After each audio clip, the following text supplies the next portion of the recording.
czujnika na przykład w połowie rurki prowadnicy narzędzia lub też w przekładce między narzędziem a robotem chirurgicznym.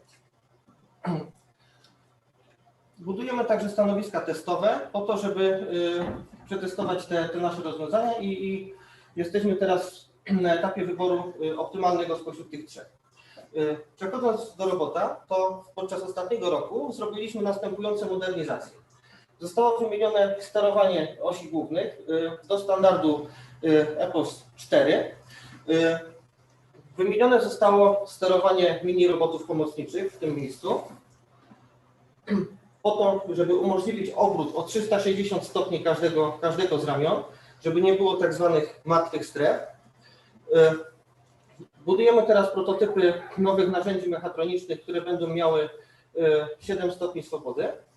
Oprócz tego magistrala CAN wymiany danych w robocie została zaktualizowana do wersji CAN FD 8 megabitów, co zmniejszyło opóźnienia. Natomiast jeżeli chodzi o konsolę sterowania, tam zastosowaliśmy już mikrokontrolery dwurdzeniowe STM32H7 i transmisję obrazu po Ethernecie w standardzie 1 gigabit, po to, żeby też zmniejszyć opóźnienia ruchu i zwiększyć możliwości.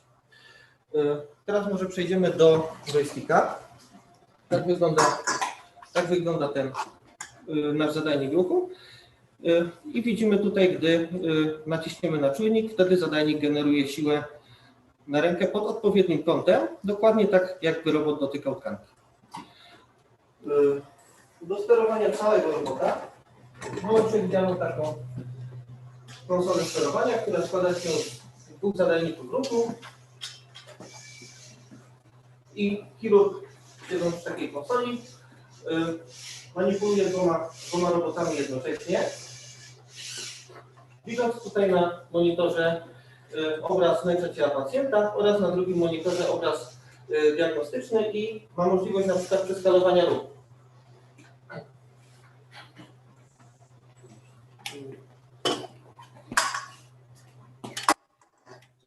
To wszystko na razie z mojej strony. Zapraszam na pokaz o godzinie 13, gdzie będzie dalsza część mojego wykładu.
Przepraszam bardzo, mikrofonu nie mam. No to też rzeczywiście dobrze, że mi ktoś w końcu powiedział. Jeszcze raz, proszę Państwa, zapraszamy do prezentacji Krzysztof Mucha, Krzysztof Lis, Krzysztof Lerich. Stanowisko badawcze do wyznaczania statycznych charakterystyk mechanicznych manipulatora haptycznego Robin Hunt, ponieważ żeby mieć sprzężenie siłowe, musimy mieć zarówno narzędzia, w których są sensory, jak i też odpowiedni zadajnik ruchu, który pozwala na odczuwanie tego sprzężenia siłowego. Czy Łukasz już jest dostępny?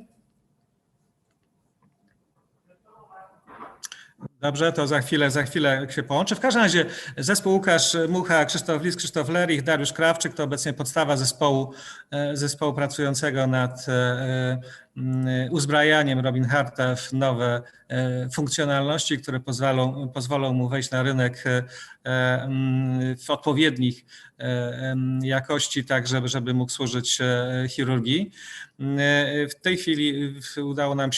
tej chwili rok temu udało nam się sprzedać licencję na jednego robota Robin Hunta Port Visionable. To był taki robot toru wizyjnego, walizkowy, który można przenośnie stosować w różnych miejscach. Robot, który zastępuje jedną osobę przy stole operacyjnym. Natomiast cały czas jakby chodzi nam o to, żeby zrobić w pełni funkcjonalnego robota, właśnie podobnego jak Da Vinci, który spełnia kilka innych wymogów. Po pierwsze jest tańszy w serwisie, po drugie ma podobną liczbę swobody i funkcjonalność, po trzecie ma narzędzia, które można trzymać w dłoni albo zastosować bezpośrednio na robocie. I jeszcze ma mieć to sprzężenie siłowe oraz cały pakiet planowania operacji, wykorzystując m.in. technologię przestrzeni wirtualnej. Widzę, że już jest gotowy Łukasz, w związku z tym Łukaszu, scena jest twoja.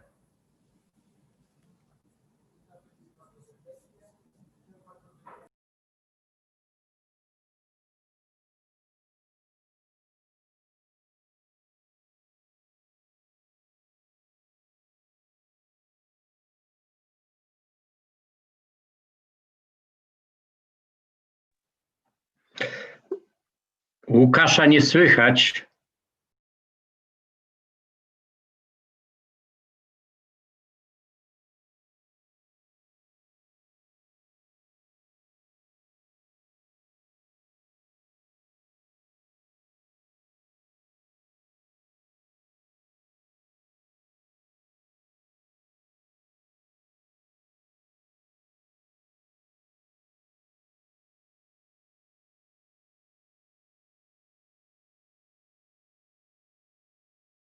Nie. A jest. Halo, teraz jest słychać?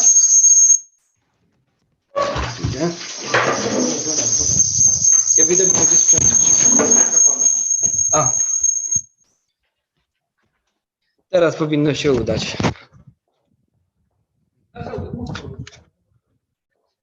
Dobra. I jeszcze raz witam Państwa serdecznie.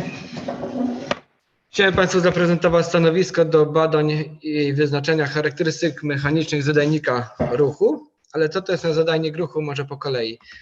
Idea operacji chirurgicznych jest taka, że chcemy odsunąć, zwłaszcza tych teleoperacji, naszego chirurga od pacjenta. Przy pacjencie znajduje się robot chirurgiczny, natomiast chirurg wygodnie siedzi sobie za sterami konsoli. Mówiąc, że siedzi za sterami, to musimy dać mu jeszcze ten ster do ręki. Jednym z takich sterów mogą być właśnie manipulatory. Manipulatory te mogą być wykonane w postaci zadajników, tak zwanych haptików, czy też w postaci joysticka, czy też pilota. Jako informację zwrotną z tego, co się dzieje w polu operacyjnym, chirurg dostaje obraz z kamery laparoskopowej wyświetlany na ekranie monitora, ale chcemy mu też przywrócić zmysł czucia, więc chcemy, żeby ten zadajnik mógł na niego oddziaływać, przekazując mu informacje dotyczące siły, jaka jest wywierana na narzędzie i jaką siłą narzędzie wywiera na tkanki. Pośród dostępnych manipulatorów, powiedzmy sobie, na świecie jest wiele typów. Różnią się one między sobą przestrzenią roboczą, kinematyką oraz siłą wywieraną na operatora.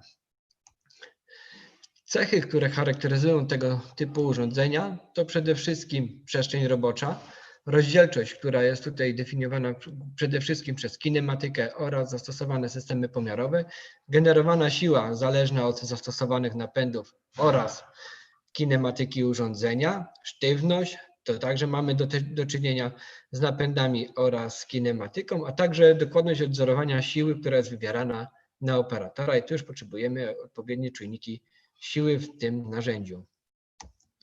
Jakbyśmy sobie popatrzyli na te urządzenia, możemy ich sklasyfikować pod względem chociażby siły i przestrzeni roboczej, jaka jest wywierana na dłoń operatora, od takich urządzeń, które są bardzo małe, do urządzeń, gdzie ta siła dochodzi nawet do 100 newtonów i takie urządzenia są już także stosowane jako urządzenia rehabilitacyjne. W fundacji opracowaliśmy kilka typów urządzeń umożliwiających manipulację robotem chirurgicznym, ale wiodącym w tej chwili projektem jest projekt urządzenia, które umożliwia siłowe sprzężenie zwrotne, czyli z realizacją force feedbacku. Jeden z takich zadajników ruchu jest zadajnik Robin Hood, który został opracowany w ramach projektu LEADER finansowanego przez Narodowe Centrum Badań i Rozwoju. Zadajnik ten charakteryzuje się unikatową konstrukcją oraz łańcuchem kinematycznym, który został opatentowany. I już na etapie projektowania staraliśmy się określić pewne cechy mechaniczne naszego zadajnika, między innymi siła, jaką będzie wywierana na dłoń operatora przy zastosowaniu takich, a nie innych napędów oraz sztywność tego typu urządzenia. Symulację wykonaliśmy dla 9 charakterystycznych punktów pracy takiego zadajnika w 3 płaszczyznach. W płaszczyźnie X, która przechodziła przez jedną z osi napędu takiego zadajnika, Y oraz płaszczyźnie nachylonej pod kątem 45 stopni do tych płaszczyzn. Dla każdej z nich mieliśmy 9 charakterystycznych punktów pracy, gdzie punkt pierwszy był najniżej położonym punktem pracy zadajnika, natomiast punkt 7 znajdował się najwyżej. Te badania zostały także zweryfikowane w sposób eksperymentalny, gdzie do końca naszego zadajnika dołączyliśmy czujnik siły, który mierzył siłę wywieraną przez zadajnik. Czujnik siły był to 6-osiowy czujnik Schunk i także dla tych samych charakterystycznych punktów pracy, mierząc położenie naszego urządzenia, takie same jak i w symulacji, zostały wykonane pomiary. Jak popatrzymy sobie na ten wykres, na wykresie słupkowym mamy błąd wskazania pomiędzy wartością zadaną dla konkretnej osi X, Y oraz Z dla punktu pierwszego, czyli tego punktu najniżej położonego dla pracy naszego zadajnika, natomiast na wykresie liniowym mamy prądy, jakie znajdowały się w silnikach. Widzimy, że błąd pomiędzy wartością zadaną, a tak naprawdę wartością uzyskaną dochodził powyżej 0,6 newtona. To jest bardzo dużo dla tych skrajnych punktów pracy. Natomiast dla punktu 7, tam gdzie ten zadanie był już najniżej, zauważmy, że ten błąd wynosi 0,18 tak naprawdę newtona, czyli znacznie mniej, ale wynika to przede wszystkim, jak popatrzymy sobie na ten wykres liniowy, z prądów, które płynęły w silnikach. Napędy, które zastosowaliśmy w tym zadajniku, maksymalna wartość prądu wynosiła 3,5 ampera i tak jak widzieliśmy na poprzedniej charakterystyce, ten prąd już się tutaj wypłaszczał, został odcinany, dlatego pojawiła się nam taka duża rozbieżność pomiędzy wartością uzyskaną a zarejestrowaną. Jak popatrzymy sobie na ten wykres słupkowy, możemy zauważyć, jak wygląda to w przestrzeni roboczej dla tych 3 płaszczyzn, w 3 punktach i widzimy, że im wyżej ten nasz zadajnik się znajduje, tak naprawdę ten błąd jest coraz większy. Jeżeli byśmy porównali sobie teraz ten model rzeczywisty z modelem symulacyjnym, możemy zauważyć, że bardzo nieduża tutaj była różnica pomiędzy tym, co żeśmy uzyskali z modelu weryfikacyjnego i modelu symulacyjnego wykonanego za pomocą symulacji MES. Kolejnym etapem i mechanizmem badanym w naszym urządzeniu była sztywność. Dlatego żeśmy postanowili opracować własne stanowisko do badań sztywności zadajnika. Jako założenia konstrukcyjne żeśmy przyjęli przede wszystkim przestrzeń roboczą dla naszego rozwiązania, zapewniając mu pewną tolerancję, żebyśmy mogli włożyć też inne zadajniki dostępne na rynku dla badania.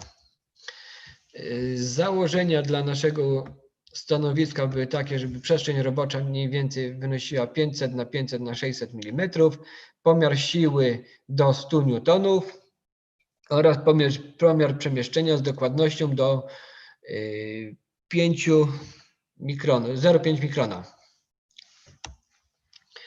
Tak wyglądała już koncepcja naszego urządzenia w praktyce, gdzie u góry był podwieszany zadajnik, natomiast w takiej zamkniętej klatce znajdowała się przestrzeń robocza, w której pracować może zadajnik. W skład toru pomiarowego wchodził oczywiście sterownik Mairio, który umożliwiał nam pomiar. Momencik, bo mi się coś włączyło. Rejestrację wszystkich sygnałów z poszczególnych urządzeń pomiarowych, wzbudnik elektrodynamiczny, czujnik przemieszczenia, a także czujnik siły. Tak wyglądało nasze urządzenie już na etapie koncepcji i sposobie rozmieszczenia tych czujników wewnątrz, a to już są przykładowe prace wykonawcze dla tej konstrukcji. Jak zobaczymy sobie, mamy nasz zadajnik, do którego części wykonawczej przymocowany jest czujnik przemieszczenia z jednej strony, natomiast po przeciwnej stronie znajduje się czujnik siły oraz wzbudnik drgań. Na slajdzie mamy przedstawiony ideowy schemat systemu pomiarowego, gdzie linią czerwoną i linią niebieską linią czerwoną mamy przedstawiony sygnał analogowy wysokiej mocy, natomiast linią niebieską mamy zaznaczony sygnał analogowy, a natomiast linią zieloną sygnał cyfrowy. Zostało wykonane też specjalne oprogramowanie w środowisku LabVIEW umożliwiające rejestrację sygnałów z poszczególnych czujników.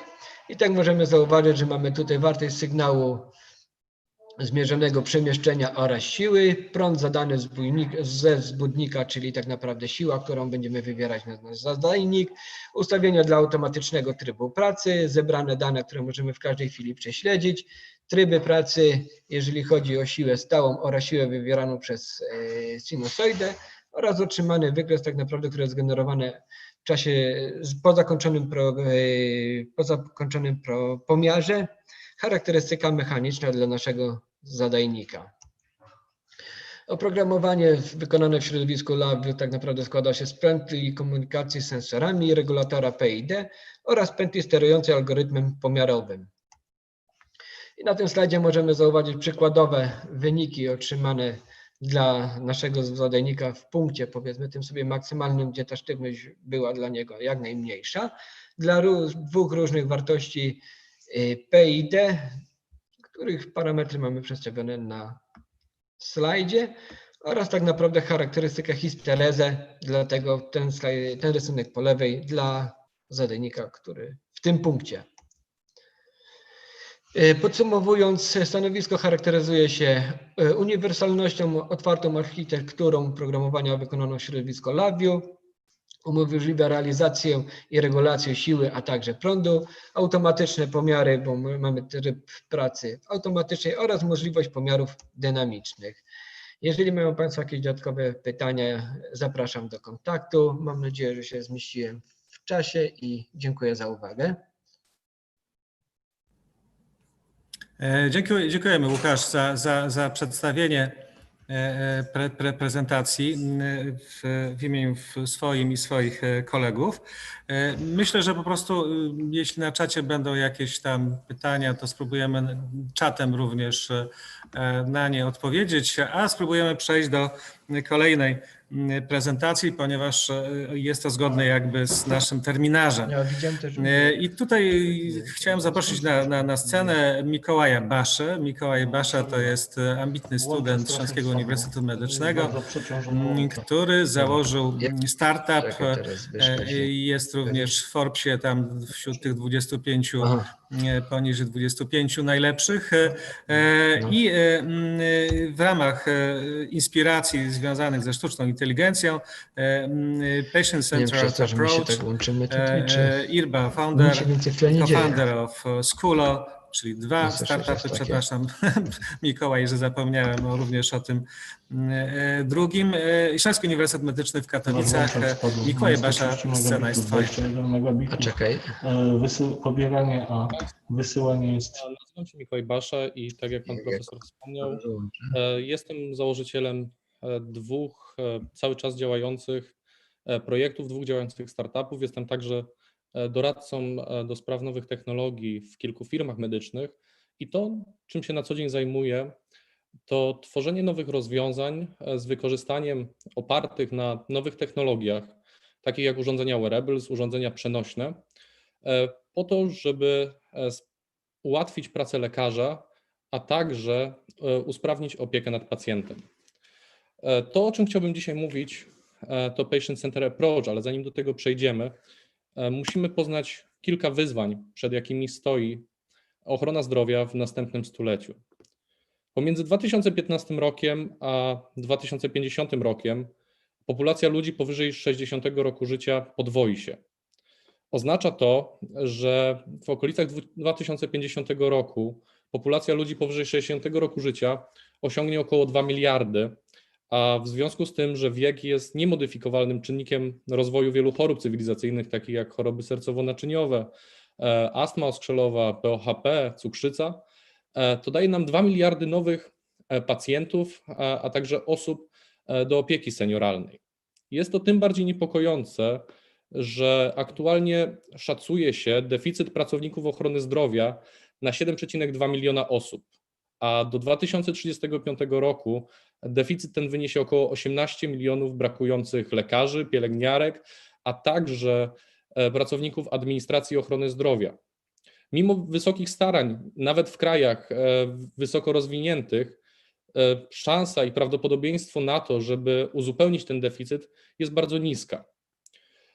Problemy te dobitnie pokazała ostatnia pandemia COVID-19, gdzie lekarze od początku pandemii w okolicach marca tego roku bardzo szybko zmuszeni byli do przeniesienia się i do wykorzystania nowych technologii w celu obsługi pacjenta. Według statystyk firmy McKinsey w Stanach Zjednoczonych, w zależności od regionu, w zależności od stanu, ilość wizyt telemedycznych w okresie od marca tego roku do okolic czerwca zwiększyła się między 50 a 175 razy, co pokazuje tak naprawdę, jaką siłę daje nam wykorzystanie nowych technologii, jaką siłę adaptacji mają nowe technologie do tego, by wykorzystać je w ochronie zdrowia w celu uzupełnienia tego deficytu, tej przestrzeni między rosnącą liczbą pacjentów, rosnącą liczbą osób, które wymagają opieki oraz osób, które tą opiekę będą w stanie dostarczyć. Bardzo często słyszy się o takich pojęciach jak wireless health, telemedycyna, zdrowie mobilne, mHealth. Jednak to, co jest takim rdzeniem tych wszystkich pojęć, to filozofia, to podejście patient-centered approach.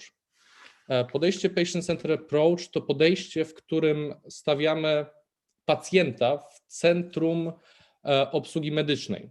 Jest to podejście, w którym to pacjent stanowi centralną część, gdzie jesteśmy w stanie otoczyć go dużą ilością sensorów, inteligentnych zegarków, inteligentnych ciśnieniomierzy, takich jak ciśnieniomierze od Withingsa, bezprzewodowe, wysyłające swoje pomiary przez Bluetooth do telefonu, a później do lekarza, takie jak 6-odprowadzeniowe EKG firmy Alivcore, czy bezprzewodowe spirometry polskiej firmy iOcare.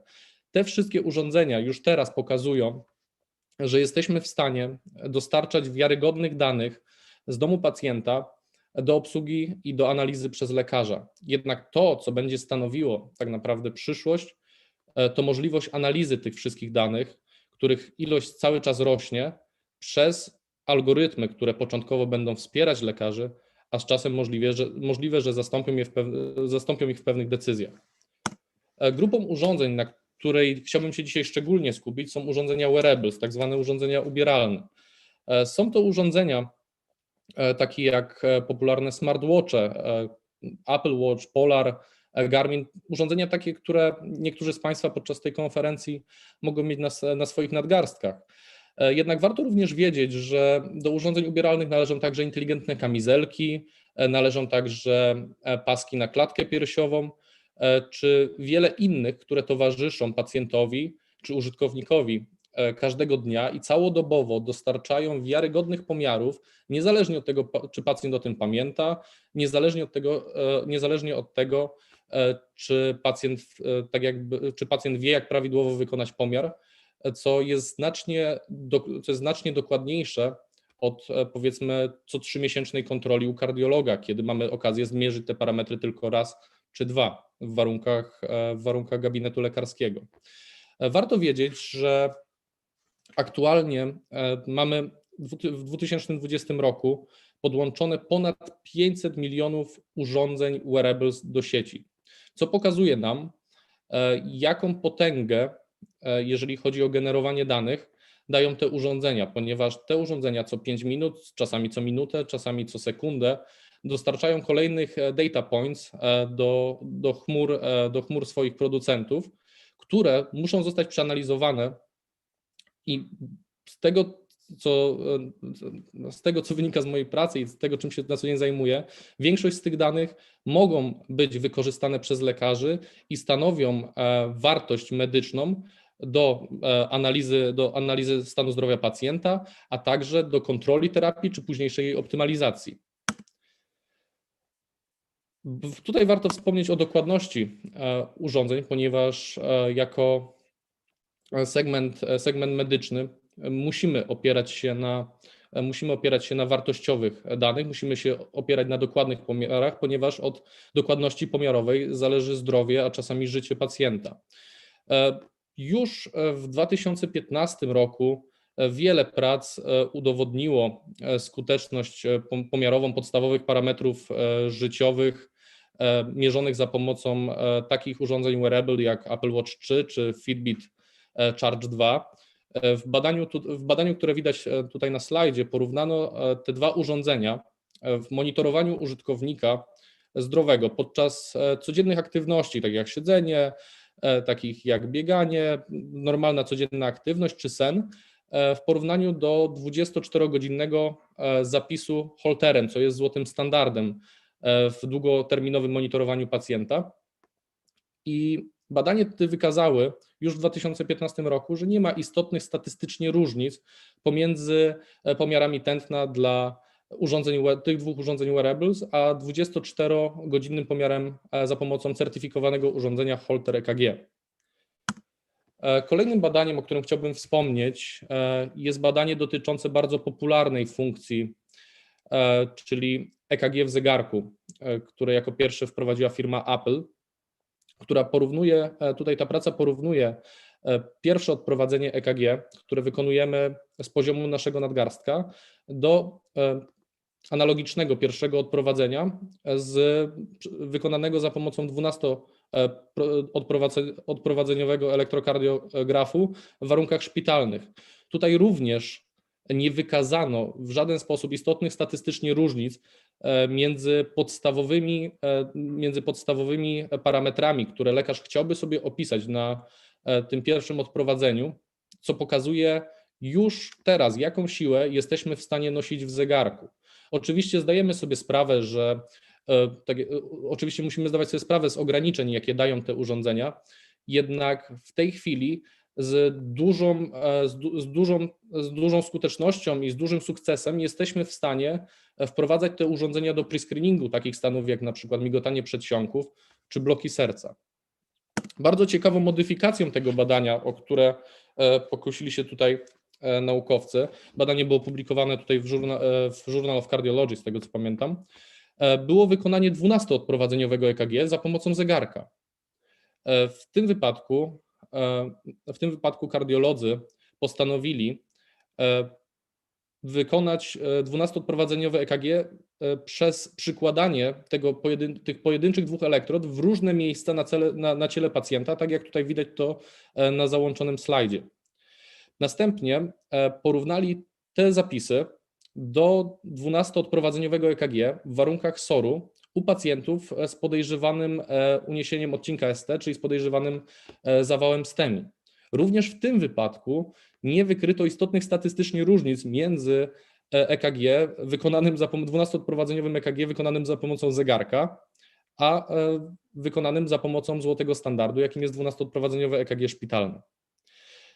To, co jednak tak naprawdę powinno nas zastanawiać i to, w którym kierunku powinniśmy skupić naszą uwagę na najbliższe lata, jest to, jak sztuczna inteligencja, algorytmy i systemy eksperckie są w stanie wykorzystać wszystkie te dane, jakie dostarczają nam te sensory. W pewien sposób jesteśmy na etapie, w którym już udowodniliśmy, że dużą część z tych danych można spokojnie wykorzystać. Są one wiarygodne, są one dobrej jakości, jednak problem, z którym spotykamy się teraz, jest to, jak możemy je wykorzystać tak, żeby były one przydatne, wartościowe dla pracy codziennego lekarza, żeby nie dodawały mu więcej obowiązków, lecz ułatwiały mu pracę, a także były korzystne dla pacjenta. W tym badaniu tutaj firma Cardiogram wraz z University of San Francisco udowodniło już około 5 lat temu, że, i to na dosyć sporej grupie ludzi, że z dosyć dobrymi wynikami na podstawie samego tętna przy dużej ilości danych, przy ciągłym pomiarze 24-godzinnym przez odpowiedni czas jesteśmy w stanie z dosyć dużą dokładnością zrobić pre-screening i skierować do lekarza ludzi podejrzewanych o nadciśnienie, podejrzewanych o początki cukrzycy czy bezdech senny.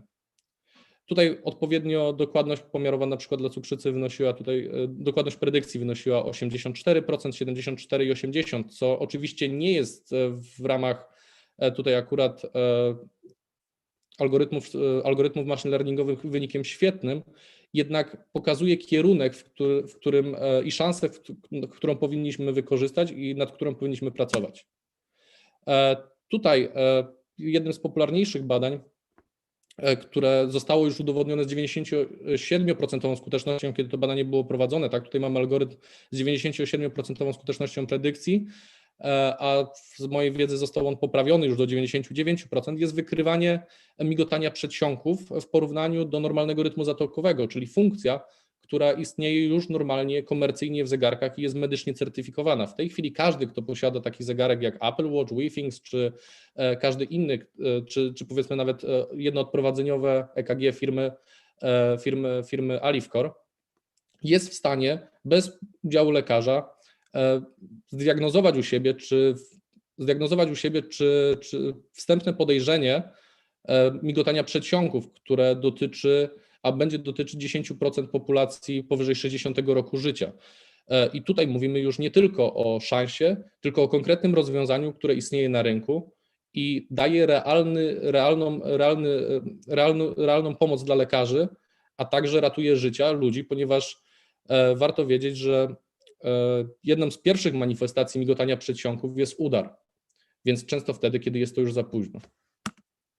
Tutaj jeszcze mamy przegląd literatury, który użyłem, jeżeli ktoś by był zainteresowany. I z mojej strony to wszystko. Dziękuję bardzo.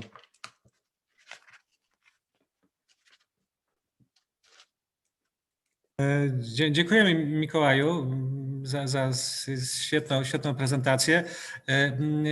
Powiedz jeszcze, czym się zajmuje Twoja firma, jedna i druga, żebyśmy mogli jakby Cię określić również w tych Twoich osobistych dokonaniach, które są niezwykłe. W tej chwili prowadzę aktualnie tutaj akurat jedną firmę, 2 projekty. W Skulo zajmujemy się drukiem 3D i wykorzystaniem druku 3D, a także wszystkich technologii trójwymiarowych w medycynie, a także w edukacji medycznej. Zaczęliśmy od edukacji medycznej tutaj, jeżeli chodzi o drukowanie modeli anatomicznych, jednak szybko zauważyliśmy szansę na wykorzystanie druku 3D, jak i także wizualizacji, symulacji trójwymiarowych, komputerowych do wsparcia lekarzy przed operacjami, do wsparcia chirurgii, gdyż możemy przed operacją wykonać dokładny, spersonalizowany model pacjenta z tomografii komputerowej, który jest w stanie ułatwić chirurgom pracę lub lepiej przygotować się do takiej operacji. Lecz także jesteśmy w stanie zasymulować przepływ krwi w tętniaku, co może określić ryzyko na przykład jego pęknięcia podczas operacji, więc to jest to, czym zajęliśmy się w firmie Skulo. Co ciekawe, w tej chwili również nie zajmujemy się tylko modelami anatomicznymi i medycyną, również znaleźliśmy bardzo duży rynek i znaleźliśmy bardzo dużą szansę na rynku weterynarii i równocześnie prowadzimy projekty zarówno medyczne, jak i weterynaryjne, gdyż zobaczyliśmy tam bardzo dużą niszę. Z kolei w projekcie IRBA App zajmujemy się tworzeniem aplikacji, zajmujemy się tworzeniem software'u, a także całych rozwiązań od momentu potrzeby, od momentu problemu do rozwiązania go za pomocą nowych technologii. Zaczynaliśmy od pojedynczej aplikacji, jednak bardzo szybko zauważyliśmy, że potrzeba jest dużo większa, że tutaj tak naprawdę trzeba stworzyć całe nowe ścieżki dostarczania usługi medycznej, dostarczania opieki zdrowotnej do pacjenta. Trzeba stworzyć cały przebieg, całą linię tak jakby tutaj kontaktu między lekarzem a pacjentem z użyciem nowych technologii. I tutaj we współpracy z dużymi spółkami medycznymi, z uniwersytetami współpracujemy nad wprowadzaniem takich usług na polskie i zagraniczne rynki. Testujemy takie usługi, testujemy nowe formy dostarczania pomocy i wsparcia telemedycznego dla pacjenta właśnie z użyciem tych nowych technologii, o których wspominałem. Super. Jeszcze raz z wyrazy szacunku i naprawdę bardzo jestem dumny z Mikołaja Baszy, tak jak cała nasza uczelnia. Na pierwszym roku już założył 2 startupy, jak widzicie bardzo dobrze mu idzie. Mam tylko nadzieję, że nie będzie brał wzorów z tych mistrzów ze Stanów Zjednoczonych, który żaden nie skończył studiów. W związku z tym gorąca prośba, żebyś jakby kontynuował te swoje studia, pomimo tego, że już jesteś doradcą w kilku innych firmach i masz pewnie jeszcze kolejnych kilka pomysłów, o których powiesz nam może następnym razem. Mikołaj, wszystkiego dobrego. Bardzo dziękujemy za to, że gościłeś dzisiaj na naszej konferencji. Dziękuję bardzo panu za zaproszenie. Szanowni Państwo, przed nami jeszcze jedna prezentacja. To jest prezentacja przygotowana przez naszych kolegów z Monachium, z Clinic for General Visceral and Transplant Surgery Hospital z Uniwersytetu z Monachium, ale dostałem rano informację, że Konrad Karcz jest przy stole operacyjnym, tylko sprawdzę po prostu, czy teraz na liście jest Dorian Andrade, ale on mi też o 2:00 w nocy przesłał prezentację z nagranym głosem, w związku z tym podejrzewam, że cały ten zespół został po prostu ściągnięty do akcji medycznej. Ale jesteśmy przygotowani, ponieważ mamy wykład ich z nagranym głosem. W związku z tym poproszę teraz Artura, który nadzoruje cały ten nasz Zoom, żeby puścił z komputera, w którym tam odpowiednią jakość również i dźwięku, i filmów, czy też tekstów będzie można osiągnąć. Także Arturze, proszę w takim razie, jeśli nie mamy tutaj Doriana, żebyś puścił po prostu z pamięci prezentację przygotowaną przez nich.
Teraz poszukamy głosu jeszcze.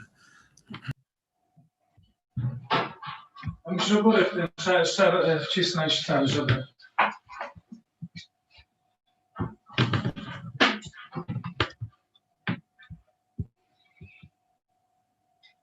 W górę w tym zielonym, żeby można było tym z głosem puścić.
Hello, my name is Doran Enright. I will talk about hospital care in the AI age. A PubMed literature review with the search term artificial intelligence shows 1,987 results. In comparison, a Google search review shows 629 million results. Hence, the medical scientific world does not present itself as ultra-modern. Our consideration of the future hospital and their permanent structures are evolving with time. Two trends will influence its culture. First, work-life balance, and secondly, the general trend to eradicate the feudal relations. This process will accelerate especially now after the pandemic situation, which was pushing us strongly into virtual reality. The future brings hospitals with more flexibility and focuses on efficiency according to resources like personal equipment and infrastructure. The huge influence will come through the machine learning and big data analysis. The physical division into special departments will not be necessary. The beds will be flexible. Every single place will be able to change its belonging or function according to the temporary needs of patients. The gold era of coordination will come. How it should be functioning? Some colleagues think that the coordination will in the future not come from personal human interaction. Why? Everybody who worked in a hospital knows that we have to deal with the human nature, which supposes to be flexible, gentle, and solution-oriented. This is the ideal imagination, but mostly it's confronted with the conflict of interest in daily competitions for resources. The situation produces stress by both sides, the coordinator himself, and of course the therapeutic teams who have to deal with the suffering patients. Here you see a schedule of artificial intelligence in modern hospitals of the future, where you don't have all the different departments. You only have therapy with interventions, therapy without interventions, and a rehabilitation unit and diagnostic unit. Everything is coordinated through machine learning and artificial intelligence. As an example, we have the Surgisphere Corporation in Chicago, USA, that records and analyzes all patients' admissions in several hospitals throughout the USA. The data are clustered with the machine learning program, first results showing predictions of involving resources including the specialty, counseling, needs of diagnostics, OR, ICU, and length of stay. Alone, this simple information allows simplifying hospital coordination, optimizing the used resources. The transparency presented by timetable tools allows us to decrease the stress within the small unit responsible for the patient tasks. The communication and workflow is integrated into smartphones or tablets. In the future, the patient will receive individual personal sensors, which follows continuously the vital parameters and localization of the patient. The whole process will be controlled similar to the industrial processing of air traffic control by the software and the human coordinators. Each hospital unit will receive one or more coordinators. With this industrialized workflow, the hospital of the future will be more efficient, faster, and safer. In the age of ground income consideration, the idea to stop thinking about the hospital system like the average business is important. Why? First, from the economical point of view, we are dealing with country healthcare budgets, collected directly or separated from the taxpayer money. Hence, the healthcare system are always funded from public money. Competition and industrialization in the healthcare sector will have one result: continuous growth of costs and growing counts of patients and overtreatment. Paying for performance or a flat rate per case showed not to be the best option to finance the healthcare system. By using machine learning and AI, three major developments will arise: standardization of bed counts per 100,000 residents, hospital profiles optimization, and change of employment structure. All these changes will be a direct consequence of the analysis of already existing data by the artificial intelligence, followed by rationalization and the use of robots, engines, or software. All parts of the hospital system will change from staff through supply to infrastructure. Two aspects will completely surprise us. First, management change will be reduced and replaced by artificial intelligence, and its sustainable human part completely politicized.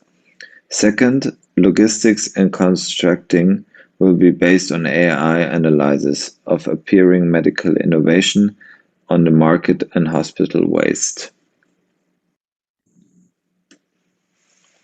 The hospital employment change is already here. Currently, there is a growth in the IT area as well as in the technical support staff. This shows a present evidence of the technological process in medicine. Analyzing the cybernetic process, these changes will influence all hospital employees. We already mentioned management programs. Furthermore, the development of natural language processing will have a big impact by recognizing the emotional state of a person who is undergoing its analysis. The first known software of this kind was the Cogito.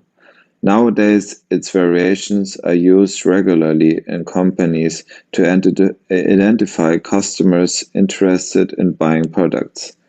The application of this system to healthcare will lead to the standardization of communication and reduction of employment in all call centers and emergency wards of hospitals. Another example is Amelia, a cognitive virtual agent platform from IPSsoft.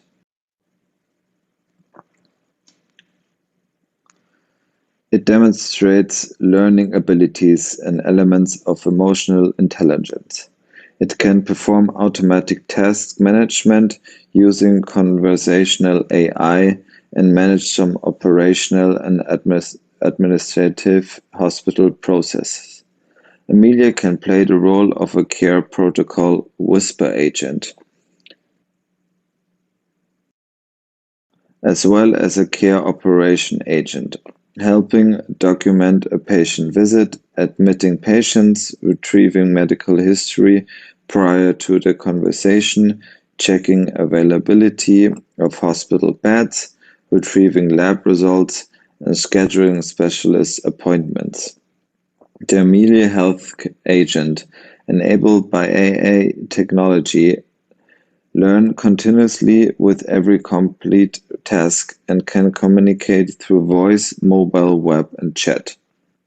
The program needs some adaptation, but will shortly allow almost everyone to have cyber office management.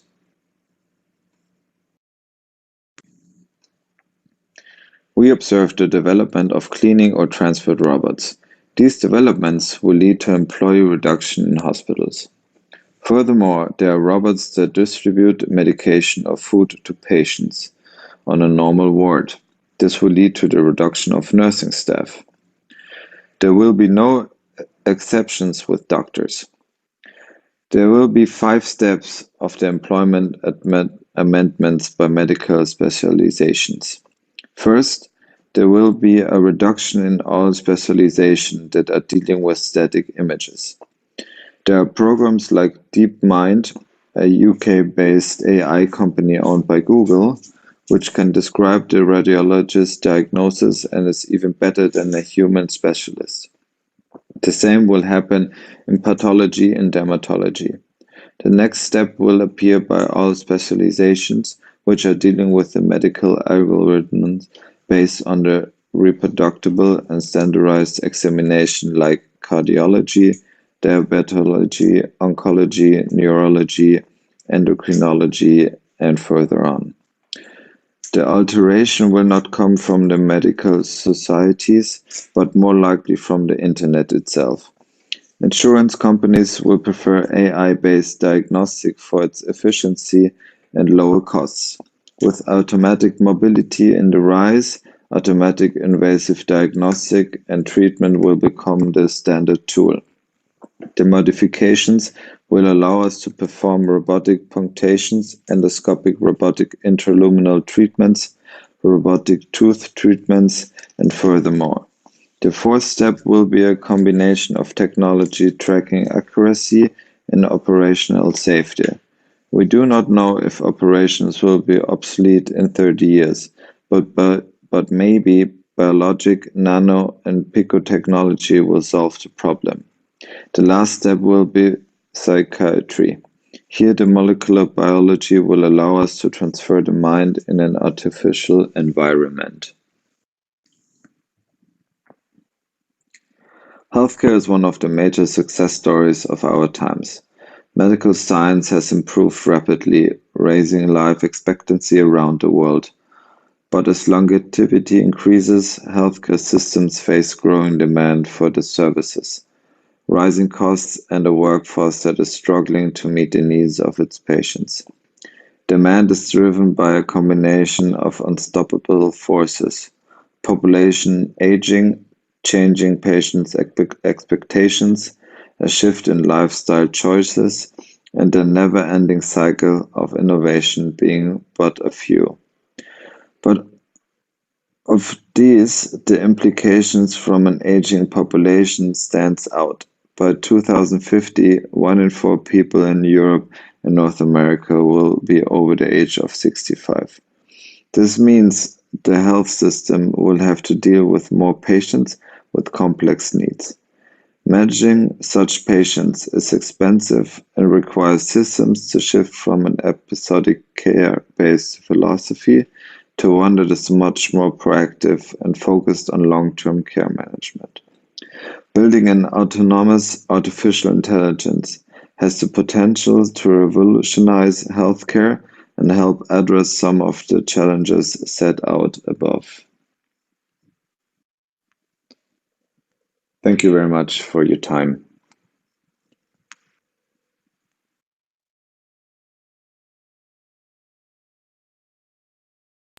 Bardzo dziękujemy kolegom z Monachium za przygotowanie tej prezentacji.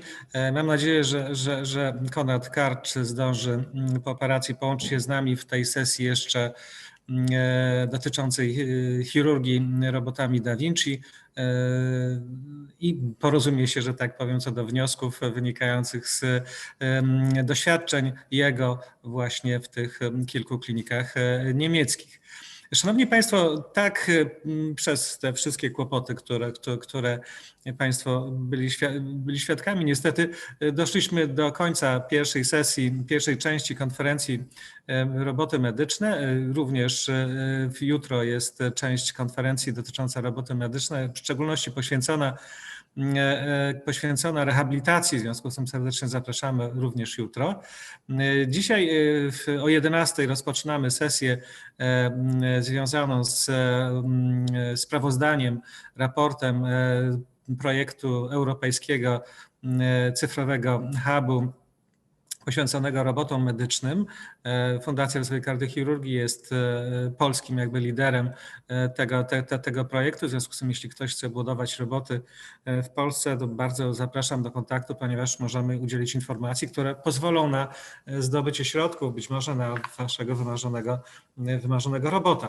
A jeśli chcecie Państwo zobaczyć, jakie roboty powstały w ramach tego projektu europejskiego, to będziecie Państwo mieli możliwość 5 firm: Hokoma, PAL Robotics, Voxdale, AMC Tech i Accra zaprezentują właśnie roboty, które były wykonane w ramach projektu covidowego, być może też kolejnych projektów, które przygotowują. W związku z tym o 11 zabieramy się za część europejską dotyczącą robotyki medycznej, w której mały udział również mamy. Będzie też o sposobach komunikacji między przedsiębiorcą a grantodawcą, o roli coacha innowacji w tej dziedzinie. Jeśli kogoś interesują różne te sprawy organizacyjne, to również jest to sesja, która powinna go zainteresować od 11 do 13. Potem będzie też pokaz naszego warsztaty dotyczące testowania robotów, a potem kolejna sesja, już sesja Forum Robotyki Medycznej z świetnie zorganizowaną sesją dotyczącą bohaterów robotyki chirurgicznej, poczynając od profesora Witkiewicza i wszystkie gwiazdy najmłodsze, najnowsze w Polsce, które obecnie operują robotami chirurgicznymi. Tu bardzo kolejne podziękowania dla pani prezes Szyman, która pomogła mi zorganizować tą sesję. Niekończące się podziękowania dla województwa śląskiego, które wsparło naszą konferencję. A teraz proszę Państwa o półgodzinną przerwę, bo musimy się połączyć. We have to connect it with the Lars, Brecht, Lorna, Ken, Mateusz and Bartek and Peter and Jordi. Dajcie nam czasu, żebyśmy się z nimi skomunikowali i żeby po prostu rozpocząć sesję zgodnie z planem. Proszę, zostańcie z nami. Jeszcze raz dziękuję za udział w pierwszej sesji i przepraszam, mam nadzieję, że wszystkie kłopoty, które mogliśmy przeżyć, już mamy ze sobą i teraz pójdzie nam już naprawdę tak jak w tej drodze na Mars, o której profesor Czudek zaczął mówić. Wszystkiego dobrego, dziękujemy za udział w pierwszej sesji.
Znamy naszą przeszłość, a znając ją, uczymy się na niej budować rzeczy współczesne.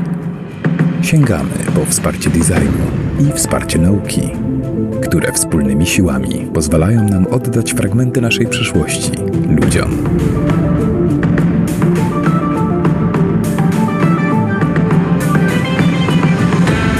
Znamy naszą przeszłość, bo tylko znając ją, możemy nauczyć się budować przyszłość. Taką, która jest bliżej człowieka i w której człowiek jest bliżej natury. Śląskie.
Znamy naszą przeszłość, a znając ją, uczymy się na niej budować rzeczy współczesne. Sięgamy po wsparcie designu i wsparcie nauki, które wspólnymi siłami pozwalają nam oddać fragmenty naszej przyszłości ludziom.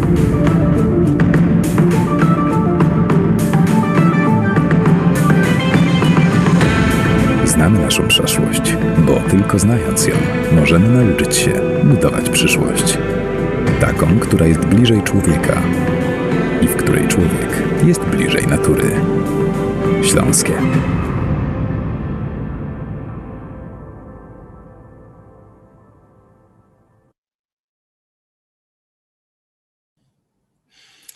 Good morning once more.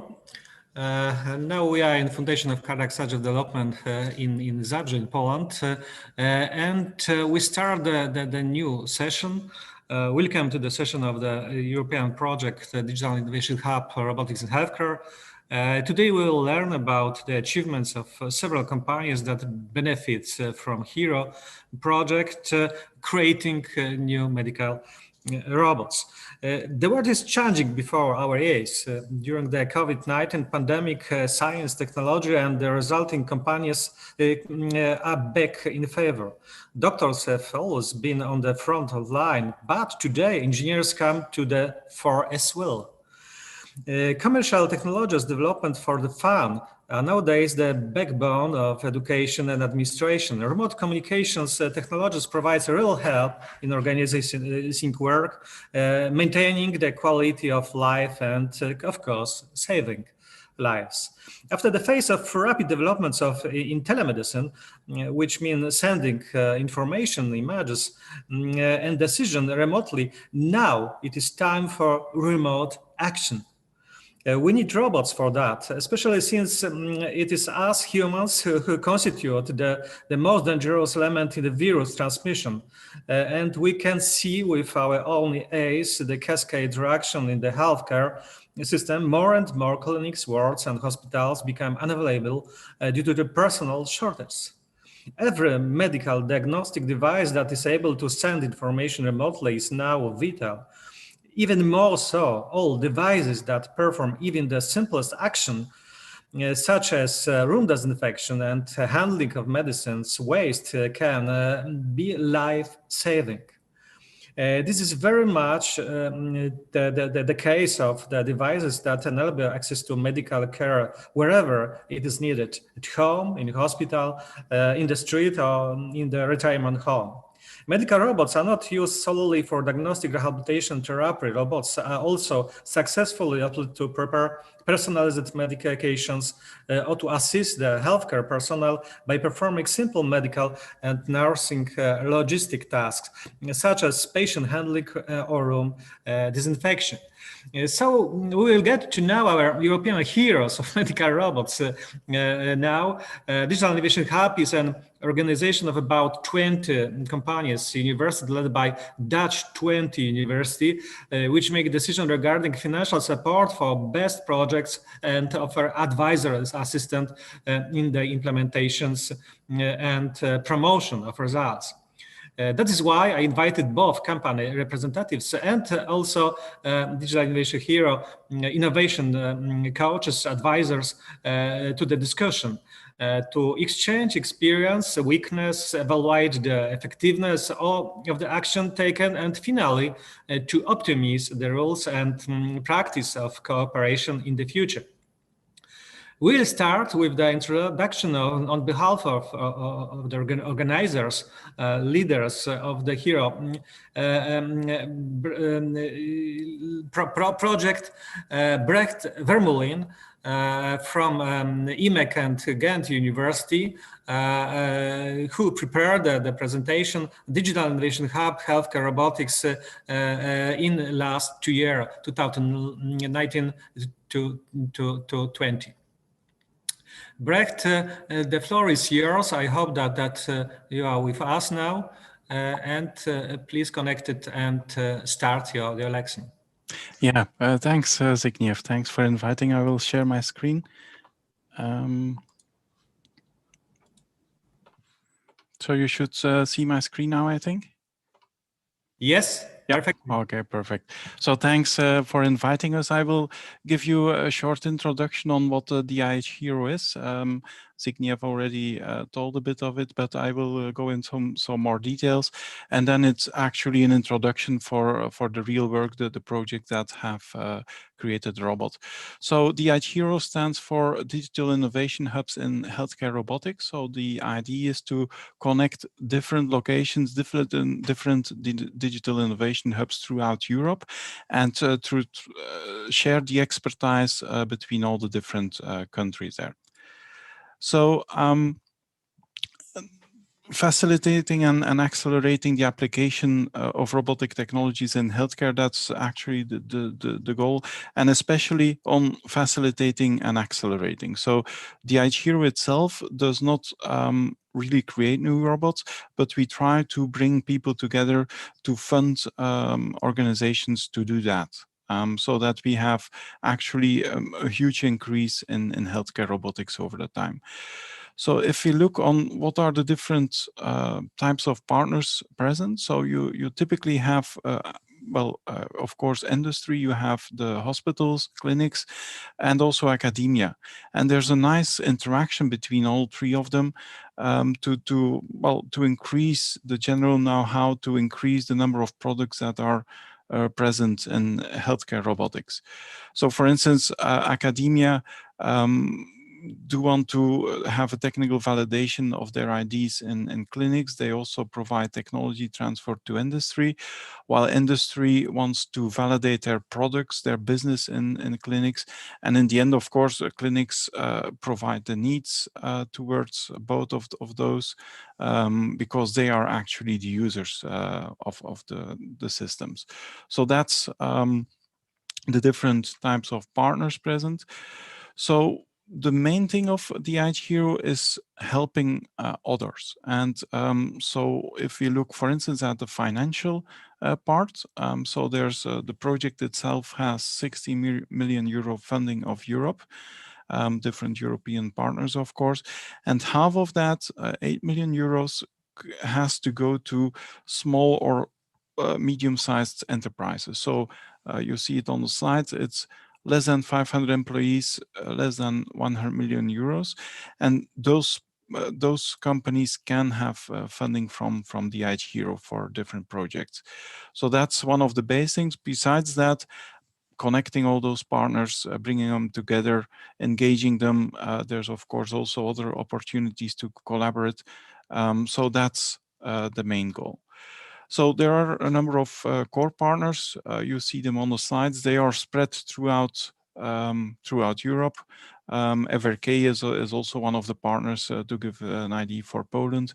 And in that way, we want to connect everything together so that people, if a company in, for instance, Spain needs a certain technology or a certain hospital which is available in another country, that they can actually collaborate easily and find each other easily. So the strategy, so we have different things. So we, of course, existing partnerships or networks, try to make them stronger, but also we want to offer also for newcomers in the scene. So for instance, companies who are doing robotics but want to enter healthcare, or vice versa, healthcare institutes or clinics who want to use robots, we want to bring them together to offer the know-how, how to do it, the experiences, how to make that easier. For instance, another one is on international standards. They can differ also per country. We want to make it easier to have access to all that information. We do have, for instance, the first thing is we have a list of all a directory of all the services available. So that is actually third parties, companies, academics who have a certain service. So for instance, who offer a certain technology or a test center or incubation methods. We have brought them together already on services.dihero.eu, which is a website which now has about 240 different services listed. So there you can already have a first look if something is available for you. You can also register your own service if you want, and that brings already together some people. So there are 5 main categories of those services. So technology services is like offering prototyping, certain components that you can reuse in your product. That's technology services. Business capital and incubation is more like, how do you find an investor that can help you to bring your product throughout Europe, for instance. Testing facilities and test center, of course, all the products needs to be tested. Sometimes that can be done outside of a clinic first in like a simulated or emulated environment. That's the kind of thing that we offer there. Certification and go-to-market, very important in the healthcare sector, of course, to have the right certification. But as I said, it differs throughout Europe, throughout the world. So it's not clear if, as a smaller company, you want to get out of your own country, what standards to go for. And that's where we want to help. And the end, training and education services. So we want to offer all that know-how to the other partners, so that you can learn from our experiences, from experiences that people have done. For instance, this session where we have the COVID-19 projects, and then we have a discussion on what can be improved, what have we learned from all this. We have targeted 5 major application domains. So diagnostic robots, interventional, rehabilitation, robotics supporting patients, and robotics supporting professionals. So that are the 5 that we are targeting now, which we think are the most important domains for the robots today. Robot definition, that's a difficult one. We have spent a lot of hours on discussing this, because that's not that clear to everyone. There are also edge cases, but in the end, we think that a robot is mainly something which is autonomous, which has some inputs, which has some outputs, which does some tasks, and also does some computation in between. So that's how we see a robot for now. But that's also what IEEE stated there, engineering organization. But as I said, there are edge cases, and it's very difficult to define a robot actually. So to give some examples of those 5 categories, diagnostic robots. So you see, for instance, here, a capsule which goes in your body and which tries to get some information, some inputs. That can also be a robot. It has not any moving parts, for instance. So, and just an example of a diagnostic robot. Interventional robots, I think these are well known. We have seen some in the first sessions of today already. For instance, for surgery, that's a very, very known example already. Rehabilitation robots. Here it's more like exoskeletons, so bionic arms, that kind of thing. So also one of the partners will give you an example later on, so I will not go into much detail. Robotics supporting patients. So you have it's like mostly social robots. So patient or robots interacting with people. So you see, for instance, on the right side, it's just a dog who can talk and interact with people. But for instance, on the left bottom side, you see a robot which is used for educating patients on diabetes. So for instance, they have a new diagnosis. There's a lot of information to give to them. Well, with the robot, they can iterate to it. They can redo the education. They can, on their own speed, learn those things for instance, in the hospital, also at home. And that's another example of robotics supporting patients. So robotics supporting healthcare professionals. You will see also some of them later on, but for instance, blood drawing robots, or robots doing UV disinfection of rooms, of corridors. That's all what we see in that domain. So regarding financial support, we have different types of projects. We have also different rounds of projects where you can apply actually. We have travel vouchers, There was a special COVID-19 call, which will be talked upon by the later speakers in this session. And then we have also technology demonstration and technology transfer calls. So I'll give you some examples. The travel vouchers were very limited in amount, but was to have the interaction between partners of different countries to increase that. So by giving them some funds for traveling. Of course, with the whole COVID-19 pandemic, this has stopped now, but we hope that later on, for instance, end of next year or something, this can be restarted. Then we had the very specific COVID-19 call, which asked for robots that could help in the COVID-19 pandemic. We got about 146 applications, so it was really a huge success, a lot of interest in this call. And you see on the right, it's about all the 5 domains that I spoke about. So in all the domains, we had interesting applications, and we selected 10 of them, of which I think you will see some of them later on. I also put some pictures in the slide. So going from disinfection robots, going to, for instance, a robot who can do the vaccination automatically, a robot helping with patients, etc. The other type, so technology demonstrator call, this is specifically to demonstrate the feasibility of new technologies, new solutions in the healthcare sector. So something that we can see, can try to demonstrate and see, will it work or not? So that's the main objective of that type of calls. Technology transfer experiment calls is more like you have an interesting robot or technology outside of the healthcare, and you want to try it in the healthcare sector now. So that's one of the things. Or you have an interesting technology and you want to test it with robotic healthcare things. So that's money for advancing that.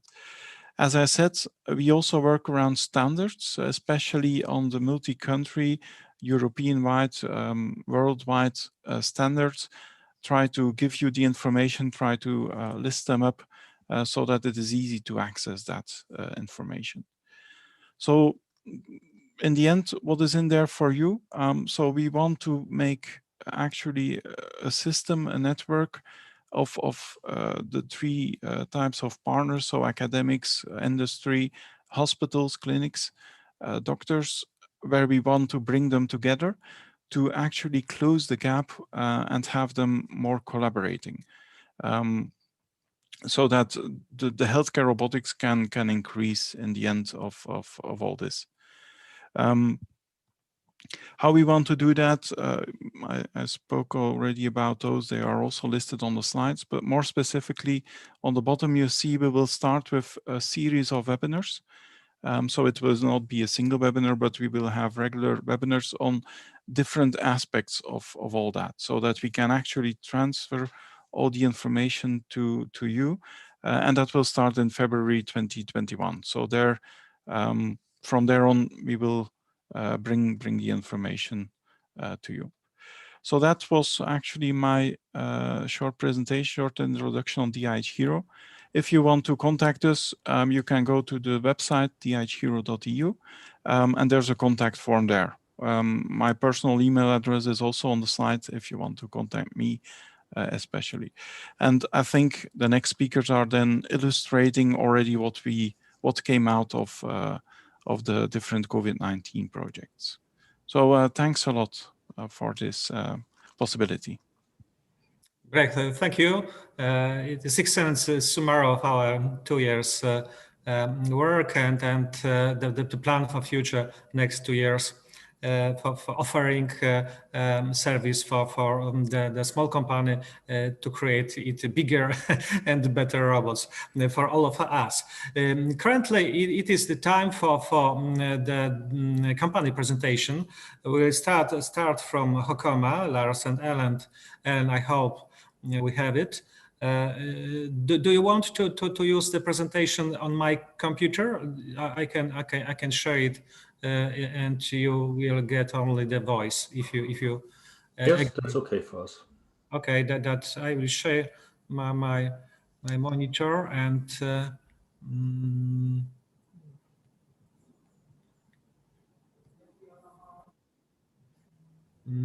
Okay, can you see it? Yes, I can. Okay, let's start. Lars Landgeber and Ellen. I forgot. Jaspers. I have friend Jaspers who performed excellent robot, only mechanical. Maybe it is your favor. I don't know. But the floor is yours. Yes, thank you, Zbigniew, for inviting us, and thank you for the organizing for the opportunity of showing this project. It was a relatively small project in this COVID-19 series of DIH Hero, but still it, I think, gave us a good opportunity to do a small advancement of a technology that we already had, which is sensor-based arm and hand functional training. This uses these type of inertial measurement units in combination with a hand device to allow for automatic or semi-autonomous training of the patients, and in which they interact while using their arm movements with the machine. The project was done over the summer. Ellen Jaspers is the product manager for the upper extremities. She brought in the business application and the business view. It also included Serena Maggioni, who represented the clinical application side. And my name is Lars Lünenburger. I ran the project in terms of the more management side. Hokoma itself is a Swiss SME. We are well known for Locomat and Armeo Power as the more heavyweight traditional robotic devices, but we also have these lighter weight ones. And since our merger with DIH, which is an international corporation, we would be in the range of a mid-sized company. And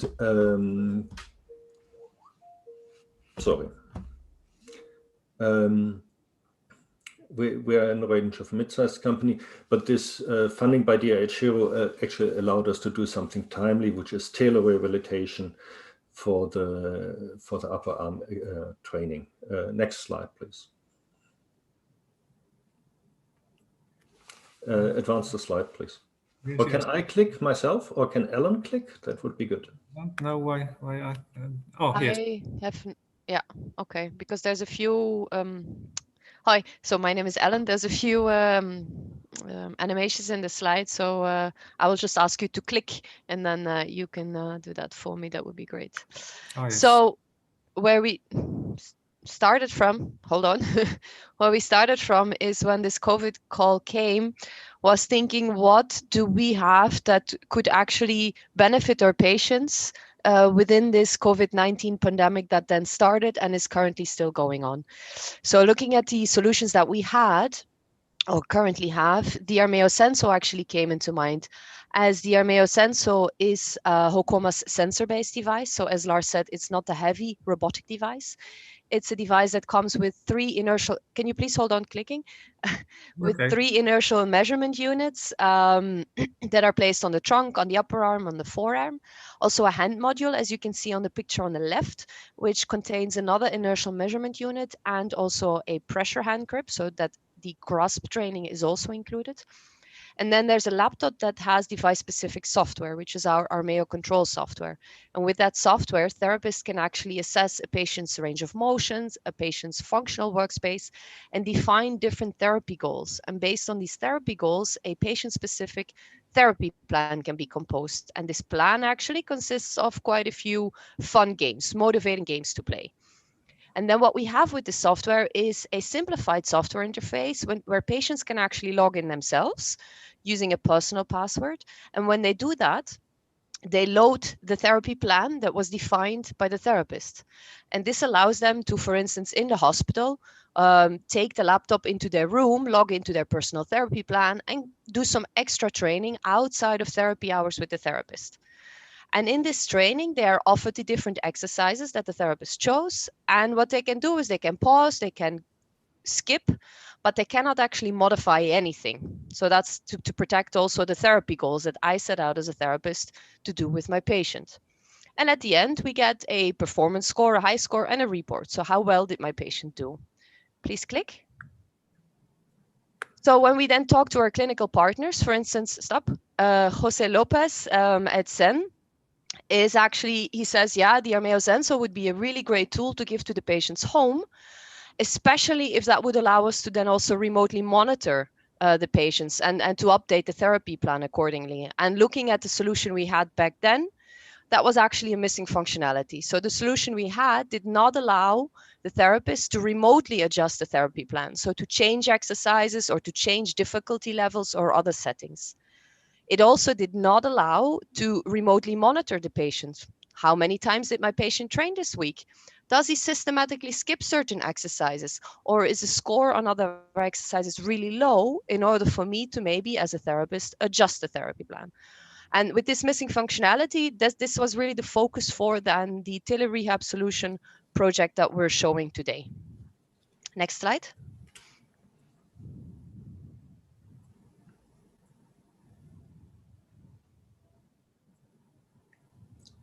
Next slide, please. Yes. And the part that we are leveraging on the software side is a project called HOCONET, which is our idea of having a cloud-based solution that will interlink all the devices. It's primarily, or it was primarily focused on interlinking the devices in the hospitals such that you can more efficiently run the clinic. But actually, we found out that the goals and the usability is just that what can complement Armeo Zenso to be also used at home. Click, please. The three value propositions that this HOCONET project had was the efficiency, as said, save time of the therapist, more efficiently interact with the devices, efficacy, that will be some new opportunities to help with decision making and artificial intelligence. That's something that we're looking forward to. And also in terms of economy, there are some aspects where artificial intelligence, as said, will be important. This project leverages, click please, on one very specific part of the device connectivity, which was for the local network initially, but thank you, can also be used to interact with devices that are at home because, well, it's a cloud-based solution. And so it's not directly relevant where the device itself is. HOCONET is a project actually that we are not doing alone from HOCOMA or DAH. We also have external partners, and Mateusz from AMC Tech, who will speak later, AMC Tech is also involved in helping getting this running, because this is, I think, one of the future aspects in the rehabilitation field, that it's not only about automating and moving the patients, but efficiently using the data and interconnecting the devices. Click, please.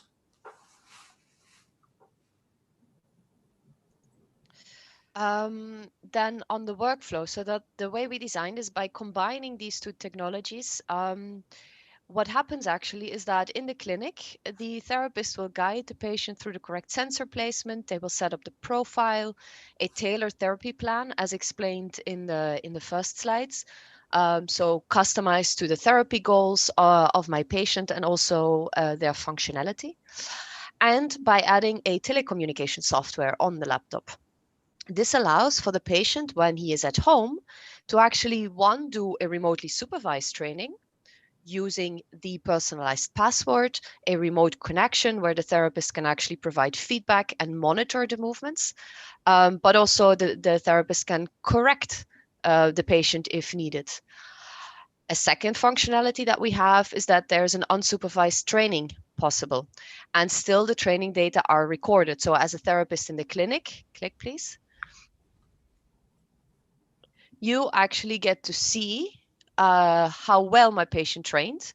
So this is synchronized between devices. and I can update the therapy plan if needed, where when I add an exercise or remove an exercise, my patient at home will receive this updated way of having to train. Next slide, please. So as a result of this DIH COVID Hero call and having the different availabilities of already the system in place and the software, we actually managed to set up a working solution of a telerehab system to train the upper extremity. And we managed to do this both as a demonstrator in a simulated environment, but also in an operational clinical environment, which means that actually Jose Lopez, who said in the beginning, I would really love to have a solution that allows telemonitoring, is now also agreed to test it out, but he's also now using this telerehab solution with his patients, where they do it as proposed in the previous slide, and patients are able to continue their training at home, which here, for instance, in the videos, you see an example of a patient training at home. He managed to also include a bigger screen, which is always nice to see, apart from the small laptop, but this patient really enjoys training at home. And to facilitate this process for both the therapist and the patient, we also created informational sheets that guide them through both the telecommunication software and the what to do when I'm at home and how do I get this starting. So what you see here is actually a statement from our clinical partner, and I will just let you listen to it. Hemos tenido la oportunidad de probar el dispositivo Armeo Senso que ya utilizábamos en el centro para que diferentes pacientes se lo llevasen a casa y lo usásemos como sistema de telerehabilitación.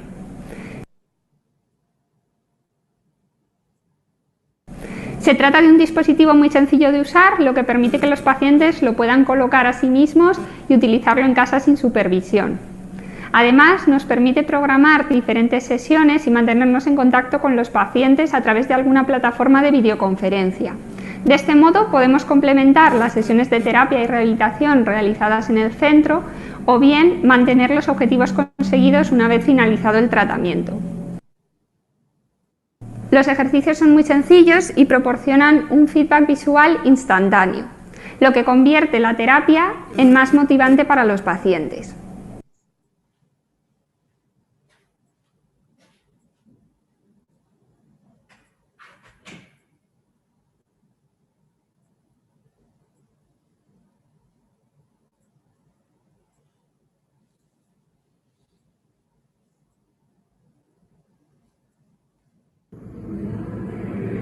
Además, el dispositivo nos ofrece la posibilidad de mantener un contacto remoto con el paciente a través de alguna plataforma de videoconferencia. Esto nos permite solucionar problemas que puedan ir surgiendo durante las sesiones, realizar valoraciones o sesiones online. Además, podemos recibir los resultados de las sesiones que el paciente ha realizado en nuestro dispositivo y de esta forma ir haciendo un control y comprobar la adherencia al tratamiento.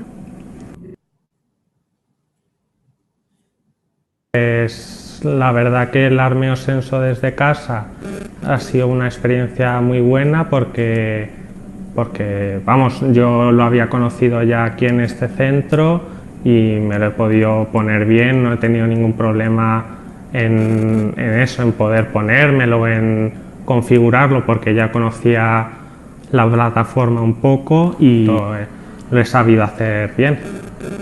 ¿Y qué opinas de los ejercicios? Súper bien, o sea, no he tenido ninguna complicación y va todo súper bien y perfecto. ¿Piensas que te ha venido bien para complementar el tratamiento que realizabas en el centro?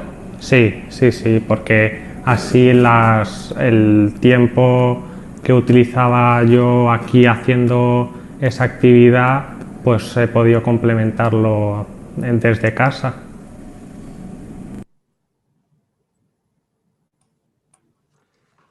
Thank you.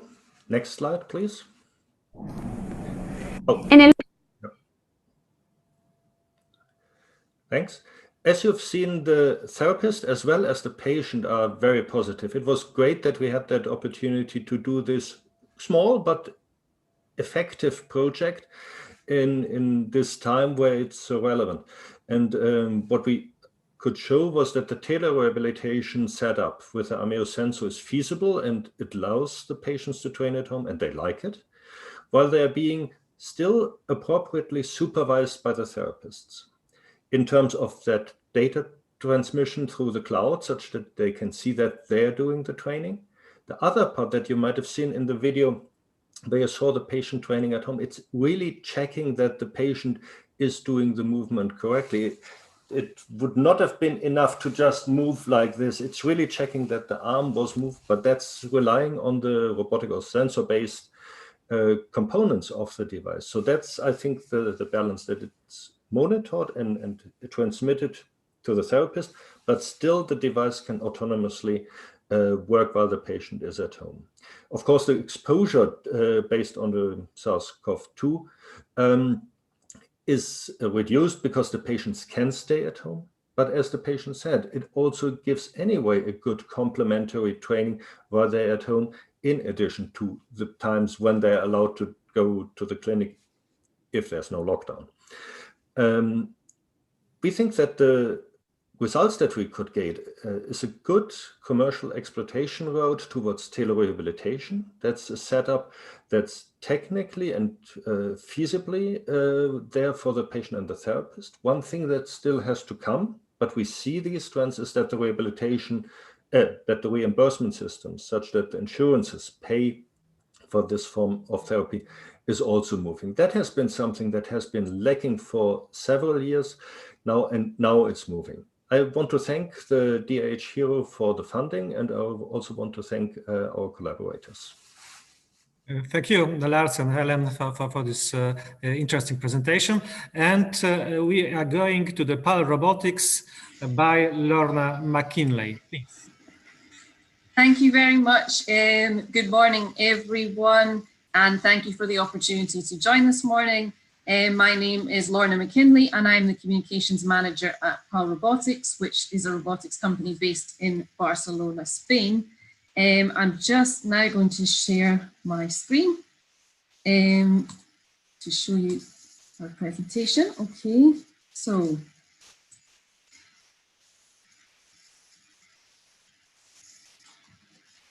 this morning I'm going to present to you our participation in the DIH Hero project, fast deployment of autonomous vehicles to help hospital staff fight COVID-19. This is a project that we worked on in partnership with Axerion, who were project partners for this initiative, and they are a company focused on developing navigation technology based in the Netherlands. Quite a different view, this might help. Okay. Okay, and moving on to the second slide. So to talk about the FAST AV goals, so our goals in this project, working together with Axerion, we established that the goal of the project would be to deploy our existing solutions. So our Tiago delivery and Tiago conveyor robots, which are versions of our Tiago-based robot. Our Tiago-based robot is a robot that was originally developed with industry in mind, but it is suitable for deliveries in all types of environments, including business and including healthcare. So because the solution has various configurations and add-ons, we felt that two of these versions, the Tiago-based delivery and Tiago-based conveyor, could work well for development to be used within a hospital or healthcare environment. So in this project to develop these solutions, we added Axerion's navigation sensors, in particular their Triton sensor, to our solutions, to our Tiago conveyor and Tiago delivery robots to give them the most sophisticated navigation possible. And because all of these robots were originally developed for industrial settings, adding the latest sensor technologies was essential to help them to be able to navigate in narrow hospital corridors with a lot of people. So for this, they needed the most sophisticated navigation possible. And the combination of the laser-based SLAM and laser and depth cameras, as well as obstacle avoidance, and the Triton camera for path following, would allow these robots to be used as delivery solutions in hospitals, which were tested to be used specifically during the COVID-19 pandemic period, with a view to be used during the pandemic, but also moving beyond that to help hospitals in general with efficiencies, improving efficiencies, and being able to, one, deliver goods around the hospital, and two, to minimize staff interactions that were unnecessary. So staff interactions to deliver food or medicine to patients, for example, patients that might be in quarantine due to COVID-19 or due to other reasons. So these were the ideas behind the project, and the goal was to implement our existing robots with sensors to make them as sophisticated and up to date as possible. Okay, so moving on to the next slide. So this here, I will talk about the specific use cases. So with our two solutions, we use these within two hospitals in Barcelona, Barcelona area, close to where we're based here at PAL Robotics. So we tested these solutions over the summer period for robot deliveries of goods, and to ease. So one would be more specifically used for delivery of food and medicine, and one of them as well, the one that can be used to deliver medicine, has a lockable box on top with an access code, so only specific members of staff are able to access the goods inside. So that would be used for delivery of medicines and so on. So to talk more specifically about the Tiago-based conveyor use case, as I mentioned, this was tested in hospitals in Barcelona. So the first use case was transportation of a food tray to a patient's room. So the tray of food would be placed on top of the robot, and this robot is then able to move throughout the hospital. The main advantage for this, as I mentioned, is it's useful for autonomous patients. So patients that do not require special attention from health personnel, however they need to be in quarantine, for example, because of COVID-19. And this solution helps to lessen social interactions of hospital staff with patients, reducing hospital infection rates potentially because it's reducing unnecessary social interactions. This robot is easy to deploy because it's integrated with an easy to use interface, and it's also able to understand the commands of non-specially trained personnel. So various personnel, for example, in the hospital, were able to use this easily during the trials in the summer to transport trays, potentially trays of food around the hospital. And during the use, we did, following testing of the solutions in the hospitals, we did extensive interviews with the staff in the hospitals that used the robots, who all were able to talk about the benefits and how easy it was to use these robots, and how these would really help them in the future to be able to work more efficiently and to minimize non-essential interactions with patients. So moving on to the second use case. So in the same two hospitals in the Barcelona area, we also tested our second type of robot, the Tiago-based delivery. And this is the robot that's equipped with a safe, which is useful for transporting goods like medication, medical supplies, blood samples, etc. So goods that have to be kept in a locked safe and cannot be accessible to anyone around the hospital. So the main advantage, the staff that tested this solution found that it was freeing the time that was dedicated to deliveries, and this allowed hospital staff to focus on urgent patient care and treatment. There was also no need to change the hospital infrastructure for this solution to be rolled out. So it was very flexible and adaptable. It could go through corridors easily, avoiding obstacles, avoiding anybody who may be in its path. And also because it's a compact solution, it was able to adapt to different spaces, and it can serve institutes with different space distribution, whether this is narrow corridors or wider spaces. Okay, so moving on to the next slide. Okay, so to just talk a bit more about the conclusions of this project. So the project went through some different phases. So the initial phase was working with Axerion, our project partner, to determine which of their sensors would be best used to provide our robots with the most sophisticated navigation possible for this project. Following that, we were able to implement the sensors to the robots in our premises at PAL Robotics and do testing of the solutions there to check how everything worked. And then after this stage of the project, we were then able to deploy these solutions on a testing basis in the hospitals in Barcelona. And after the testing phase, as well as the interviews with the hospital staff, we interviewed staff within PAL Robotics who worked with the solutions to find out more about development capacities for the future and how things went within the project.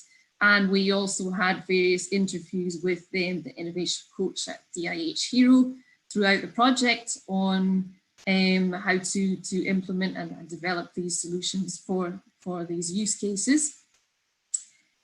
So the tests at the hospitals overall have demonstrated that compact and smart robots can be deployed to perform intralogistics tasks within hospitals to help fight against COVID-19. Overall, as mentioned, we found that these solutions were very helpful in reducing personal contacts with patients that needed to be in quarantine.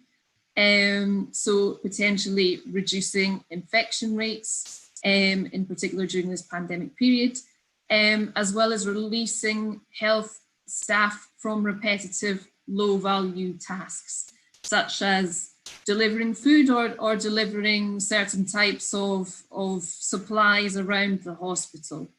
So therefore helping potentially to alleviate staff from stress and work overload.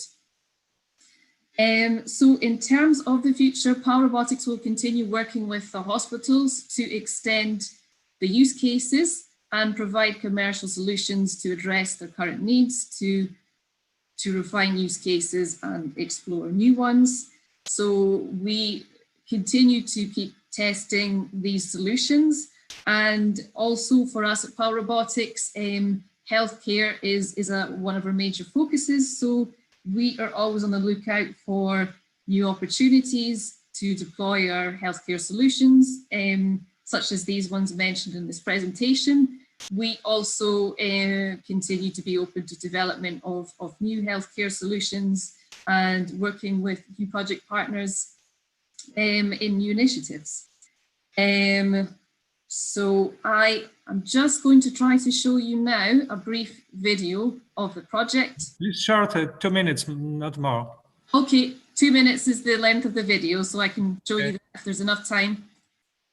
Okay.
Maybe you comment something about this because we haven't voice.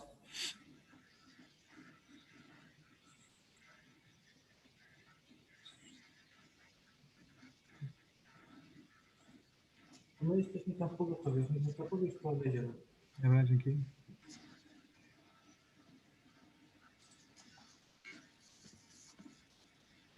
Okay, so thank you very much for your time this morning. And if you have any questions, feel free to contact me at PAL Robotics. Thank you. Okay, thank you, Lorna. We wait for the discuss during the table that we need time for this. That this is the reason that I try to shortage. Next, current buyers from Foxdale company. Please, the floor is here. Please try in 10-15 minutes that we will have also time for discuss. Yes, thank you. I will share my screen. Can you hear me clearly? Yes. Okay. And now you should be able to see my screen. Oh, yes. Okay. So thank you for this opportunity. My name is Koen Beijers, and I'm the co-founder and CTO of Novosanis. That's a medical device company. And I'm the founder of Foxdale. That's a design and engineering and innovation agency in life sciences and medtech solutions. Today, I'm going to elaborate on vaccination technology based on intradermal delivery and robotic administration more specifically. Just to start with a number, according to the WHO, no less than 10 million deaths have been avoided between 2010 and 2015. So that makes vaccines a worldwide success story, to say the least. But in the light of the COVID-19 pandemic, a more relevant topic as saving lives comes with vaccine availability and coverage, speed and traction of delivery, and the much needed herd immunity. Of course, a vaccine has to get administered in the first place, so I will briefly elaborate on routes of administration. Administration is not limited to these five, but for sure, these are probably the most common and most widespread. So there are oral vaccines for polio, yellow fever, pneumococcal. There are intranasal solutions, for instance, for influenza. But when it comes to campaigns for seasonal flu, pharma and health organizations most often bank on needle and syringe solutions. Needles and syringes have basically been around since the 18th century, but the past 50 years, we've seen them evolving with regard to materials and quality, manufacturing technique, cutting technologies for needles, grinding tools, lancet cuts, supported by ETO, E-beam, and gamma sterilization solutions, up to what we have today. So we have medical grade polymer syringes for non-prefilled, and we have glass and COC reservoirs for pre-filled needle syringe combination devices. And these syringes and variants allow routes of administration for intramuscular, that's in the muscle, subcutaneous, and intradermal injection. Intradermal in the dermis, in the skin. Focusing on IM, intramuscular, and intradermal delivery, there are some aspects to elaborate on. Intramuscular delivery for sure is the most popular, the most common gold standard route of administration, but some aspects should be taken into account.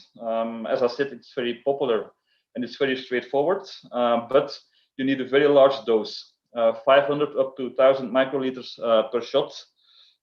In reality, the muscle perhaps might even not be the best site of administration, and very often adjuvants will be necessary to trigger immune responses needed. And it's only to be performed manually. You need a lot of healthcare professionals, and there's risk for needle stick injuries, and people tend to opt out due to needle phobia.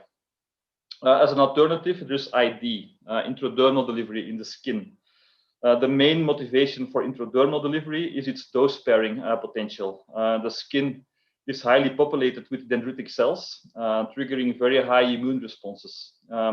Literature and own research has shown that dose sparing potential to be 60 to 90%.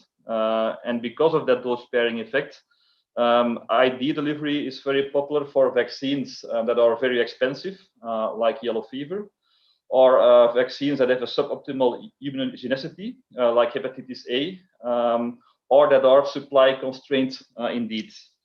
And next to the dose sparing potential, there are a number of downsides, however. The gold standard to administer ID is the MAN2 technique.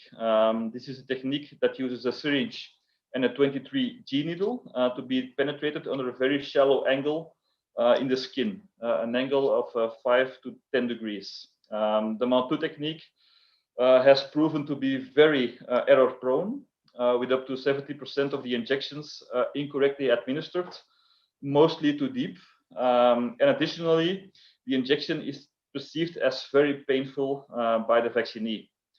So the required healthcare professional skill level, combined with the painful discomfort for the vaccinee, make intradermal drug delivery unpopular for large-scale vaccination programs. You can see in the sketch perpendicular intramuscular injection on the left and the intradermal MAN2 technique with a very shallow angle on the right. And then we were faced with the pandemic. So COVID-19 truly opened up the quest for vaccine and treatment strategies. And pharma companies are working very hard to offer prophylactic solutions to ensure the virus stops spreading. But with this, some issues are surfacing. It is already often a topic with seasonal flu, but it is clear that manufacturing capacity to immunize the world could be a challenge, potentially leading to vaccine shortages and not meeting the herd immunity targets needed to protect the most fragile groups in our community. Additionally, you might not have sufficient healthcare professionals, getting about 70% of the population immunized in a very narrow time window of 3 to 6 months, possibly wouldn't work out. And even more, when you need those healthcare professionals for obvious other pandemic-related assignments. And on top of that, with that limited pool of people, you'd want to find ways to guarantee physical distancing to prevent them from getting infected and avoid for them to potentially infect the vaccinees. Not to mention the lack of personal protection equipment, as we have seen earlier this year. So in short, there could be a lot of things lacking in pandemics like COVID-19, lack of vaccines, manufacturing capacity, professionals, speed, distancing, coverage, and ultimately herd immunity. And that's how the ROB-ID saw light. How can we design and demonstrate an automated autonomous system that leverages the full potential of robotic accuracy to have successful perpendicular intradermal injections that requires less healthcare professionals and that can allow for physical distancing and less personal protection equipment and make it safer. And that solves needle phobia, offers painless injection with a very thin and short needle. We use a needle of 0.85 millimeters and with a very high level of standardization, repeatability, and speed. Looking at those intramuscular and intradermal sketches I just showed, we can now basically add an administration technique where we would mount an intradermal needle adapter like VaxID from Novosanis or U-Needle or Terumo's Immusize and have it operated by a robotic system. So this is the prototype we've built in a Horizon 2020 demonstration project under this hero. You can see it here in front of me. And to give a generic overview of the system architecture, it's a kiosk-like embodiment comprising a 5-axis accurate robot with an anti-effector. And the anti-effector is there to manipulate needle syringe-based needle adapters. And there's a tray with individual doses of vaccines, an inflatable armrest to position the patient's arm, dorsal side up, and a sharps container for waste. So the Horizon 2020, the HERO project, allowed us for system engineering, detailing of mechanical architecture, electronic development, user interface development, hard and software deployment, and prototyping to bring the innovation to a device for research use. The full system architecture, but also the main components and individual subsystems have been filed for additional protection earlier this year. I'll briefly take you through all of the touch points of the system. So the vaccinee puts his arm in the armrest. Subsequently, the system is activated. The end effector connected to the robotic arm reaches out at the vaccine carrier and selects a single dose. The tear-off is cut and an intradermal delivery device is taken out of the carrier. The robotic arm then moves towards the patient's arm and administers a very accurate and a very low dose of the vaccine. And that administration itself takes about 8 seconds, as you can see it here. Consequently, the device is disposed in a locked sharp container, and then the vaccinee is dismissed.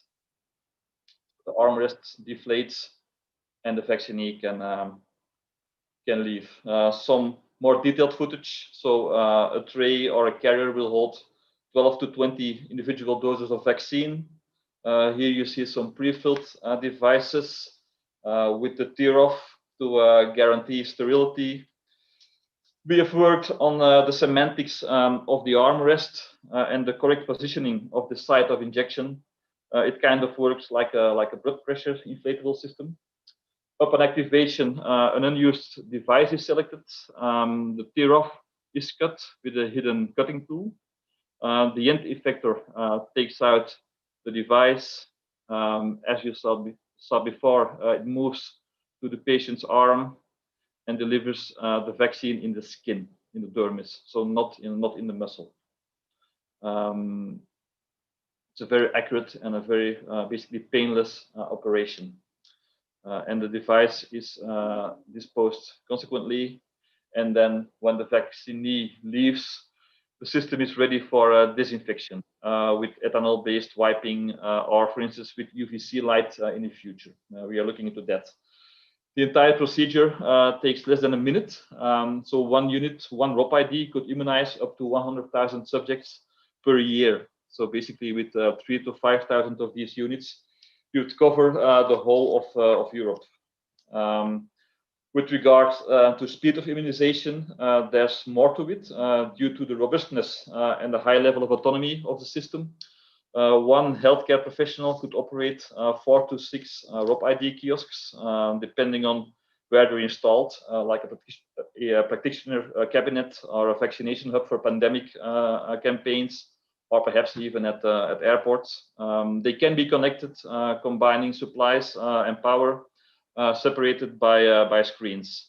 So further leveraging on the speed of autonomy of robots on the one hand, and the shortages of healthcare professionals and vaccines on the other hand. And depending on the installed base at a certain moment in time, this could be an instrumental solution for pandemics in reducing time, sparing doses, and increasing coverage. To accelerate the development and scale up ROBOTYs, we've recently composed a consortium with the University of Antwerp and Vaccinopolis as a clinical research partner, QBD, Quality by Design, for RA and QA support, and Unitron as a device manufacturer. And with Foxdale as R&D partner, all systems are now in development to start assessing safety and efficacy and build additional clinical evidence. Briefly on that, so with COVID-19 vaccines in development and being evaluated in clinical trials, the next challenges will be the manufacturing capacity indeed, and getting the world vaccinated. Two topics basically benefiting to a large extent from dose sparing to intradermal delivery and fast and standardized administration. Just like in these two headlines, the moment you find and select vaccines, how are you going to produce millions of files of it? And once you have those files, how can you immunize billions of people? And this is how we are tapping into the ecosystem, into current vaccine developments and with own trials, initially focusing on safety, acceptability, and usability, and on efficacy and antibody response in a second phase. This is an impression of two study designs, phase 1 and phase 2 for safety and efficacy that we've been preparing with Vaccinapolis, University of Antwerp, and QBD. So we feel we've made quite some progress over the past few months from a hardware and a system design point of view, that is. What are we looking for today? We are looking for pharma partners considering to include this ROBID system in trials and evaluations to fully bank on the dose-sparing potential of intradermal delivery and the standardized, accurate, fast, and guaranteed injection that robotic administration can offer. Thank you. Thank you, Karen, and congratulations for Foxdale. Currently, we are going to the Krakow. AMC Tech, Mateusz Węgrzyn, please. The stage is here.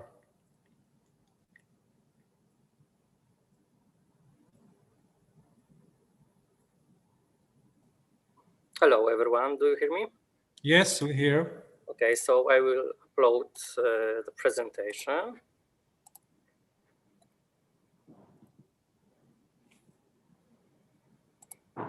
Excellent.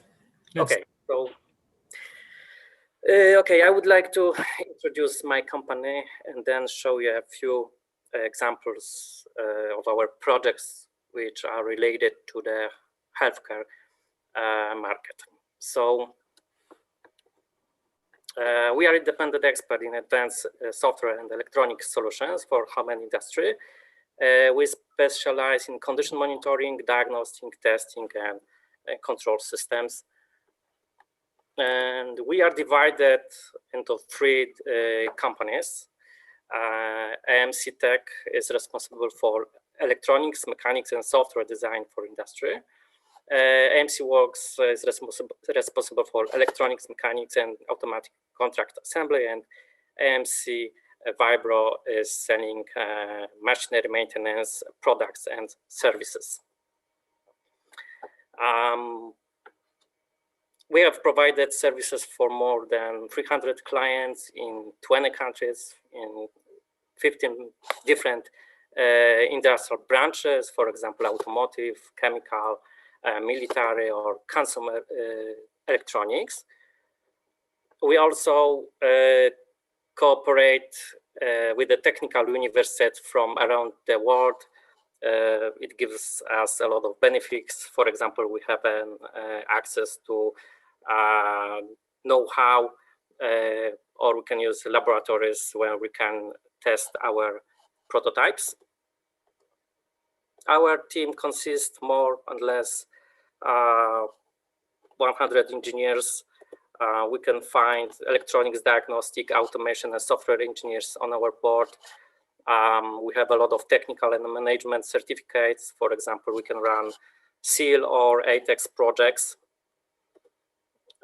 We also aiming always in full control over the entire product development process to maintain quality. We can develop high-level software, low-level software. We can design electronics. We can provide services for industrial design, and we have also production line. We have also CNC machines, 3D printers, etc. So we can build the device from the scratch, from the idea to the ready, market-ready product. Okay, so I will show you a few examples of our projects strictly related to the healthcare market. For example, we have designed this digital skin condition analyzer. This device automatically measures individual skin parameters based on 8 measurable features, among others, skin structure, lubrication, discoloration, and vascularization. And results analyzed by dedicated desktop application determines type of the treatment, of course. Another example is a phone cover designed for a company from the United States. The adapter has advanced optics and built-in LED that illuminates the skin with polarized beam, and solution allows to enlarge the image several times, then take the photo and send to the doctor. Of course, the purpose of the device is early diagnosis of a skin disease, for example, like melanoma. And we also developed application for the medical equipment, for the respiratory diagnostics. Software allows observing parameters such as respiratory efficiency and metabolism of the muscular system in real time. Test results are automatically archived and analyzed. The trends created on their basis allow to monitor the patient's condition. We also designed this kind of intelligent first aid kit. Smart first aid kit contains medical supplies such as bandages, gauze, heart rate monitor, thermometer, defibrillator, and essential medications. Touchscreen display is used to access instruction on how to perform in different procedures, including burns, cuts, fractures, or allergic reactions. And device enables video connection with on-call health experts to provide assistance in more complicated situations. And in this year, we have signed a contract with the company InfoScan for improving their previous product. We will develop this kind of IoT device for sleep apnea monitoring and diagnosis. And upgraded version this device will record various types of biological signals and send them via GSM to a dedicated telemedicine system. Among others, the device will consist of pulse oximetry module, breathing disorders module, and ECG, EEG, and EMG module. And we are very proud of that we collaborate with Hokoma. Our software developers are working on HokoNet, especially on user interface in HokoNet. But also we have another ongoing project which just have started. It's a R-Cube Rehabilitation Robotics Registry, and project goal is a demonstrator of cloud-based registry for rehabilitation robotics that allows researchers to collect diverse data, for example, demographic, clinical diagnosis, or rehabilitation robotics training and assessment data. And in this demonstrator, we will initially connect R-Cube to commonly used devices from Hokoma. And important requirements of the R-Cube solution that can be linked with the therapeutic device are, for example, automatic data transfer to the cloud without the need of therapist's action. It will allow for vessel-like analysis and, of course, data protection and privacy by design. R-Cube platform will be novel in versatility, both with respect to the inputs, both manually entered and automatically uploaded from the devices, as well as to outputs.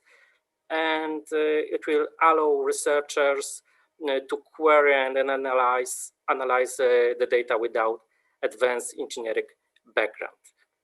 Okay. Thank you very much for your attention. If you would like to ask something, you are very welcome. Thank you very much. Thank you, Mateusz. Excellent. Now it is the time for Akira from Lublin. Bartłomiej Stańczyk, please, the stage is yours.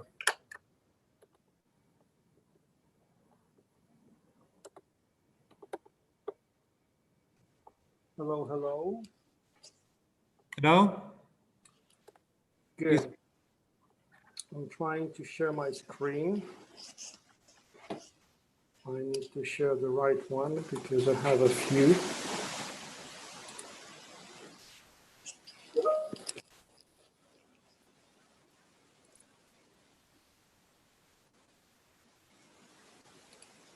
Does it work?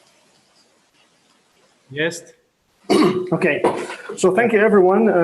Good morning, maybe good afternoon. Thank you, Zbigniew and DIHU for organizing this meeting and for inviting us.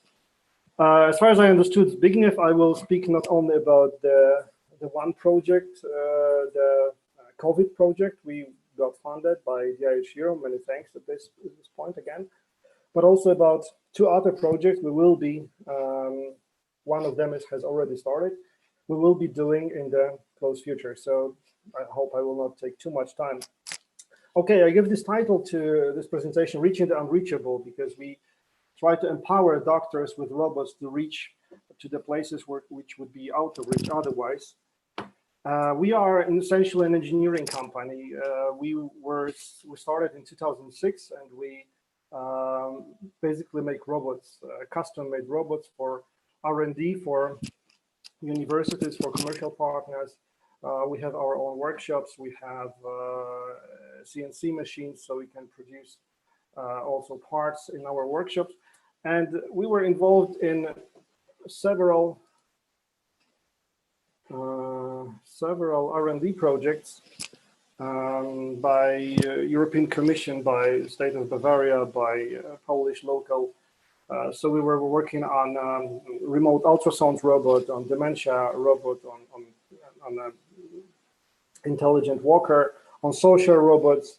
But I think what's most relevant today, it's this one. We call it ARIA, our assistive robotic arm, and we got it partially funded by Polish National Center for Development and Research and Development. So it starts from a drive module, which is very light, very compact, and it integrates the gearbox, the motor, and the whole electronics. And having this drives modules, which we have in different sizes, plus some dedicated shells, you can make basically any robot, 2 degrees of freedom, 3 degrees, 10 degrees, and so on. You can combine these drive modules with shells made of plastic, aluminum, carbon fiber. So it works like Lego, basically. So that's the concept of this robot. And a few example embodiments here. So you can see as an assistive arm, you see a surgical robot arm, you see ultrasound robot arm. We also have one with for mobile manipulator. And this is how it looks like. So this is basically the lightest and the safest robotic arm for industry, in the industry. And it's been released to the market as a medical product class 1. So as you can see, it has force sensors, so it can recognize the contact. It has it recognizes the contact and collisions.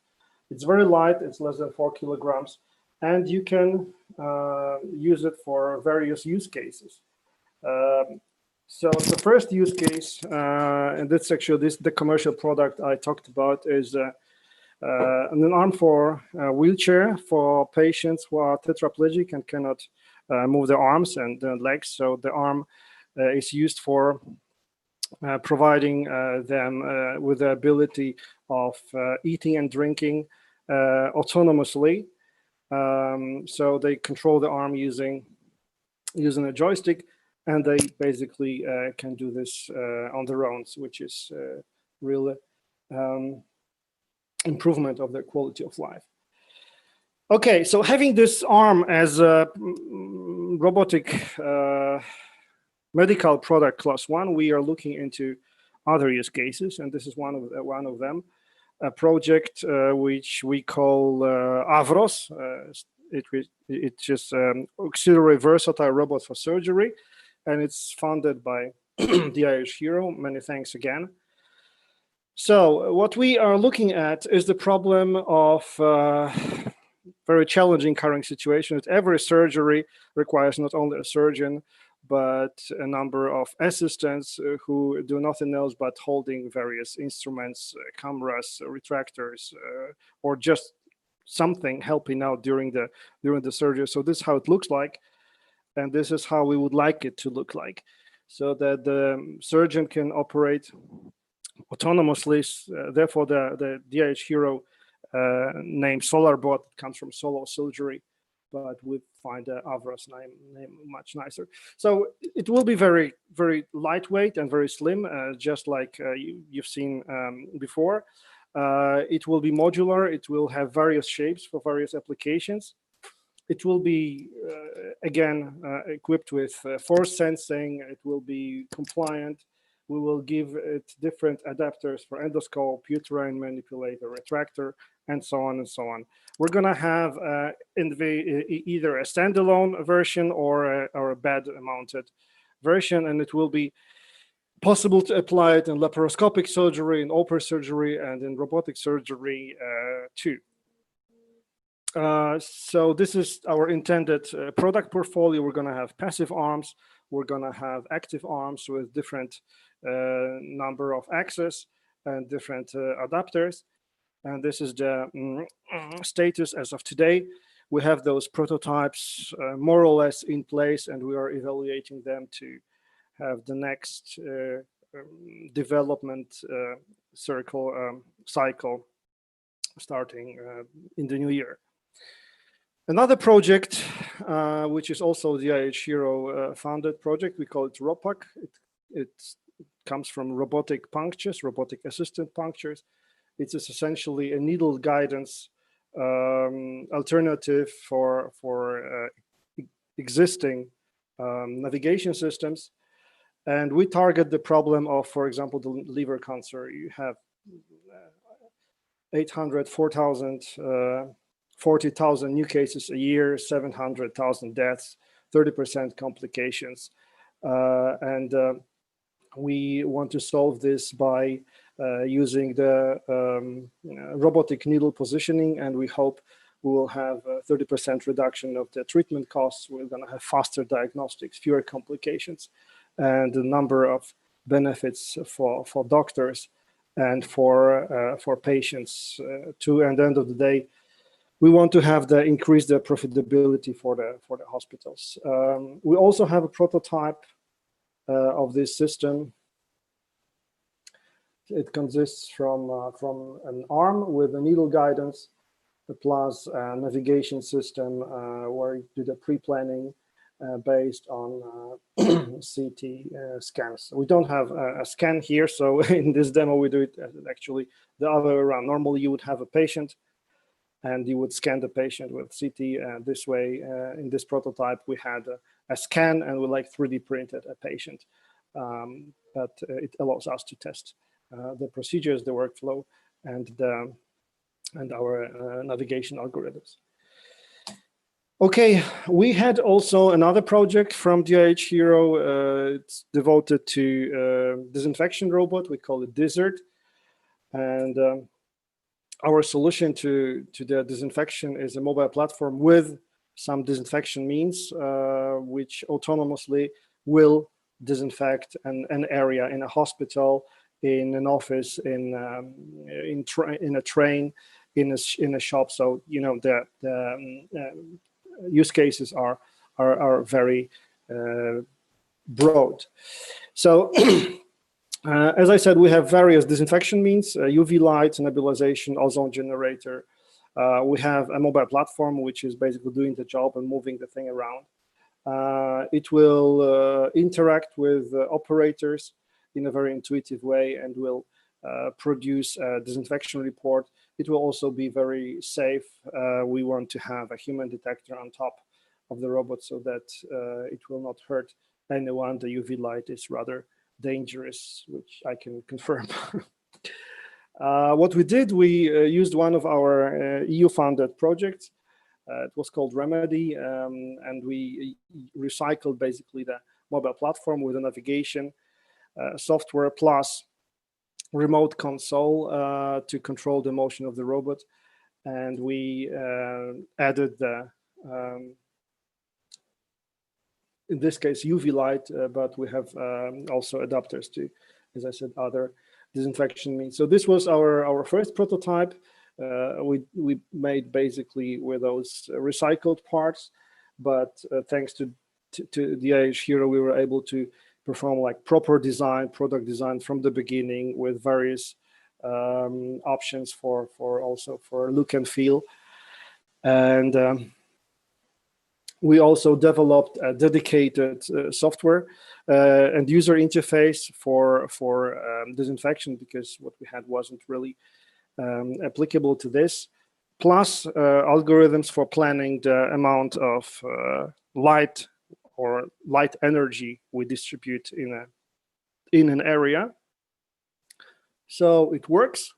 We have so-called human detector, which detects human in the vicinity of the robot and basically switches off the light.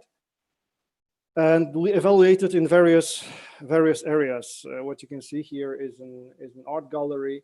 There is a doctor practice. There is a shop, and it works. So thank you very much for your attention. I hope I didn't take too much time. I tried to squeeze the 3 projects into this one presentation. Again, thank you, DH Hero, for funding this project. I think without you, it wouldn't be possible.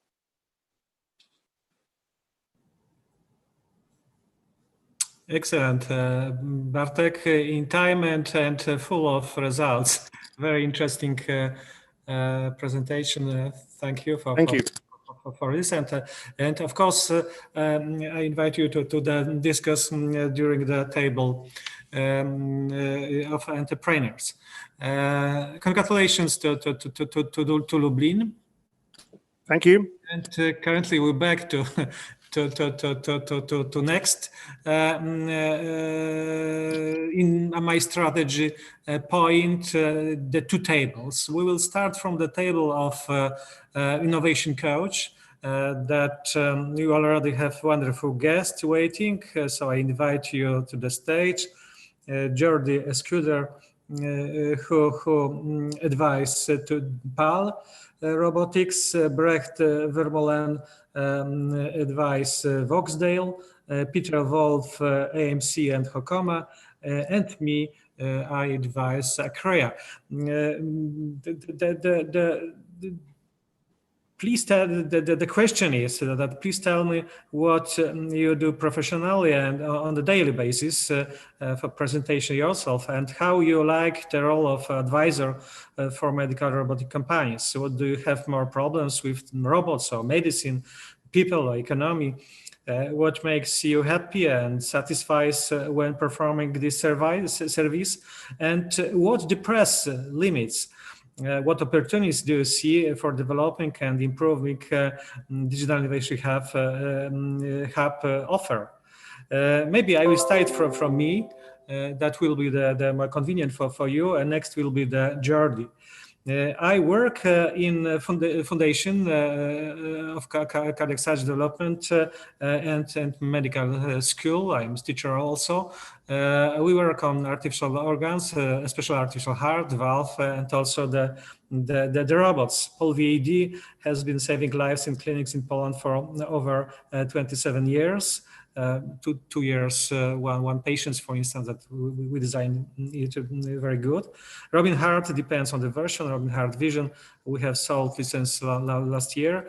But as you saw about surgery robot, currently we improve it.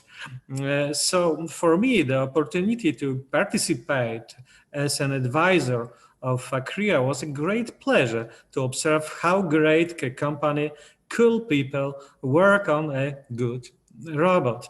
I just, without this burden of responsibility for the product, helped to make better decisions, avoid mistakes that I made myself. I sincerely congratulate my colleagues from Lublin. They did a great job in the extremely difficult time of COVID.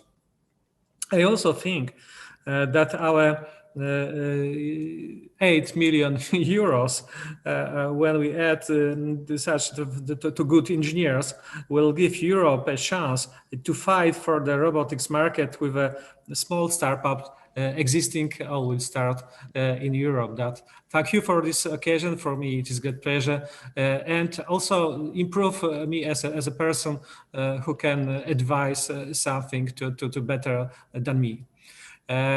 It is my short short information about this. Next, maybe I would like to ask Jordi Scudder for short talk about your experience, but please starting from a short presentation who you are.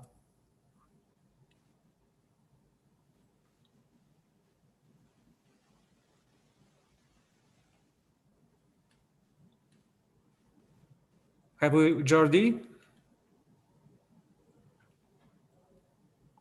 I don't see his name in the list. Okay, that please Brecht, let's start from the Brecht Vermeulen Voxdale advisor. Oh yeah, sure. So I'm Brecht Vermeulen. I'm a researcher at IMEC and Ghent University in Belgium. I'm responsible for all infrastructure at our research group. So that means we do have like a home lab environment where we can play with robots in the home, but also Internet of Things kind of thing. We also have large backend infrastructure, like for AI, machine learning. I'm all responsible for that. And my personal research is about social robots for healthcare. So I showed you before the robot for diabetes, teaching diabetes to children.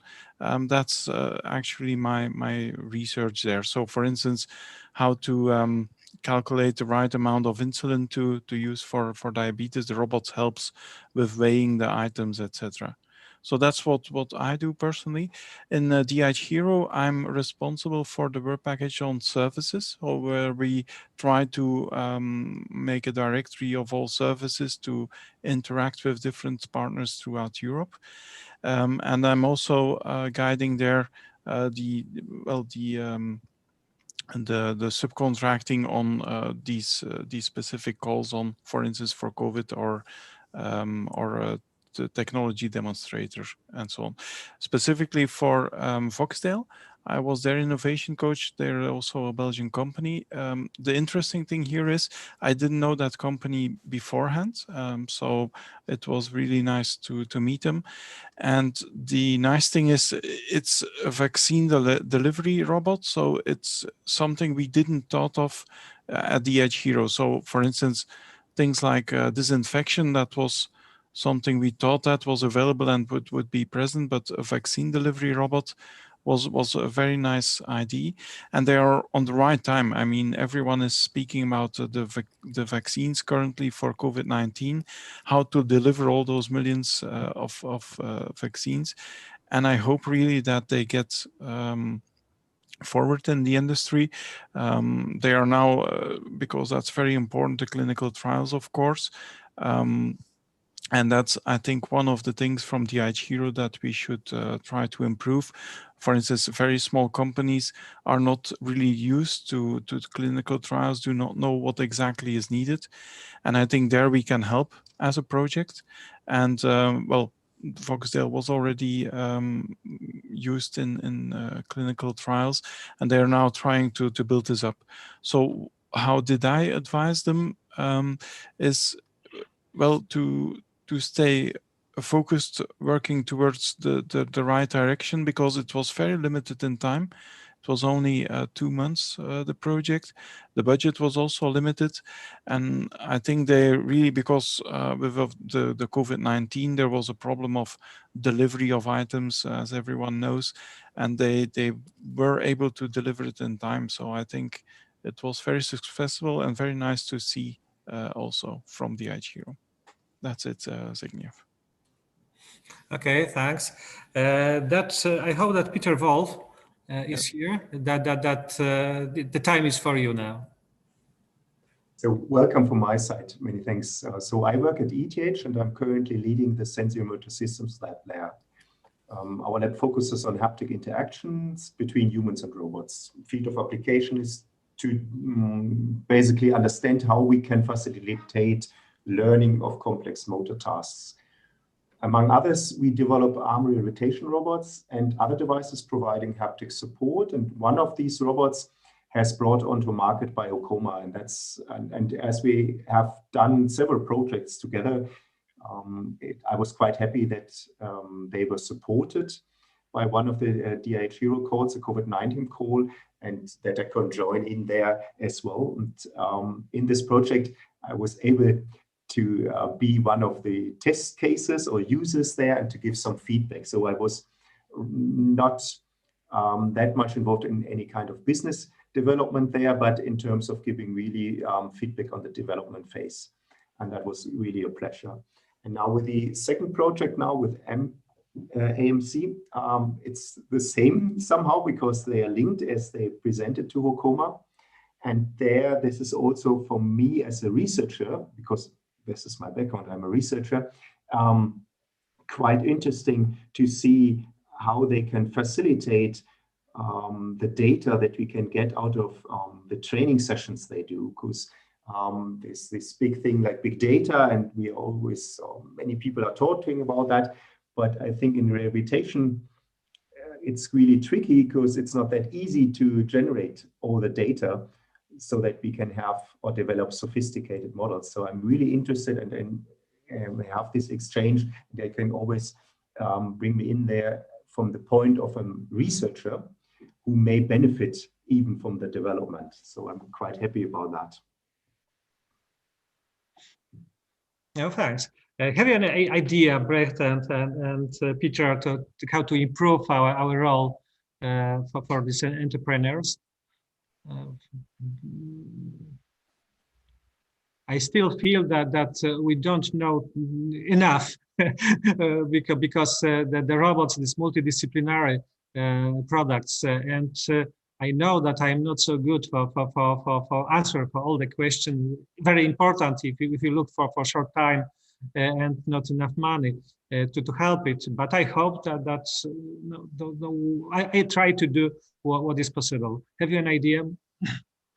Yeah, well, I think so. The COVID-19 call was very special. It was very short in time, so beforehand it had to know what needs to be done.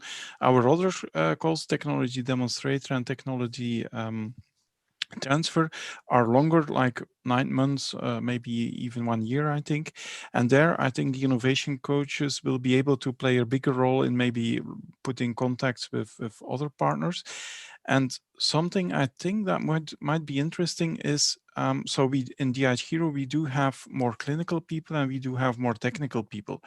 It might be interesting to see if maybe we would need 2 innovation coaches, 1 clinical, 1 technical per project. I know that, for instance, for some of the TD projects now, that was exactly what was proposed internally, to have 1 more clinical, so actually doctors in DH Hero, and then also technical people. And that might be maybe an extra advantage.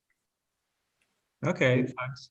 I also think it's a great opportunity. Also, it was not a nightmare, but COVID-19 also created a great opportunity, because as we now share this, or we are joining this conference by this tool, and I think this has convinced many people that it is not necessary to always travel and also to exchange ideas and do that across Europe, so that you're not anymore focusing just on your country and close by, where you can easily have access and have conversations, but that you do it on a larger scale and may find even a better fit to your needs that you really need, if it is not that much restricted to some kind of hardware that is needed or materials. But in any other case, I think it's also a great opportunity that we now have. And of course, I also think that all the upcoming codes or the now existing codes, they really contribute to that.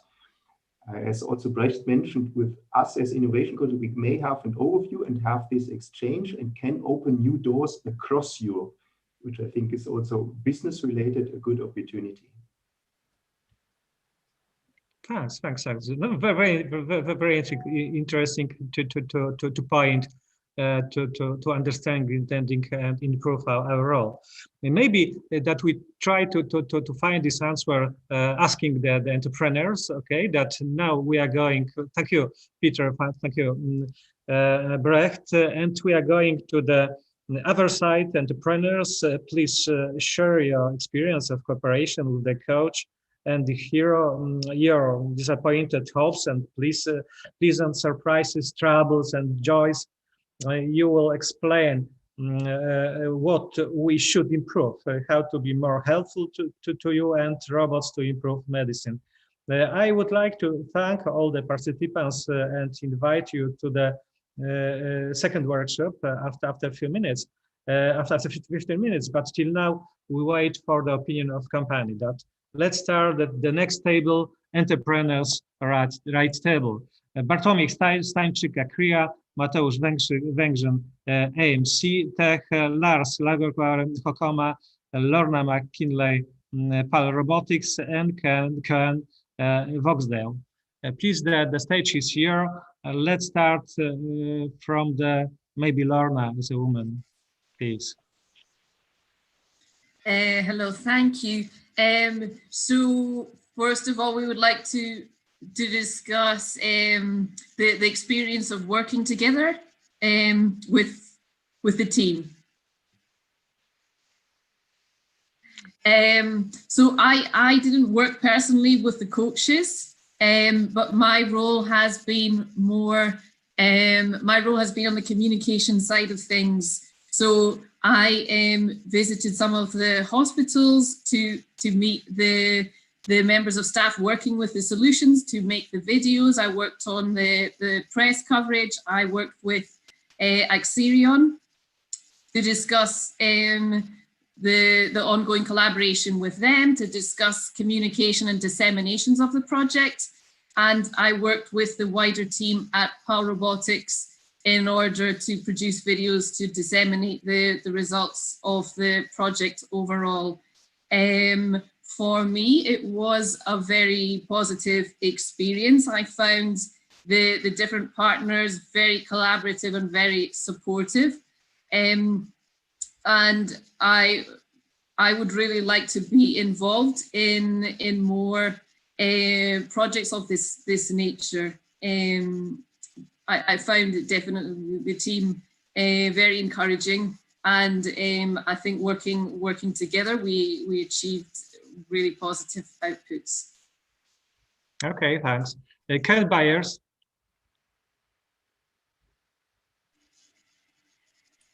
He had to leave earlier, Zygniew. Sorry, Okay. He's in a clinical trial actually. Okay, that's Lars. I hope from Hofma is with us. Ellen. Yeah, I'm still here.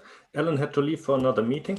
But I think I can speak on behalf of her because with her and with Serena, we had a very compact core team from different departments in our company, such that we had that point with the interdisciplinary work that you mentioned. I think it's very important. We have the company set up in a way that we have these three sides of the triangle always there. So we had that core team and then went out into the company to get the thing really working. Collaboration with Peter as a coach was very good because we know each other for so long. We didn't have to explain the basics, so we could start really right off, which was for that COVID-19 project that was very short in time, very, very useful. The project, although it was short and not so big, was good in the sense that it really came at the right time. It really made us think, what can we do? How can we do it? How can we help the situation, given that the situation for all of us so markedly changed?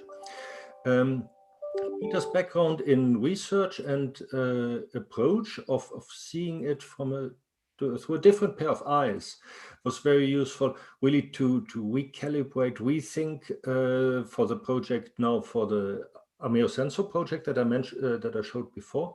But it will also be important for the RQ project, because there he's actually a real stakeholder, because he is a researcher who might be interested in using the solution afterwards. So I think that's very useful. Okay, thanks. That's IMC. Mateusz, please.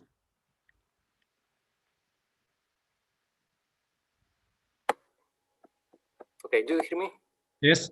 Okay, so we are completely new in DH Hero project, and and then I would like to point it in a different perspective. It is well known that we are knocking to the revolution's door.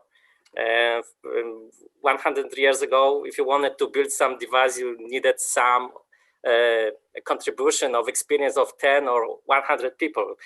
If you want to build a new device today, for example, robot, you need some of contribution of experience of hundreds, thousands of people, because this kind of system and devices are extremely complex.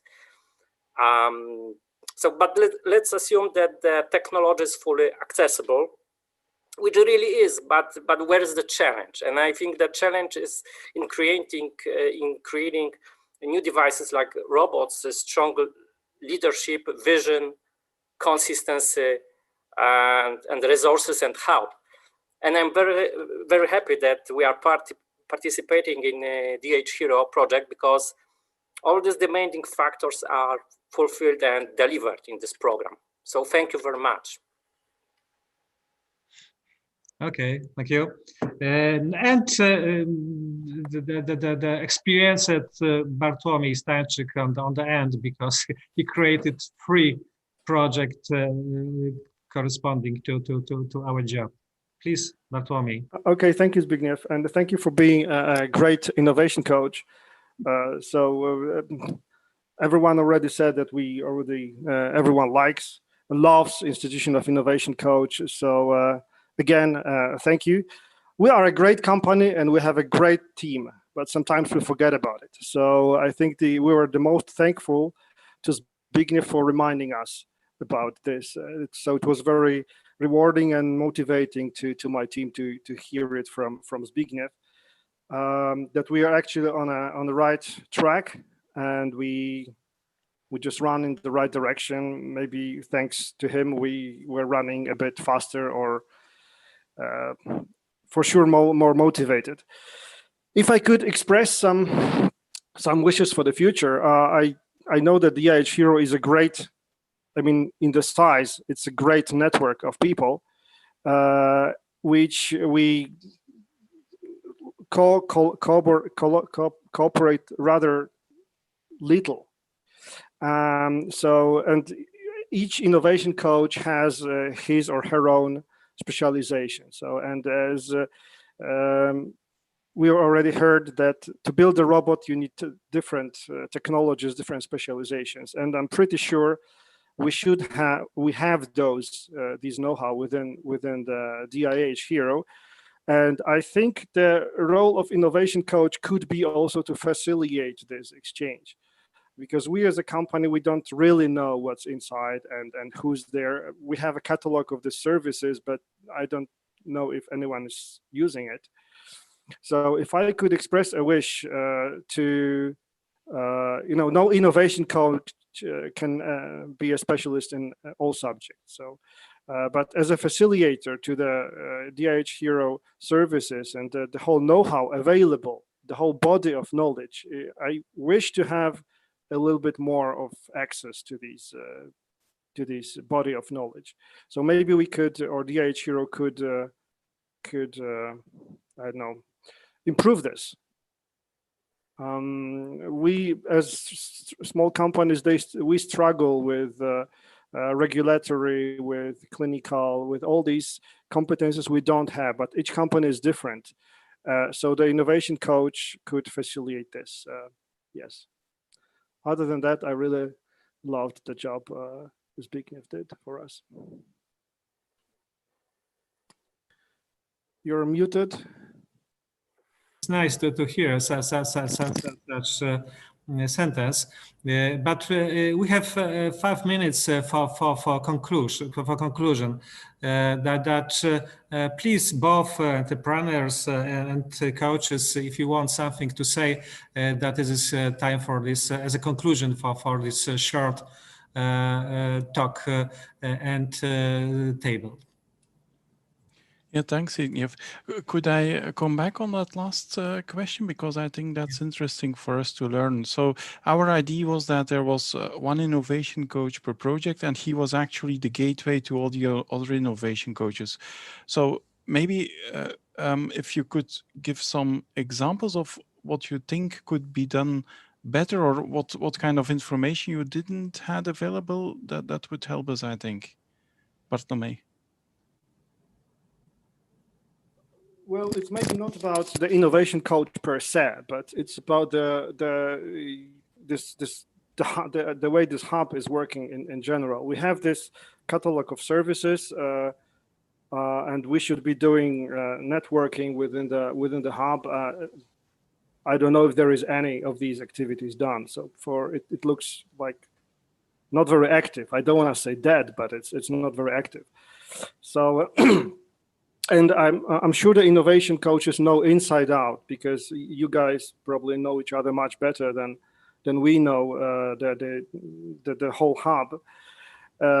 So, well, we could say that we need regulatory support. We need mostly this. We need also clinical support, because on the technical side, we're rather good. I'm sure there are companies who have different needs, and the innovation coaches know it already inside out, what we need and what is available at the DIH Hero. That's it. Yeah, I agree. So what happened a bit is we were affected by COVID-19, because what we planned was like a knowledge conference to be physical brokerage events to spread that information, bring people in contact. What we will do now, as I announced, is actually starting in February with a number of webinars to indeed spread this information, to also get your input on this. So I hope that will answer your questions at that point, and it helps you. Yeah, I agree. Thanks. Yeah, can we do some more, say, networking? Maybe it's even easier with these online possibilities. Yeah, fully agree. And so there will be launched in January a new portal of DIH Hero, where organizations can indeed put their own information, but also put some questions forward, so that there can be an increased online in networking as well. And so we will announce this on the webinars, and we hope to get also your input on this, but we hope that will solve a number of problems. Yeah. Thanks. Yeah, thank you very much. I think that maybe a good idea will be to continue this roundtable discuss entrepreneur and coach together, maybe 4 times per year, and exchange this knowledge, experience, and mistakes. What do you think about this? Yeah, I think it's a good idea. So we will have more running projects, and I think we should bring them together more. We tried this already at the end of COVID-19, but I indeed think we should try to increase that. Yeah, agreed. I know it's not easy. I happen to know other DIHs, mostly from robotics side. I know them quite well. So the idea is that you create a network. It's about the sustainability after that. And I know that this is not easy. Everyone is struggling. No one has invented a perfect model for this. So I hope that we will, and you guys will come up with something really sustainable for the future. Okay, but looking forward. For us, the entrepreneur is the hero. Please remember that we look for you, for all of us, with proud if the results we will see. Perhaps to support you in that idea with the meetings, I think that more networking is good. I enjoyed the meetings that we had during the COVID-19 call a lot, because it showed the diversity of robotics in Europe. And this is something that's also important, and where I think DIH Hero can help. In terms of the 4 times a year, I quickly thought that this might be a bit not frequent enough, but then too much is also not good. What we had in the COVID-19 calls was a bit of diversity in the subgroups. So perhaps having sub-meetings for networking of those that are working more on the rehabilitation side, and some that are working on the disinfection side, splitting that, and then making more, then that would be something that I think it's good. And the other part that was not mentioned, of course, the financial support is something that's very useful, given the time on the business side is more difficult. Keeping that and keeping that pragmatic and easy and forward is very, very good and important, and getting that opportunity to be able to do more than we just could do, given that the future is a bit uncertain. Okay, as I understand about the business together, but about specialization, that's into the small table will be more interesting. Okay, thank you for this discussion and attendance this part of our conference. As you know me, I like a real job that I will prepare for you with my colleague the presentation what the company can use in my laboratory if we think about the testing stage. That please stay with us. Currently, I go to the second floor. Dariusz, Łukasz, and few colleagues wait for you, and we'll show you what we offer as a testing devices for you. Maybe you can find something interesting for you that will be the real job performing on real robots, and maybe also the results will be interesting for the users. Okay, that's. Dariusz, to w takim razie Łukasz, Dariusz, łączcie się, idę zaraz do Was, zacznijcie już prezentować.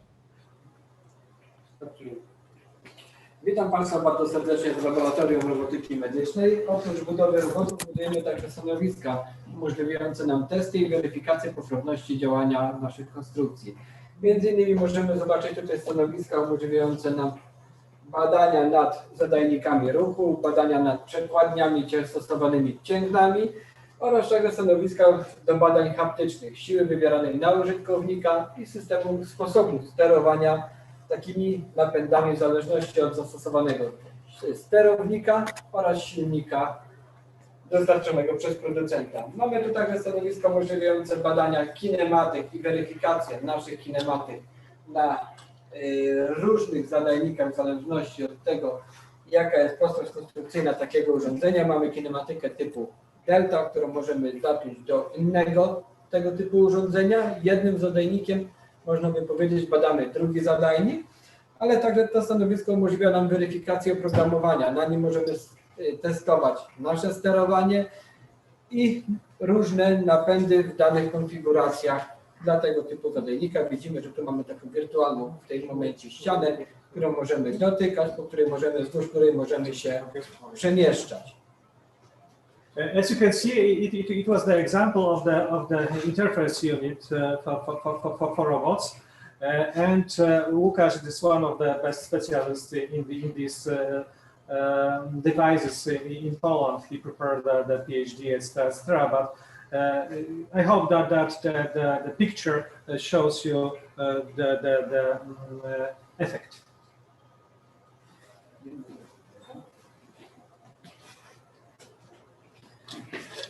Możemy zobaczyć tutaj stanowisko do badań sztywności statycznej i sztywności także dynamicznej naszej konstrukcji. W tej chwili mamy założone tutaj zadajnik ruchu, ale ta maszyna umożliwia nam pomiary nie tylko dla zadajnika ruchu, ale także dla narzędzi i robotów chirurgicznych. Skład stanowiska składa przede wszystkim zbudnik, który generuje nam siłę obciążającą naszą konstrukcję. Po drugiej stronie znajduje się tzw. sylwak, czyli przemieszczenie konstrukcji. Z jednej strony wywieramy siłę, mierzymy siłę, jaką wywieramy, i mierzymy przemieszczenie tak naprawdę naszej konstrukcji. W tym momencie możemy wygenerować sobie charakterystykę, która jest mierzana zarówno dla siły, jak i przemieszczenia, i mamy rysowaną charakterystykę mechaniczną dla takiego układu. Jest to maszyna uniwersalna, więc możemy tutaj zapiąć nie tylko ten zadajnik, ale także większe konstrukcje. Maszyna możliwa jest modernizacja, rozbudowa o kolejne elementy składowe dla takiego stanowiska. This is special device unit for testing the stiffness, dynamic and static of this kind of usage interfaces. That it is special made for this. If you, for instance, design haptic systems, that it will be good for you.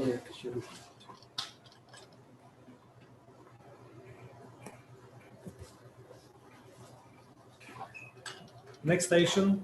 Kolejnym z większych naszych stanowisk jest stanowisko do badania siły. Umożliwia to maszyna tak naprawdę wytrzymałościowa o bardzo nietypowej konstrukcji, ponieważ mamy tutaj zaprezentowaną wychylną kątowo bramę. Możemy mocować próbkę w dowolny sposób, czy to za pomocą imadła lub innych systemów mocujących w szczękach, na przykład samozaciskowych. Na stole takiego stołu stół wykonuje ruch obrotowy oraz posuwisto-zwrotny. Dodatkowo czujnik pomiarowy umieszczany jest na przesuwnym ramieniu w osi Z, a dodatkowo możliwe jest pochylenie tego czujnika pod pewnym kątem. Dzięki temu stół z naszym przedmiotem badania może wykonywać ruch obrotowy oraz posuwisto-zwrotny. Możemy badać zarówno macierz punktów, jak i ustawić przedmiot w osi obrotu naszego silnika i badać go pod różnymi kątami w punkcie, czyli mamy zachowaną tutaj stałość, punktowość dla naszego pomiaru w pewnym zakresie 360 stopni dla obrotu oraz 120 stopni, jeżeli chodzi o pochylenie kątowe dla czujnika pomiarowego. At this stage, you can test all dynamic function of your tools. For instance, of course, it is a very good station also for preparing the pizza, for instance. Jest, możemy testować nie tylko urządzenia mechatroniczne, czy też mechaniczne, które są u nas opracowane. To urządzenie umożliwiają także kalibrację czujników siły, a także testy na tkankach, bo możemy te tkanki zarówno rozciągać, ale możemy stosować tutaj także rozciąganie ze skręcaniem jednocześnie. Because our tools working on the tissue, it is possible also to test the reaction of the tissue using different kind of tools for optimize for instance, robots or mechatronic tools. Badania nad tkankami zwierzęcymi, gdzie możemy mierzyć siłę wbijania igły w dany narząd, a także mamy tutaj badania weryfikacyjne narzędzi laparoskopowych, rozciąganie ze ściskaniem i weryfikacja czujników siły. Also, we test the sensors using the stage.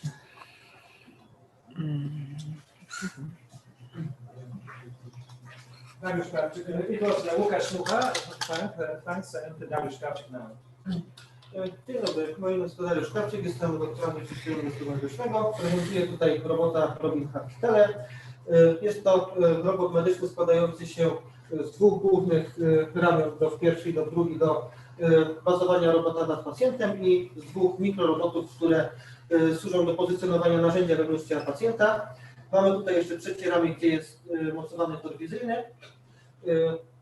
Ten robot przeszedł niedawno modernizację polegającą na wymianie sterowania oraz elektroniki w celu umożliwienia ruchu o 360 stopni tych stopni swobody, które są na mikrorobocie. Ten robot także umożliwia sprzężenie siłowo-bezzwrotne, czyli narzędzia, które są mocowane na tym robocie, mierzą siłę wywieraną na tkankę wewnątrz ciała pacjenta i siła ta jest przekazywana na rękę chirurga, który steruje tym robotem z konsoli sterowania, którą zaprezentujemy za chwilę. Tutaj także modernizacji uległa elektronika, została zaktualizowana magistrala CAN do protokołu CAN-FD 8 megabitów, gdzie zniwelowaliśmy opóźnienia w torze sterowania, natomiast tor transmisji obrazu został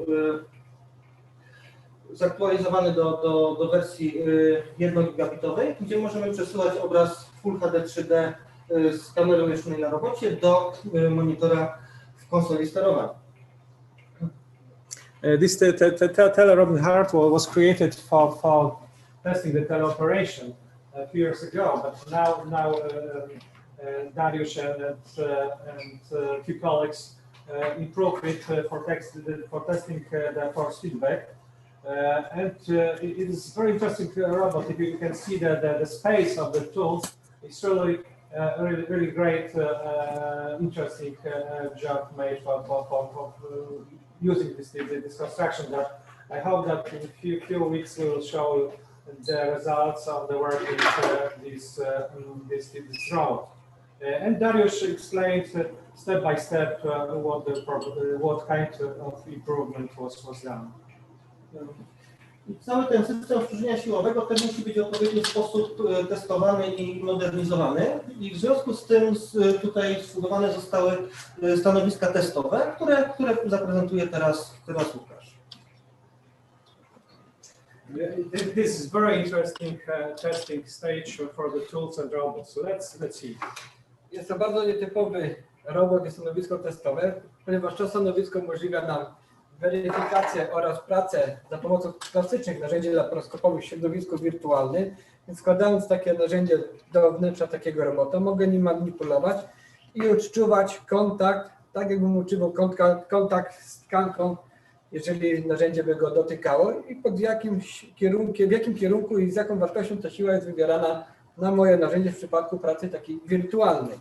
Dodatkowo the first job it is the simulation of the reaction, the tools and tissue. Dodatkowo tego typu urządzenie jest wyposażone w systemy pomiarowo-kontrolne przemieszczenia, zakładając narzędzie już zrobotyzowane, które znajduje się na ramieniu robota. Mogę wykonywać nim ruchy, oddziaływując na narzędzie, mierząc siłę, z jaką robot będzie wybierał na pacjenta, a dodatkowo badając dokładność położenia tego narzędzia względem pacjenta. Jeżeli chcemy sprawdzić, zweryfikować poprawność wykonania robota, czy punkt stały jest w stałym miejscu, możemy to zweryfikować za pomocą tego urządzenia, ponieważ bada nam, na jakiej wysokości i w jakim położeniu znajduje się punkt stały naszego robota. Oprócz tego to urządzenie może działać także jako samodzielny robot, który może się poruszać w płaszczyznach, zarówno not only the tasting device, but also the very interesting proposition of the robot.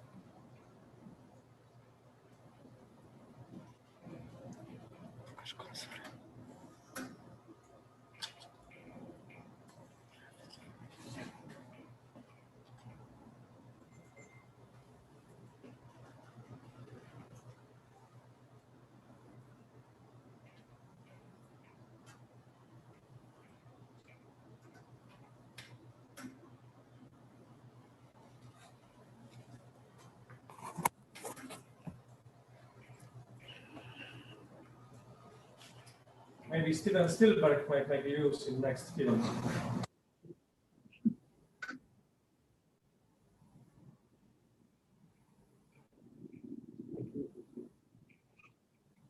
Czyli mamy tak naprawdę dwie platformy, które pracują w tym momencie niezależnie, bo umożliwiając ustawienie naszego narzędzia pod dowolnym kątem i w dowolnym położeniu.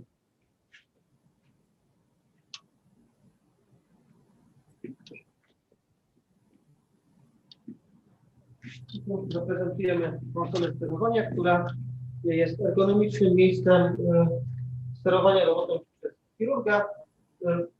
Chirurg w takiej konsoli, a przed sobą dwa monitory. Górny z monitorów pokazuje miejsce operacji do umieszczenia pacjenta, natomiast dolny monitor jest dotykowy, służy do sterowania robotem. Mamy tutaj dwa zadajniki o 7 stopniach powody i te zadajniki sterują już aktuatorami, czyli silnikami na końcówkach narzędzi mechanicznych.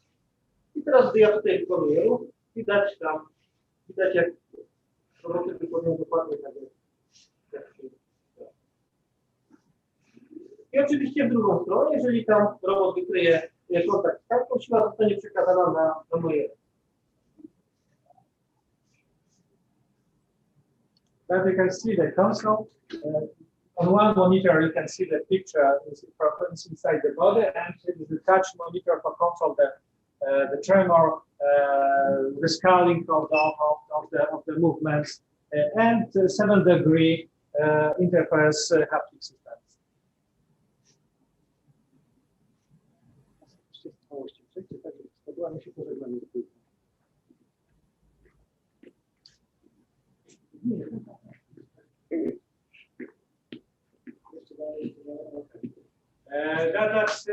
Thank you for spending with us this evening. It is our medical robotics laboratory in the Foundation of Cardiac Surgery Development.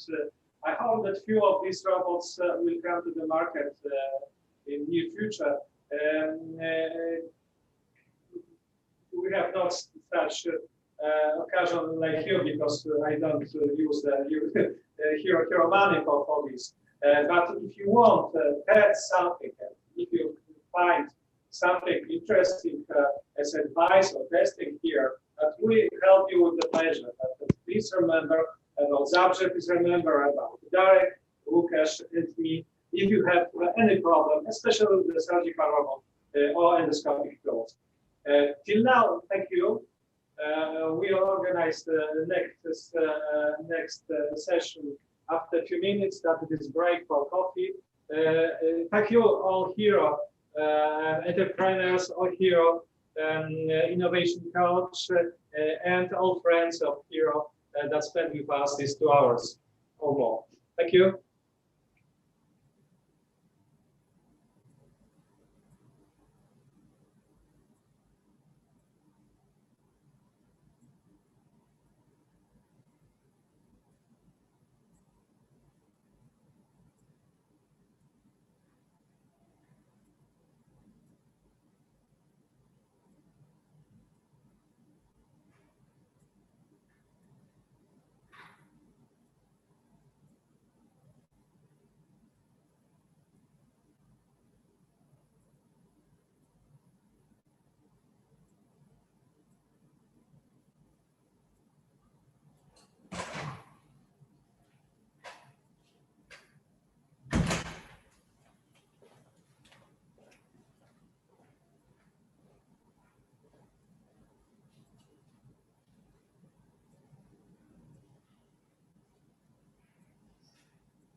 Znamy naszą przeszłość, a znając ją, uczymy się na niej budować rzeczy współczesne. Sięgamy po wsparcie designu i wsparcie nauki, które wspólnymi siłami pozwalają nam oddać fragmenty naszej przyszłości ludziom.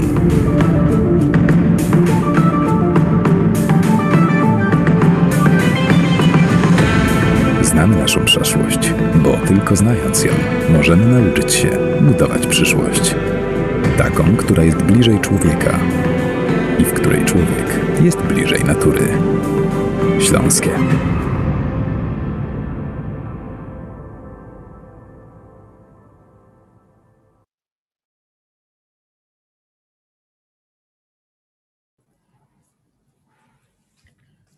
Szanowni Państwo, dzień dobry. Witam w kolejnej sesji, tym razem po polsku i tym razem również o pomocy dla małych i średnich przedsiębiorstw i wszystkich w ogóle, ktokolwiek coś by chciał sensownego zrobić, niestety potrzebuje do tego pomocy ludzi, potrzebuje pieniędzy, potrzebuje organizacji, potrzebuje miejsca, potrzebuje instytucji. I tu mam wspaniałych gości przed sobą, którzy właśnie oferują taką scenę, na której można po prostu wystąpić i po kilku tygodniach, miesiącach być tą firmą, z którą każdy chce mieć kontakt, tą firmę, która produkuje produkty, które są bardzo potrzebne. Kilka takich przykładów mieliśmy przed chwilą, natomiast teraz jakby pokażemy, co tutaj na Śląsku, w Polsce, w Zabrzu możemy zaoferować małym i średnim przedsiębiorstwom i w ogóle każdemu, któremu chodzi po głowie zrobienie czegoś dobrego dla innych. Zaczniemy od pana Aleksandra Kotuleckiego z jego prezentacją. Jeszcze raz jakby przy okazji dziękując za wsparcie Urzędu Marszałkowskiego Województwa Śląskiego. Szczerze mówiąc, zdarzyło mi się tylko 2 razy w życiu, w związku z tym tym bardziej jakby dziękuję za zwrócenie uwagi na te przedsięwzięcia, które robimy po prostu już od lat i mamy nadzieję, że zaprzyjaźnimy się na dłużej, bo ten komfort, który Państwo nam mogą dać, przyda nam się również przy następnych spotkaniach. Panie Aleksandrze, pan Aleksander Kotulecki, Urząd Marszałkowski Województwa Śląskiego, zapraszam. Dzień dobry, dziękuję panie profesorze za zaproszenie na tę konferencję. Nie słychać, proszę włączyć głos.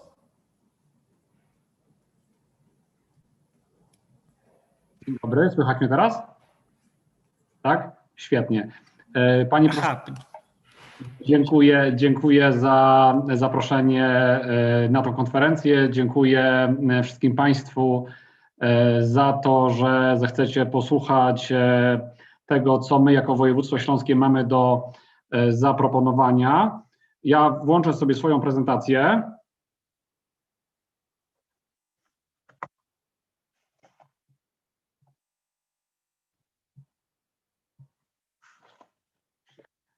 Prezentacja jest gotowa, także dziękuję raz jeszcze. Proszę Państwa, województwo śląskie, czy też Urząd Marszałkowski ma do zaproponowania Państwu jako przedsiębiorcom kilka ciekawych rzeczy, które mogą pomóc w działalności na arenie międzynarodowej. Wszyscy tu obecni zdajemy sobie sprawę z tego, jak doskonałe rozwiązania techniczne, także rozwiązania z zakresu medycyny powstają tutaj u nas na Śląsku. Ważną też kwestią jest to, by tymi rozwiązaniami wymieniać się i je komercjonalizować także z partnerami za granicą. W strukturze naszego urzędu od kilku lat działa Śląskie Centrum Obsługi Inwestora i Eksportera, które jest regionalnym ramieniem Polskiej Agencji Inwestycji i Handlu, a także jego zagranicznych biur handlowych, które działają w wielu rynkach, na wielu rynkach. Pomagają one wychodzić naszym śląskim firmom na zewnątrz, a zagranicznym inwestorom działać w naszym regionie. Od prawie roku województwo śląskie wspólnie z Funduszem Górnośląskim realizuje 2 projekty unijne, które już bezpośrednio wspierają internacjonalizację firm z województwa śląskiego. Są to projekty promocja gospodarcza regionu oraz działania związane z tworzeniem przyjaznych warunków do inwestowania i eksportowania, bardzo długa nazwa, a także projekt Intersilesia. Ja pokrótce opowiem Państwu o tych projektach, natomiast chciałbym Państwa zaprosić jako przedsiębiorców do nawiązania współpracy z nami i współpracę w ramach tych projektów, bowiem są to projekty skierowane bezpośrednio do małych i średnich przedsiębiorstw z terenu województwa śląskiego, które działają, których obszar działalności dotyczy tak zwanych inteligentnych specjalizacji regionalnych, a jedną z takich inteligentnych specjalizacji regionalnych jest medycyna, przemysł medyczny, medycyna bardzo szeroko rozumiana. Głównym celem pierwszego projektu jest wzrost wartości bezpośrednich inwestycji w regionie, wzrost poziomu eksportu małych i średnich przedsiębiorstw z województwa śląskiego, a także promocja województwa śląskiego pod względem zamieszkania i podejmowania pracy w tym regionie właśnie. Cele te realizujemy za pomocą szczegółowych celów projektu, natomiast to, co najbardziej istotne w tym projekcie, to to, że wsparcie kierujemy do zdefiniowanej we wniosku projektowym grupy 236 przedsiębiorców, którym chcemy pomóc wyjść na rynki zagraniczne, a także chcemy uczestniczyć z tymi przedsiębiorcami w 56 wydarzeniach o charakterze biznesowym, które dzieją się zarówno za granicą, jak również w Polsce. Jak te działania będą realizowane? One są realizowane zarówno poprzez kontakty bilateralne między firmami, wizyty, misje gospodarcze, jak również udział w targach o charakterze międzynarodowym, które dzieją się, tak jak powiedziałem wcześniej, zarówno za granicą, jak i na terenie województwa śląskiego. Okres tego projektu został określony od września 2019 roku do czerwca 2023 roku. My w ramach projektu zrealizowaliśmy już kilka wydarzeń, między innymi takim wydarzeniem był udział 5 firm z terenu województwa śląskiego na targach medycznych Arab Health w Dubaju pod koniec stycznia tego roku. Mieliśmy uczestniczyć jeszcze w kilku kolejnych imprezach targowych, natomiast sytuacja związana z koronawirusem pokrzyżowała nam te plany. Część wydarzeń została przeniesiona na przyszły rok. I w przyszłym roku w ramach tego projektu planujemy udział również w kilku imprezach o charakterze medycznym. Planujemy wziąć udział w targach Arab Health, które w przyszłym roku odbędą się w czerwcu. Planujemy wziąć udział w targach medycznych w Miami Beach w Stanach Zjednoczonych. To są targi, które odbywają się jesienią, a także w targach Medyka, które odbędą się w Düsseldorfie jesienią, prawdopodobnie w październiku przyszłego roku. Budżet projektu jest dość wysoki, wynosi on ponad 24 miliony złotych, co pozwoli bez problemu zrealizować te zadania. Środki pochodzą z Regionalnego Programu Operacyjnego Województwa Śląskiego. Jest to projekt kluczowy realizowany przez województwo śląskie, tak jak wspominałem z Funduszem Górnośląskim, który jest tutaj naszym partnerem. Bardzo istotną rzeczą jest to, że działania koncentrują się, tak jak powiedziałem wcześniej, zarówno w kraju, jak również za granicą. Staramy się, by wszystko to, co robimy w ramach projektu, odbywało się w rynkach, które są najbardziej atrakcyjne dla przedsiębiorców z naszego województwa. I są to zarówno rynki europejskie, jak również bardzo atrakcyjne rynki, na przykład bliskowschodnie. Drugim projektem, który jest przez nas realizowany, jest to projekt Intersilesia. Ten projekt realizujemy również z Funduszem Górnośląskim, który akurat tutaj jest liderem projektu, natomiast województwo śląskie jest tutaj jego partnerem. Pierwszy z projektów jest projektem typowo usługowym, drugi ma również charakter inwestycyjny, jest to projekt usługowo-inwestycyjny. Jego celem jest wzmocnienie i rozwój procesów internacjonalizacji przedsiębiorstw, a także promocja gospodarcza regionu. W ramach tego projektu chcemy udzielić pomocy 400 przedsiębiorcom, którym zostaną udzielone szerokie usługi doradcze, informacyjne. Natomiast z grupy tych 400 przedsiębiorstw zostanie wybrana grupa 40, którym zostaną udzielone już bardziej szczegółowe usługi, bardziej spersonalizowane usługi w zakresie doradztwa. Jako ten element inwestycyjny zostanie uruchomione Centrum Internacjonalizacji MŚP Województwa Śląskiego, a także planowane jest uruchomienie biur doradców zagranicznych na rynkach docelowych. Tych doradców prawdopodobnie będzie 10. Co istotne, ci doradcy zagraniczni będą zlokalizowani na rynkach, które są najbardziej istotne z punktu widzenia przedsiębiorców. I też jest taka rzecz istotna, że ci przedsiębiorcy będą mogli zmienić swoje położenie, lokalizację w zależności od tego, gdyby inny rynek okazał się atrakcyjniejszy względem tego, gdzie początkowo zapadały takie decyzje. Planujemy również uruchomić platformę internetową dla MŚP jako takie miejsce wymiany informacji i doświadczeń. Budżet tego projektu wynosi również około 24 milionów złotych. Projekt jest realizowany od kwietnia tego roku do 2023 roku. I źródłem finansowania tego projektu również są środki z RPO województwa śląskiego. W ramach projektu do tej pory odbyło się kilka wydarzeń. Były to m.in. misje gospodarcze, na przykład misja gospodarcza do Dochy, do Kataru.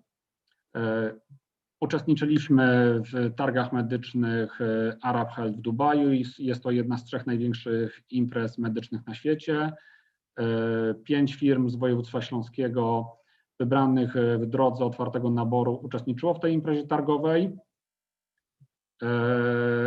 W ramach tego projektu wspieraliśmy również firmy i byliśmy obecni na Europejskim Kongresie Gospodarczym, który odbywa się rokrocznie w Katowicach. Istotna jeszcze jest rzecz taka, która jest tutaj do przekazania Państwu. Nasze działania w ramach projektu są troszkę inne od innych form wspierania przedsiębiorców. Pomoc jest udzielana oczywiście na zasadzie udzielania pomocy de minimis, natomiast my jako województwo organizujemy Państwu szerokie wsparcie, szeroką pomoc polegającą na kompleksowych działaniach. To znaczy jesteście Państwo na przykład obecnie na naszych stoiskach, my zajmujemy się całą organizacją wyjazdu, logistyką, umawianiem spotkań. Natomiast Państwo współpracujecie z nami w zakresie ustalenia tego, co jest dla Państwa najbardziej istotne na takich wyjazdach. My zajmujemy się jednym słowem wszystkimi kwestiami technicznymi. Państwu pozostaje wyłącznie udział w imprezie targowej.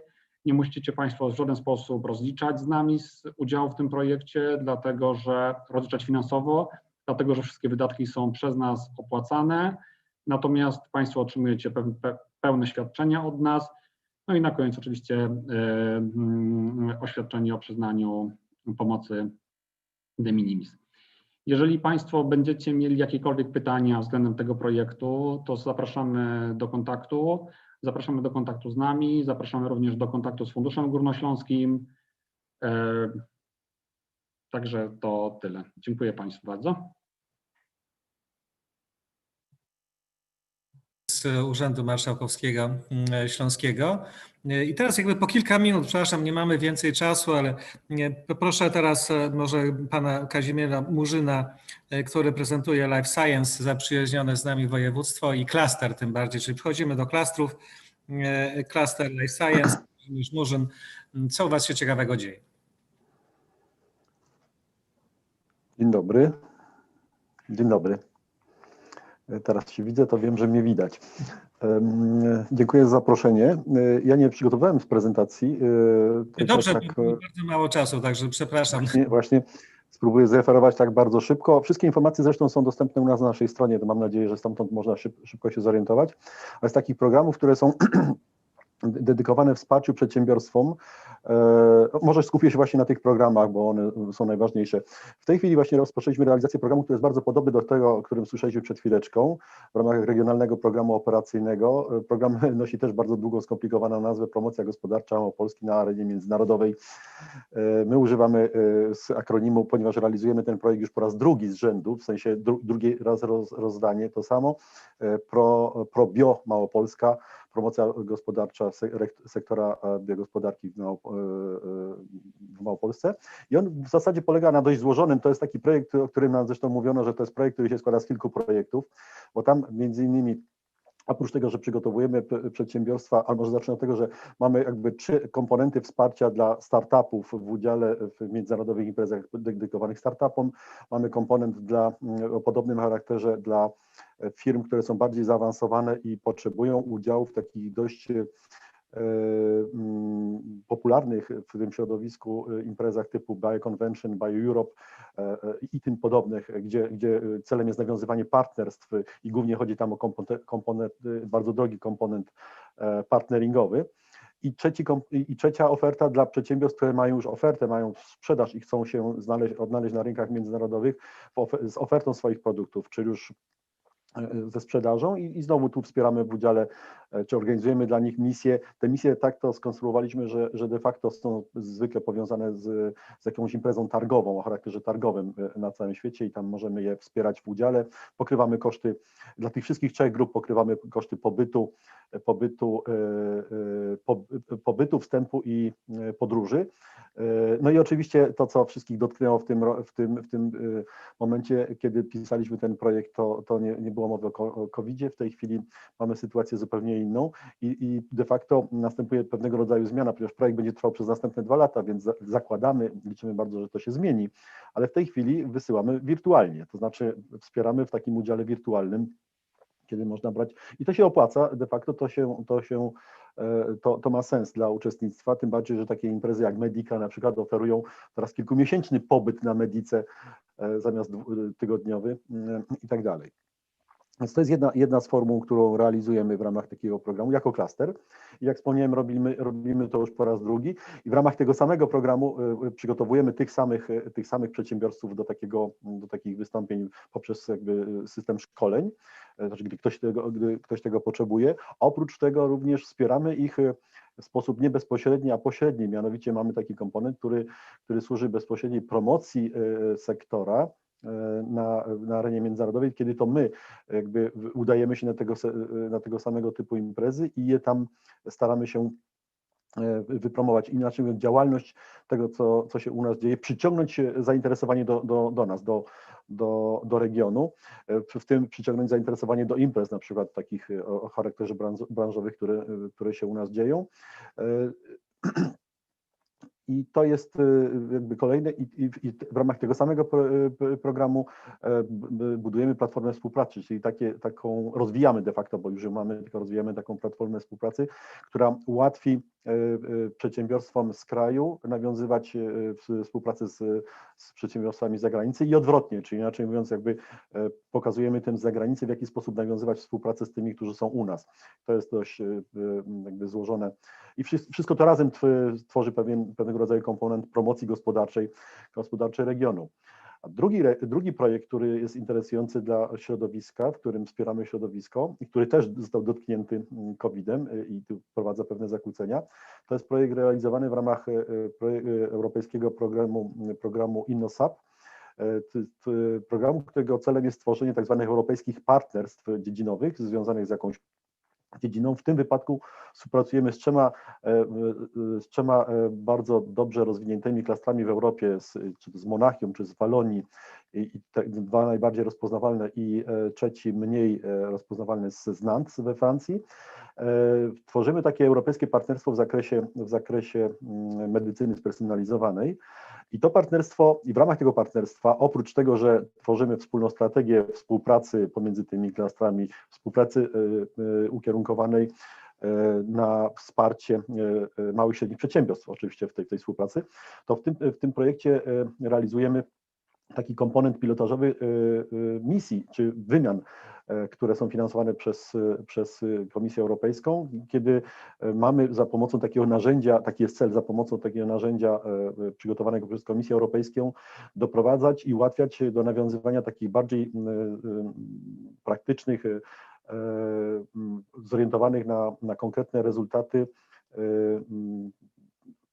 współpracy pomiędzy partnerami. To są tak zwane misje, czyli my tutaj po naszej stronie organizujemy przedsiębiorstwa, czy organizujemy grupy, które mogą być tak zwanymi hostami, do których mogą przyjeżdżać partnerzy z zachodu i odwrotnie, nasi partnerzy klastra mogą na takie misje wyjeżdżać właśnie do tych zaprzyjaźnionych klastrów, ewentualnie do innych, które są w programie, w tym samym programie. Jeżeli pamiętam, to 5 takich konsorcjów jest w Europie i te, które są interesujące dla naszych i mają ofertę, czy tworzą taką ofertę i zainteresują naszych partnerów, to jest to możliwe i to się wszystko dzieje w ramach, ten matching odbywa się właśnie w ramach tego narzędzia przygotowanego przez Komisję Europejską. I to są takie 2 programy, w którym bezpośrednio partnerzy klastra dostają możliwość uczestniczenia, nawiązywania kontaktów które są wspierane z funduszy europejskich. No, oczywiście jest cała warstwa działań, które nie są wspierane z żadnych funduszy, które wynikają, że tak powiem, z poprzednich albo z przyszłych programów, bo to się dzieje, jak sami wiecie, na zakładkę, to znaczy jedne się kończą, drugie zaczynają i wszystko się toczy wokół tego schematu pod tytułem wspomagajmy nawiązywanie współpracy pomiędzy przedsiębiorstwami i pomiędzy nauką a przedsiębiorstwami. Myślę, że to powinno wystarczyć, tak żeby zarysować ten obszar działań. Bardzo dziękuję.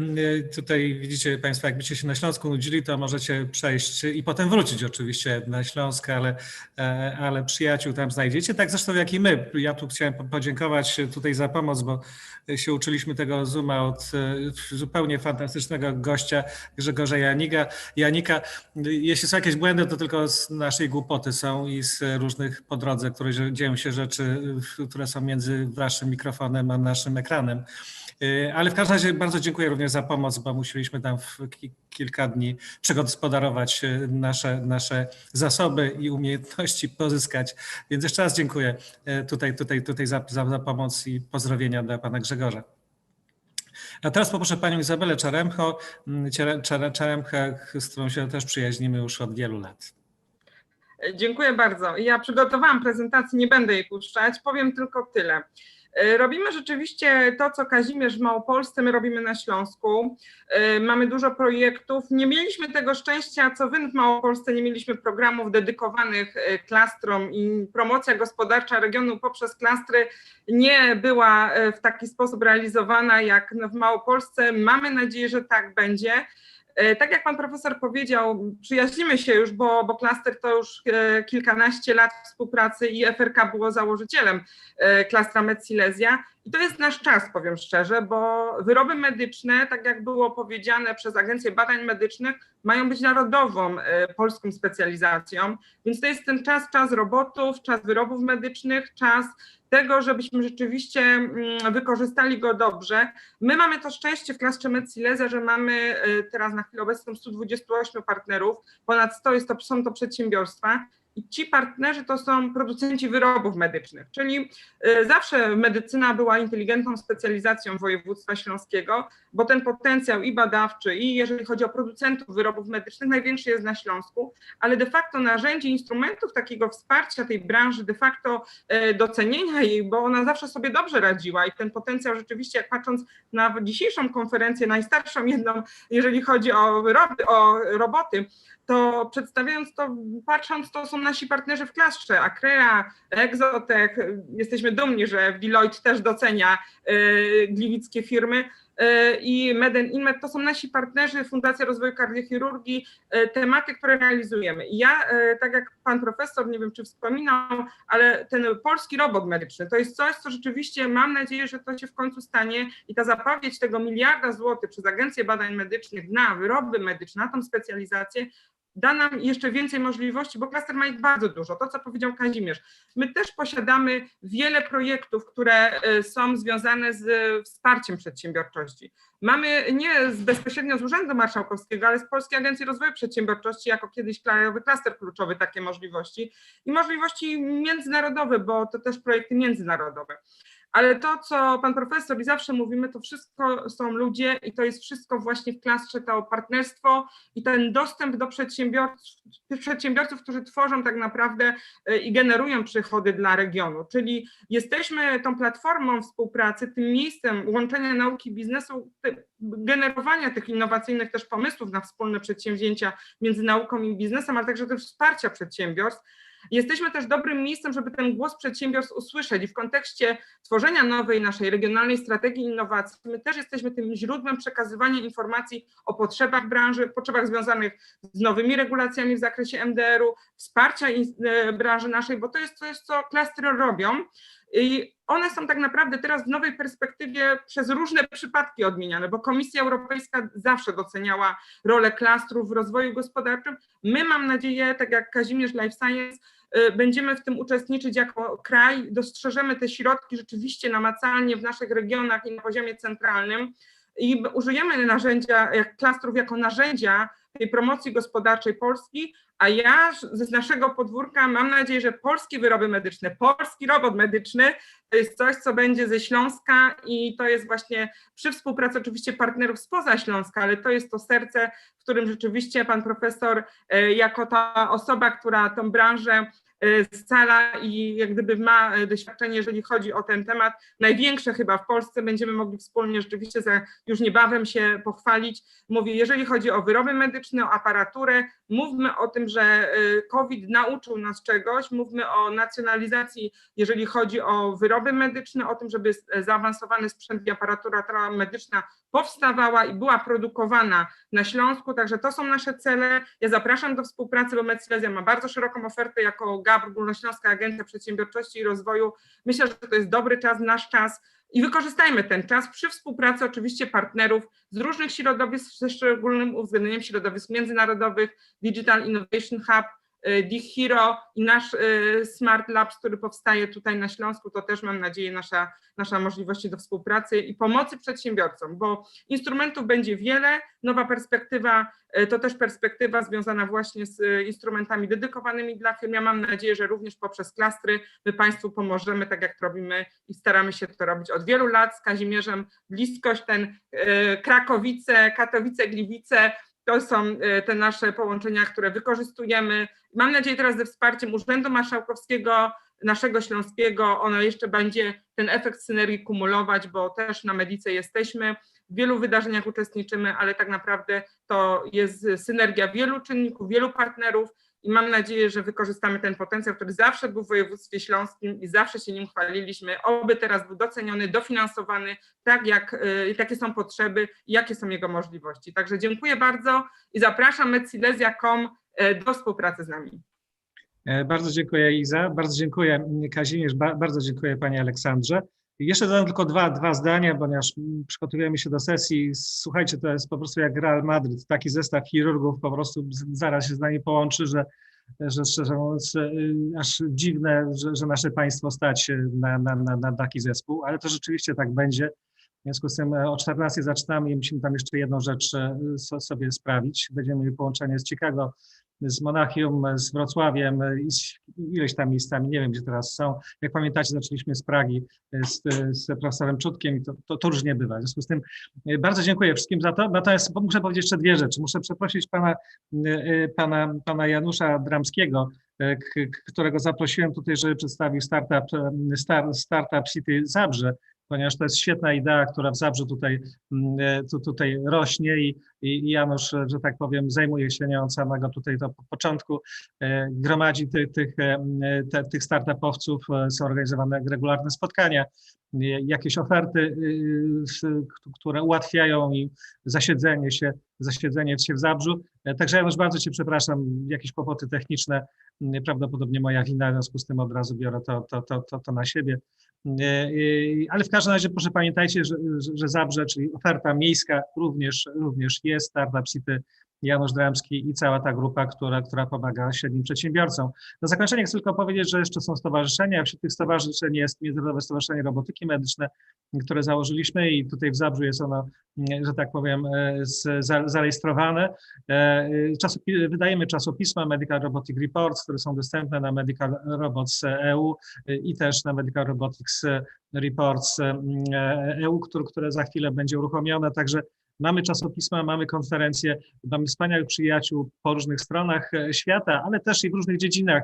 Przed chwilą poznaliśmy naszych biznesowych przyjaciół, którzy oferują nam wiele różnych pomocy. Część z nich udało się teraz przedstawić, a część znajdziecie na pewno na stronach internetowych każdej z tych firm, od Urzędu Marszałkowskiego począwszy i przez klastry, które tutaj pięknie było przedstawione, i miasto Zabrze, które zaistniało tylko przez anons mój przed chwilą.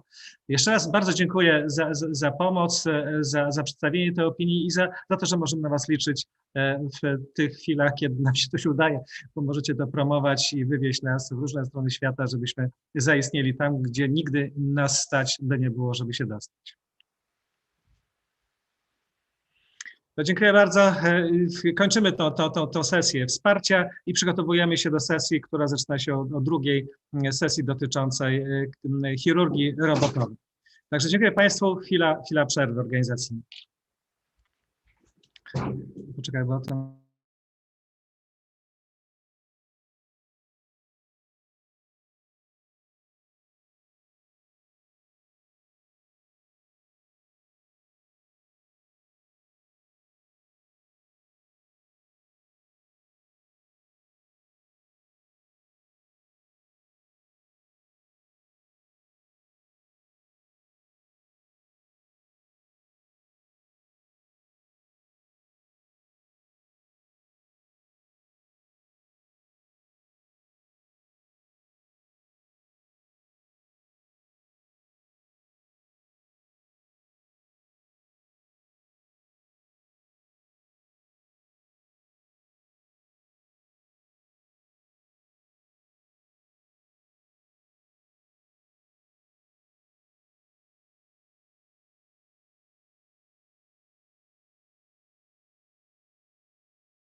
Znamy naszą przeszłość, a znając ją, uczymy się na niej budować rzeczy współczesne. Sięgamy po wsparcie designu i wsparcie nauki, które wspólnymi siłami pozwalają nam oddać fragmenty naszej przeszłości ludziom.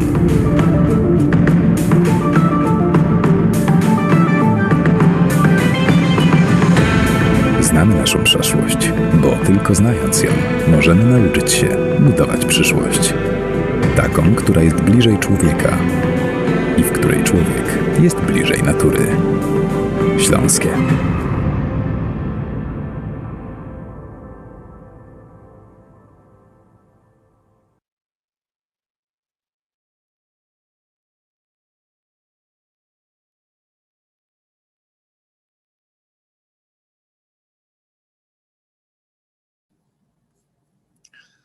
Dzień dobry.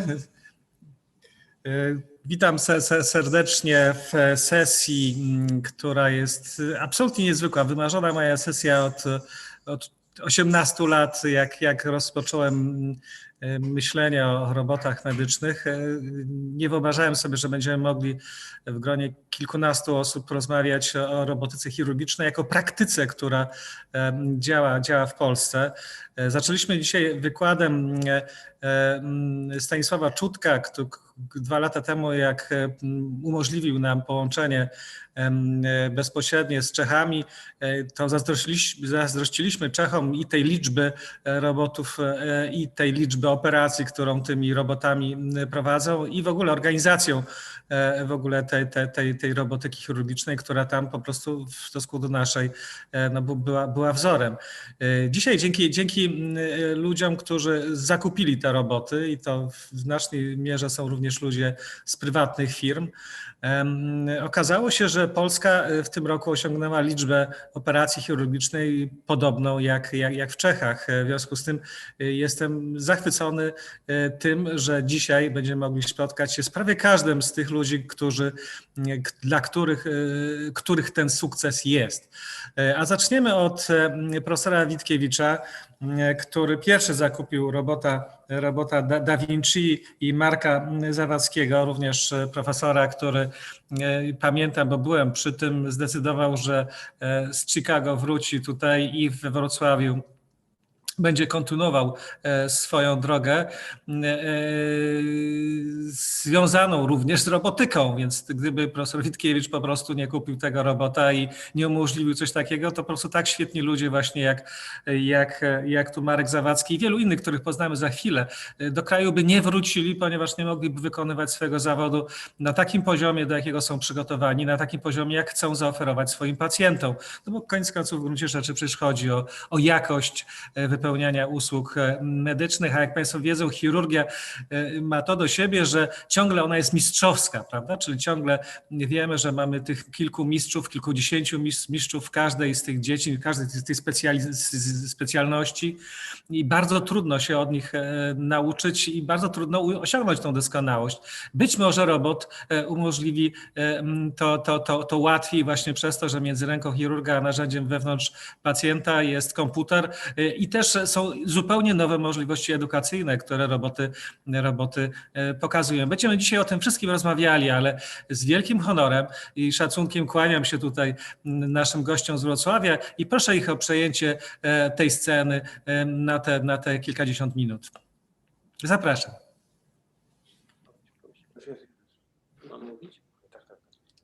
Witam serdecznie. Dziękuję za zaproszenie.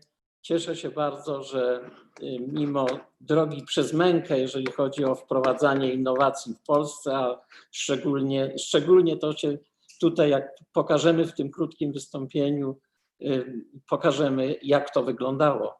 Pierwsze roboty w Polsce to pierwszy robot toru wizyjnego, który zastępował asystenta lekarza. No i to jest rok chyba 2001, 2002, to Zeus, to już robot na sali chirurgicznej, który wtedy wykonano, profesor Andrzej Bochenek wykonał 10 operacji. No i rozpoczęła się era, dzięki panu profesorowi Nawratowi, profesorowi Relidze, polskich robotów i ta pierwsze badania, jeżeli dobrze pamiętam, może mnie pan profesor poprawi, to chyba 2009 rok, styczeń, kiedy wykonano pierwsze prace na zwierzętach. Tak jest, panie profesorze? Czy... Pierwsza był w 2008, a skończyliśmy w 2009 trzeci eksperyment. Tak jest. Proszę bardzo. Proszę państwa, zaczęło się w ogóle od 120-lecia, bo dzisiaj równolegle mówimy o stuleciu śmierci Ludwika Rydygiera, ale w 2009 roku we Wrocławiu był 64. Kongres Towarzystwa Chirurgów Polskich. W 120-lecie właśnie powstania tego towarzystwa i oto zarząd główny tego towarzystwa i walne zgromadzenie tego towarzystwa. Wtedy po raz pierwszy w Polsce pokazany był robot Da Vinci i wtedy podjęło uchwałę zarząd główny i walne zgromadzenie, że oto kupimy, że w Polsce potrzebny jest taki robot i że będziemy się wszyscy starać, żeby do tego zakupu doszło. No i były różne koleje tego losu. W każdym bądź razie w 10 lat już, czyli w rok po tym posiedzeniu Towarzystwa Chirurgów Polskich, Kongresu Chirurgów Polskich, a w 20 lat, jak ten robot już działał, został wprowadzony, został zakupiony z Fundacji Nauki Polskiej robot chirurgiczny, a w zasadzie zespół robot chirurgiczny Da Vinci z 2 konsolami. Powstało dzięki temu Polskie Towarzystwo Chirurgii Robotowej. Były kongresy, 2-3 kongresy międzynarodowe, gdzie przedstawialiśmy pierwsze nasze operacje. Wykonaliśmy tych operacji 400, powiem dlaczego tak mało, zaraz powiem o tym wszystkim, ale proszę zobaczyć praktycznie wszystkie możliwe operacje, które były. W tej chwili tych operacji na świecie wykonuje się dużo więcej, ale myśmy robili prawie całą chirurgię. Zdobyte doświadczenie na podstawie 100 operacji pierwszych musieliśmy przedstawić w Agencji Technologii i Taryfikacji Medycznej, żeby uzyskać finansowanie. Wtedy wystąpiliśmy o finansowanie 3 procedur, a więc prostatektomia, histerektomia i operacja nowotworowa jelita grubego. Otóż rzeczywiście w 2013 roku Agencja Oceny Technologii Medycznej, ponieważ był sprzeciw Komisji Przejrzystości, proszę zobaczyć, najnowocześniejsza technologia i sprzeciw Agencji Oceny Technologii, przewodniczący tej agencji, chcąc wybrnąć z sytuacji, znalazł takie wyjście, że oto leczenie z udziałem systemu robotowego będzie finansowane jako przedsięwzięcie naukowe, a nie jako świadczenie gwarantowane. A więc nie mogliśmy operować, mogliśmy tylko operować z grantów naukowych z tego. Ale następstwem tej decyzji było wstrzymanie przez Intuitive Surgery sprzedaży robotów do Polski i automatycznie skończyła się serwis. Czyli myśmy jakoś jeszcze próbowali z grantów naukowych i ten robot na szczęście nie psuł się, wykonać kolejnych operacji około 300 i wystąpiliśmy po wielu staraniach poprzez kancelarię premiera i tak dalej. Polecono, pan minister Łanda wtedy polecił nam dokonanie CED-u, to znaczy sporządzenie dokumentu koszt-efekt i na podstawie tego dokumentu, zresztą notabene powiedział mi potem, że nie wierzył w to, że my to zrobimy. Zrobiliśmy ten CED i to było podstawą wystąpienia ministra Szumowskiego już w 2017 roku ponownie do Agencji Oceny Technologii Medycznej i tym razem ocena technologii były 3 pozytywne recenzje i 1 negatywna. Nie będę mówił przez grzeczność, kto był przeciw. I było to tak dalece, minister już nawet przygotował, ponieważ były 3 recenzje pozytywne, przygotował zarządzenie, które miało gwarantować finansowanie tych 3 procedur, o których mówiłem, prostatektomia, histerektomia i jelito grube, ale poszło to do konsultacji tak zwanych konsultacji społecznych i 1 opinia konsulenta krajowego negatywna spowodowała, że oto leczenie chirurgiczne z systemu robotowego zostało usunięte z projektu rozporządzenia, ale zobowiązało pismo szefa Kancelarii Rady Ministrów, zobowiązało ministra zdrowia do podjęcia starań wieloletniego programu rozwoju chirurgii robotowej w Polsce. W Ministerstwie Zdrowia miał być przygotowany taki program wieloletniego programu w zakresie, który w kolejnych tygodniach miał być przekazany do uzgodnień. Do dzisiaj taki program nie powstał. Pamiętam, wtedy też była druga sprawa, że trzeba by było wystąpić do Ministerstwa Spraw Zagranicznych. Wtedy bardzo starał się wspólnie z nami o tą sprawę minister Król, wiceminister Król i wtedy po tym doszło do spotkania w Ministerstwa Spraw Zagranicznych, Ministerstwa Zdrowia i jeszcze innych ministerstw, gdzie przywrócono sprzedaż robotów do Polski i zgodzono się na serwis. Taką umowę serwisową w 2018 roku podpisaliśmy i od nowa trzeba było szkolić kadrę i już przez nową firmę serwisującą. W październiku 2028 roku doszło do tego. W listopadzie rozpoczęliśmy kolejne operacje. Oczywiście nie było dalej finansowanie z grantów naukowych i Krajowego Naukowego Ośrodka Wiodącego. Wygłoszono w ciągu tych lat około 60, bardzo mocno działaliśmy wtedy. Ta decyzja ministerstwa, o którą wychodziliśmy, jak gdyby to była droga rzeczywiście robotowa przez mękę, spowodowała, że była możliwość zakupu i na tym skorzystały oczywiście firmy prywatne, bo mogły zakupić to i dzięki temu można było operować, bo był już oficjalny również serwis. Jak Państwo widzicie, tyle wygłoszono różnych referatów, 4 rozdziały książek i 30 prac naukowych indeksowanych, 1 doktorat i habilitacja. Jak wyglądamy w tej chwili, jak wygląda świat? W Polsce na dzień dzisiejszy jest 11 tych robotów, w Europie, w Stanach Zjednoczonych jak najwięcej, 350 i tak 3000, w Europie ponad 900, reszta świata. Tak wygląda w tej chwili sytuacja. Obecnie na świecie robotem Da Vinci przeprowadza się około 170 zabiegów, ginekologii 20, proszę bardzo, to są typy operacji, które wykonywane są na świecie: resekcja jelita grubego, odbytnicy, cholecystektomia, pankreatektomia obwodowa. Urologia oczywiście, urologia, prostatektomia radykalna, częściowa resekcja nerki, adrenalektomia, cystektomia, blisko 70 operacji kardiologicznych, kardiochirurgicznych. Proszę zobaczyć, jak to wygląda. I liczba procedur wykonywanych za pomocą, że jak świat się rozwijał. Najpierw bardzo ostro szła urologia, potem ginekologia, ale w tej chwili proszę zauważyć, że najwięcej wybija się na czołówkę chirurgia ogólna. Proszę Państwa, jak przewidywany jest ten rozwój, o który pan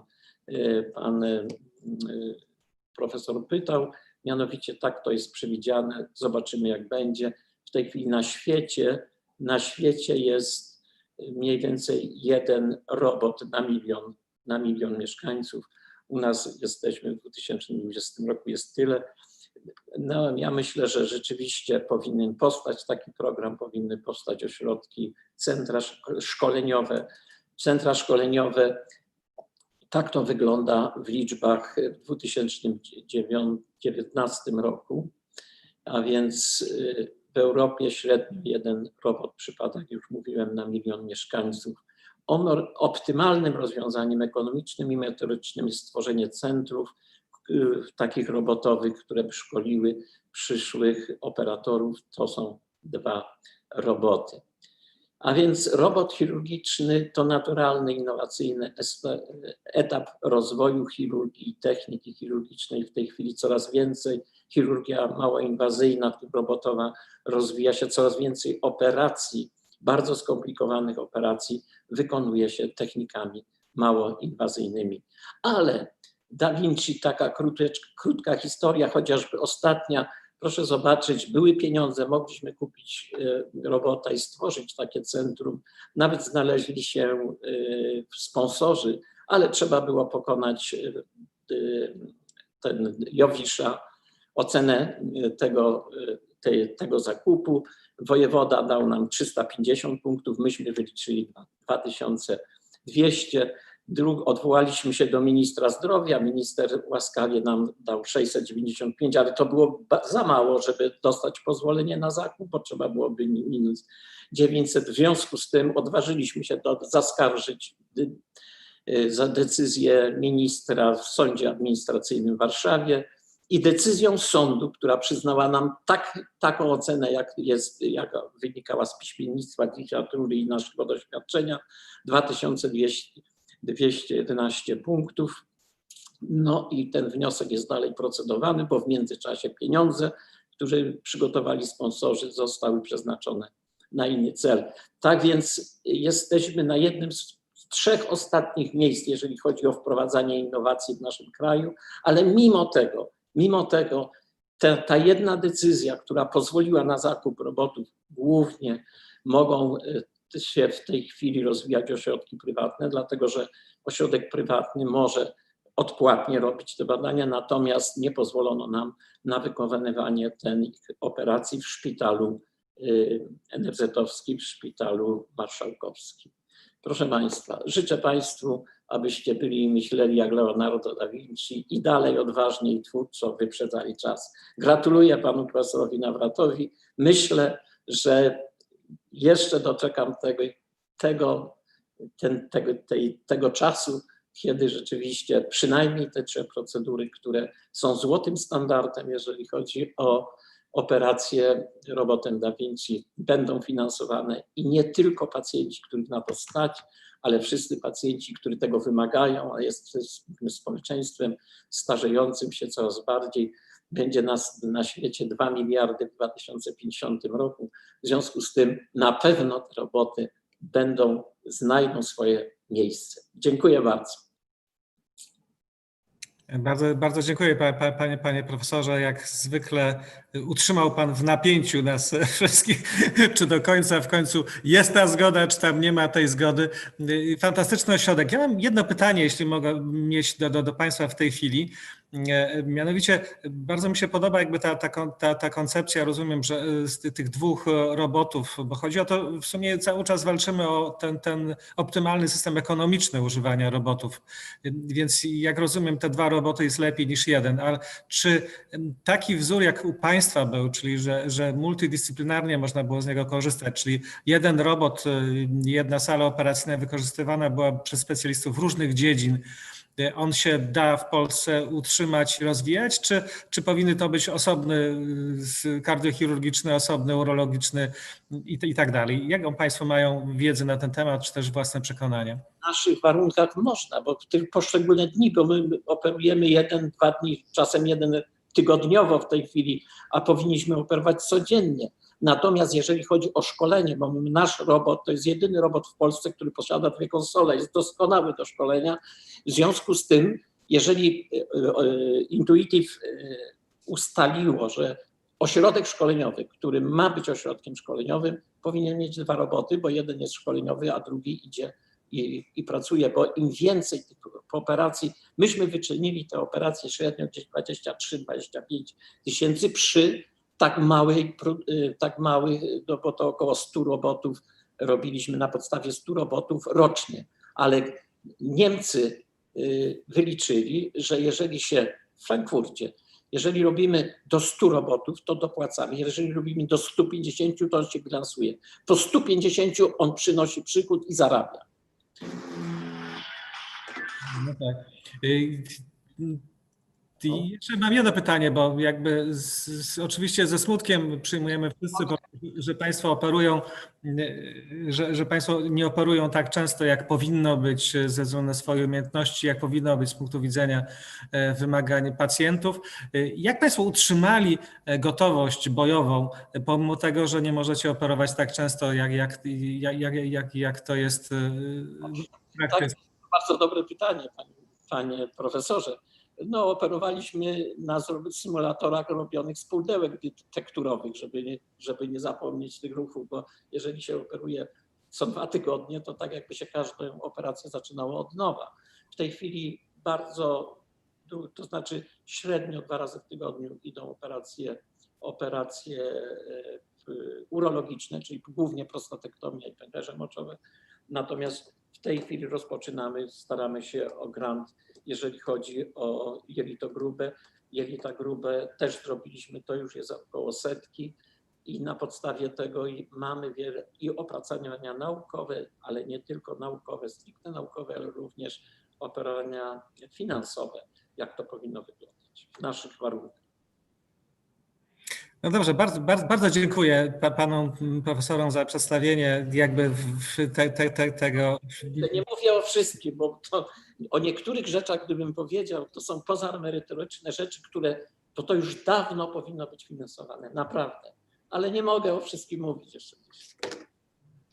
To akurat potrafię sobie wyobrazić, natomiast jeszcze raz jakby gratuluję Państwu, że Państwo się nie poddali, że Państwo nie stwierdzili po prostu, że ta bariery, które są stawiane i to w zaskakujących momentach i w wielu różnych instytucjach jakby nie zniechęciły pana profesora i pana zespołu do tego, po pierwsze, żeby wykonywać te zabiegi i poszukiwać pieniędzy na każdy zabieg i jeszcze, że tak powiem, szerzyć tą wiedzę i umiejętności, doświadczenie wśród kolejnych młodych absolwentów medycyny. Dziękuję bardzo. Czy Marek, możesz coś dodać jeszcze? Na przykład powiedz, dlaczego nie robicie operacji kardiochirurgicznych? Nie mamy też Więc w tej chwili może ja powiem, bo tu w zasadzie pan profesor Cichoń powinien się powiedzieć, bo jest przygotowany profesor Cichoń do tego, tylko wszystko rozbija się o pieniądze, o środki, a przede wszystkim już byliśmy blisko tego w momencie, kiedy wstrzymano sprzedaż robotów do Polski, ale również nie było serwisu, bo tam trzeba by było uzupełnić narzędzia do operacji kardiochirurgicznych, troszeczkę innych narzędzi. My dlatego nie mamy, aczkolwiek mamy faceta, Cichonia, którego pan profesor zna, który operuje robotem tylko w Dreźnie. No, wiem, już tam ścieżki do was próbował znaleźć i zna wszystkie, ale ciągle jeszcze, że tak powiem, nie udało się to zrobić. Rozumiem kłopoty finansowe i tak dalej. Chodzi o to, żeby były pieniądze na te operacje. Jasne. Szanowni Państwo, bardzo dziękuję. Teraz powinien być Sławomir Marecik. Ja wiem, że on ma bardzo duże kłopoty dzisiaj z nami się połączyć. Przesłał mi swoją prezentację z nagranym głosem.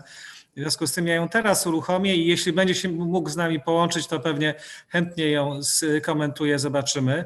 W związku z tym ja teraz dziękuję jeszcze raz panom profesorom z Wrocławia. Spróbuję tutaj uruchomić tą prezentację. Gdzie ona jest? Miałem ją przed chwilą tutaj.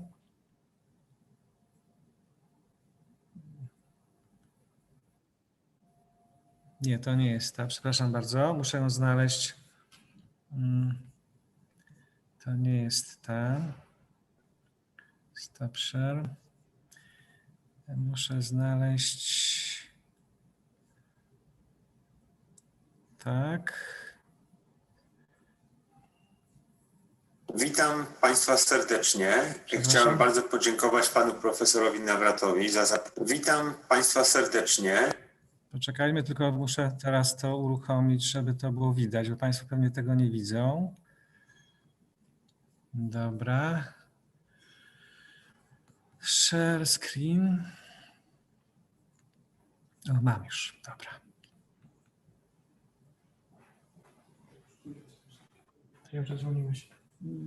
To przed chwilą.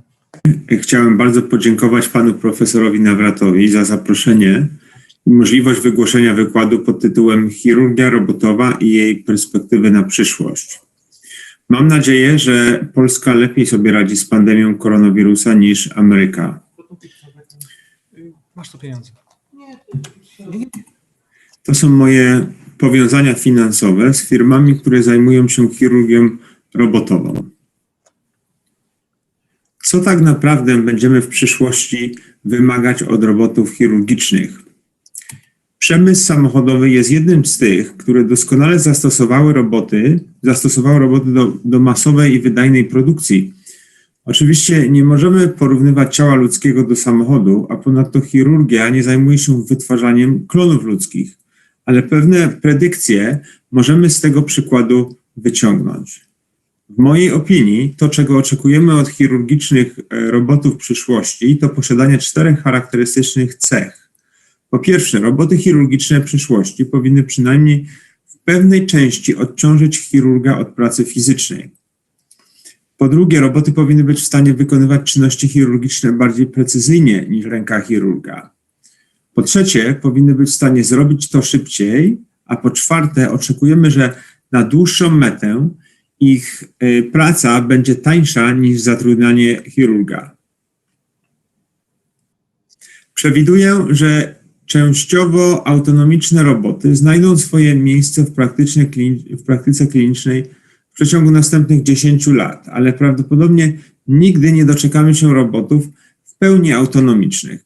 Chyba że myślimy o wykonywaniu prostych zabiegów chirurgicznych, które dotyczą albo oka, albo na przykład jakichś zmian skórnych. Zdecydowałem się zacząć to omawianie od aspektu fizycznego, to znaczy odciążenia chirurga od pracy fizycznej. Do tej pory ten aspekt wśród chirurgów był prawie zawsze ignorowany i dominowała tutaj postawa tak zwanego macho, po prostu ignorowało się zmęczenia, nawet patrzyło się na nie jako pewna słabość chirurga. Kilka miesięcy temu, w trakcie pandemii, kiedy nie można było nigdzie lecieć na wakacje, moja żona i ja zdecydowaliśmy się zapakować naszą rodzinę do samochodu i objechać jezioro Michigan. Od taka wycieczka rodzinna. To jest coś, co każdemu polecam, jeśli będziecie Państwo odwiedzać Chicago. Podczas 5 dni zrobiliśmy około 1100 mil. Tę wycieczkę odbyliśmy w samochodzie nowej generacji, który jest wyposażony w liczne gadżety kontrolne, które ułatwiają kierowcy jazdę, szczególnie na dłuższych dystansach. I nie mówię tutaj o jakimś drogim aucie typu Tesla, bo okazuje się, że większość nowych samochodów, przynajmniej w Stanach Zjednoczonych, ma podobne systemy wspomagające. Jednym z takich rozwiązań wspomagających jest samo prowadzenie się samochodu na autostradzie, tak zwany Adaptive Cruise Control. W autonomiczny albo w półautonomiczny sposób samochód jest w stanie utrzymać pas również na zakręcie i dostosować się do samochodów otaczających. Osobiście nie byłem przyzwyczajony do czegoś takiego. Skończyło się na tym, że w trakcie naszej wycieczki jako kierowca wcale nie odczuwałem specjalnego zmęczenia. I to jest zupełnie coś, czego nie spodziewałem się przed wyruszeniem na tą wycieczkę. Prawdopodobnie wielu z nas miało możliwość samorefleksji podczas lockdownu związanego z koronawirusem. Wielu z Państwa prawdopodobnie zgodzi się ze mną, że po skończeniu 40 roku życia świat nie jest taki sam jak przed 40. Większość z nas przechodzi na tryb życia z mniejszą aktywnością fizyczną. Jako chirurdzy spędzamy długie godziny w niewygodnej pozycji, czego rezultatem są bóle pleców, szyi, ramion, nadgarstków, jak również często kończyn dolnych. I dodatkowo centralizacja leczenia, która staje się normą obecnie, powoduje, że chirurdzy mają do wykonania więcej zabiegów, często bardzo wyspecjalizowanych. Do tego dochodzi również populacja pacjentów, którzy są coraz bardziej otyli, co przekłada się na utrudnioną szczególnie retrakcję podczas wykonywania kompleksowych zabiegów.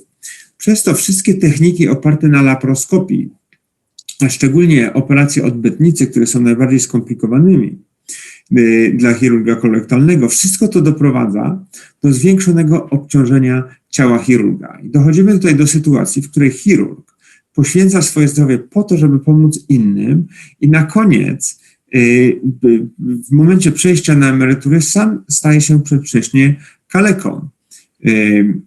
Czasami nawet musi przedwcześnie skończyć karierę, dlatego że zaczynają mu właśnie doskwierać te wszystkie wyżej wymienione dolegliwości. W chirurgii doświadczenie przychodzi z czasem, a czas powoduje obciążenie organizmu chirurga i dlatego obecnie coraz więcej chirurgów kolorektalnych zaczyna tak naprawdę, i nie tylko, chirurgów ogólnych również, zaczyna doceniać to, co oferuje chirurgia robotowa, gdzie chirurg wygodnie po prostu siedzi za konsolą. Proszę zauważyć, że w każdym prawie zawodzie przykłada się uwagę do komfortu pracy, ale lekarze zapominają to uwzględnić w swojej codziennej praktyce bardzo często. Jeśli twoje ciało boli, to nie masz przyjemności z wykonywania pracy fizycznej, którą jest chirurgia. Z powyższej przyczyny w przyszłości powinniśmy dążyć do tego, żeby roboty były używane w sposób, w jaki obecnie używa się samochodów autonomicznych. Chcemy, żeby takie roboty utrzymywały nas w liniach pola operacyjnego, poszturchiwały nas, jeśli wykonujemy coś nie tak, jak trzeba, albo pozwalały nam na chwilę relaksacji, odpoczynku, zarówno mentalnej, jak i fizycznej, zmniejszały ciągłe napięcie nerwowe, a najlepiej by było, gdyby były w stanie wykonać część procedury chirurgicznej. Wszystko to powinno na koniec doprowadzać do tego, żeby chirurg na koniec zabiegu był mniej zmęczony i żeby mógł wykonywać najważniejsze etapy zabiegu w sposób zrelaksowany. I tylko i wyłącznie my, lekarze, powinniśmy być tymi, którzy zadbają o nasze własne zdrowie i samopoczucie. Z tego powodu potrzebujemy więcej badań naukowych, skupiających się na tym zagadnieniu i na tym, jak robotyka może nam w tym celu pomóc. Jeśli jesteśmy w stanie udowodnić, że obciążenie fizyczne i psychiczne jest rzeczywiście zredukowane, wówczas koszty technologii robotowej mogą być uzasadnione jeszcze lepiej. Następnym aspektem, który chciałbym poruszyć, jest aspekt precyzji, jaką oferuje technologia robotowa. Ten aspekt jest bezpośrednio i odwrotnie proporcjonalny albo powiązany z aspektem fizycznym, który już omówiliśmy. Wykonywanie czegoś bardziej precyzyjnego powoduje zwiększone zmęczenie, a z kolei to zmęczenie powoduje zmniejszoną precyzję. Chciałbym tutaj również wspomnieć o tym, że w dalszym ciągu technika robotowa bardzo często imituje tradycyjną technikę laparoskopową w dalszym ciągu i nie wykorzystuje do końca nowych możliwości, jakie robotyka nam oferuje. Dotyczy to zarówno skutecznych technik retrakcyjnych, jak również zastosowania energii do oddzielenia tkanek, jak również oddzielania samych tkanek bez energii. Po prostu platforma robotowa ma dużo więcej możliwości, niż to się wydaje większości chirurgom. Kiedy i gdzie aspekt precyzji jest bardzo ważny w chirurgii kolorektalnej? Po pierwsze, przy oddzielaniu tkanek wzdłuż warstw anatomicznych, po to, aby uniknąć mikrokrwawienia, które z kolei zaburza rozpoznawanie tkanek, zarówno przez samego chirurga, jak i być może w przyszłości przez robota na wpół autonomicznego. Ponadto precyzja jest ważna, gdy zakładamy stapler do przecięcia jelita w miejscu odpowiednim do tego, gdzie znajduje się zmiana patologiczna. Precyzja jest również ważna w głębokiej miednicy, gdzie znajdują się ważne struktury nerwowe i naczyniowe, gdzie czasami musimy również skontrolować krwawienie za pomocą założonego szwu. Ponadto precyzja jest bardzo ważna w operacji zaawansowanych guzów poza miednicą. A na sam koniec precyzja jest ważna w sytuacjach, kiedy guz dochodzi do planowanej linii cięcia. To się nazywa zagrożony margines okrężny wzdłuż warstwy anatomicznej. I w takich przypadkach można tutaj zastosować technikę usunięcia tak zwaną poza warstwą anatomiczną. I tutaj pokażę Państwu taką resekcję poza warstwą anatomiczną. Przed chwileczką, zaraz jeszcze raz, zobaczycie Państwo, tutaj kolorem beżowym jest zaznaczona odbytnica, a wokół są ważne struktury moczowo-płciowe i nerwowe. I to jest wideo, które niedawno zaprezentowaliśmy na amerykańskim koledżu chirurgicznym.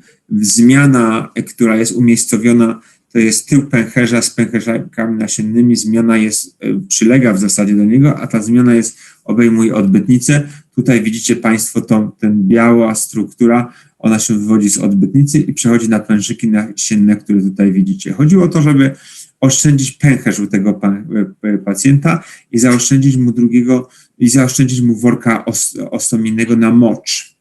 Udało nam się usunąć odbytnicę z guzem razem z pęcherzykami nasiennymi i nasieniowodami i w bardzo precyzyjny sposób oszczędzić pęcherz. Ten pęcherz jest tutaj w przodzie, widzicie, to są nasieniowody po jednej i po drugiej stronie i zaraz również będziemy usuwać pęcherzyki nasienne, do których ten guz był przyklejony.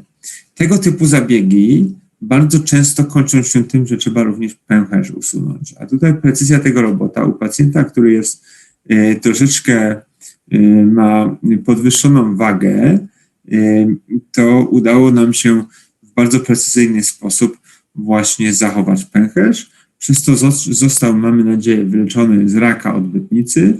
Po usunięciu tej zmiany i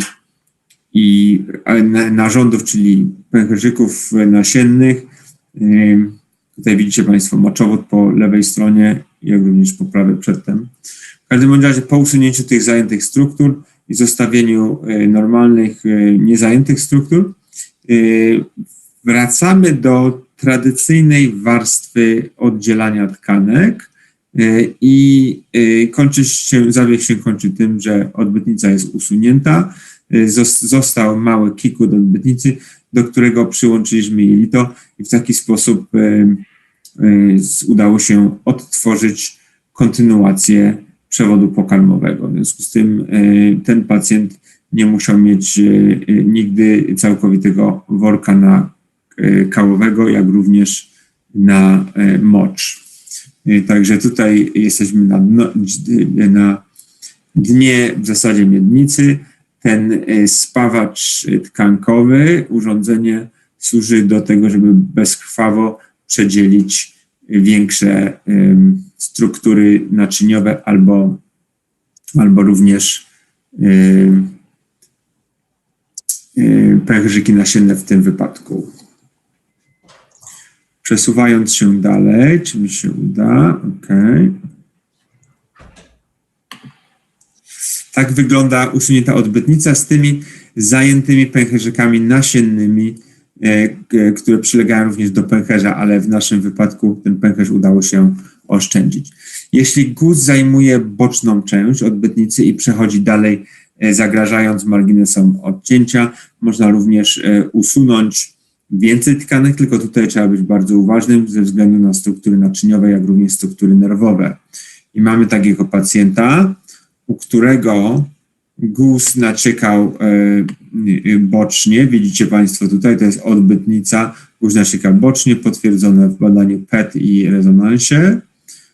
Po wstępnej terapii napromienianiem wykonujemy tradycyjne oddzielenie odbytnicy, później przechodzimy na szerszą warstwę, czyli to jest już nietradycyjne, bardziej ryzykowne. Przy okazji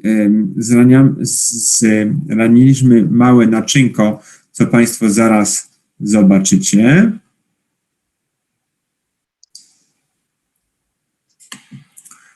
Tutaj w tym momencie będzie małe naczynko, które w trakcie tego zabiegu, o tutaj widzicie Państwo, nie przejmowaliśmy się specjalnie. Natomiast co się stało? W trakcie wykonywania dalszej części zabiegu doszło do krwawienia i okazało się, że to naczynko, które zostało zranione, to było większe naczynko de facto, z którego zaczęła sikać krew. Żyła biodrowa wewnętrzna, to jest coś, czego większość chirurgów się obawia, bo ciężko jest to naczynie skontrolować, szczególnie w wąskiej i głębokiej miednicy. Natomiast w naszym przypadku, mając robota, byliśmy w stanie zaopatrzyć to zranienie i zaraz Państwu pokażę. O, w tej chwili chirurg, czyli ja zauważyłem krwawienie i z takich krwawień, z takich sytuacji pacjenci mogą wyjść z dużą utratą krwi. Były nawet w przeszłości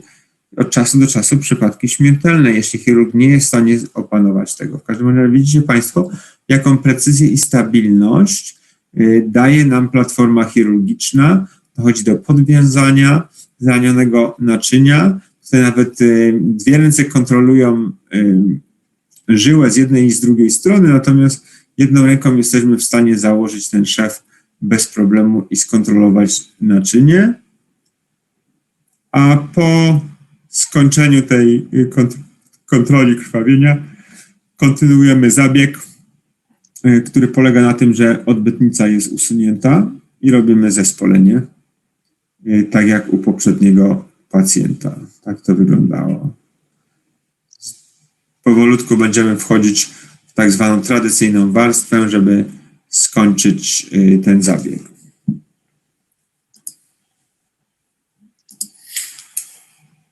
Ok, przechodzimy dalej.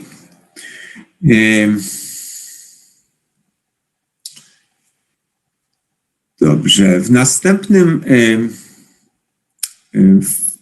następnym aspektem, który chciałbym poruszyć, jest szybkość wykonywania zabiegu. Badanie naukowe, które się nazywało ROLAR i ono badało różnicę pomiędzy metodą robotową i laparoskopową, jeśli chodzi o usunięcie odbytnicy. To badanie miało miejsce 5 lat temu i ono wykazało, że metoda robotowa jest de facto dłuższa od metody laparoskopowej. Trzeba jednak pamiętać, że od tego czasu bardzo dużo się zmieniło.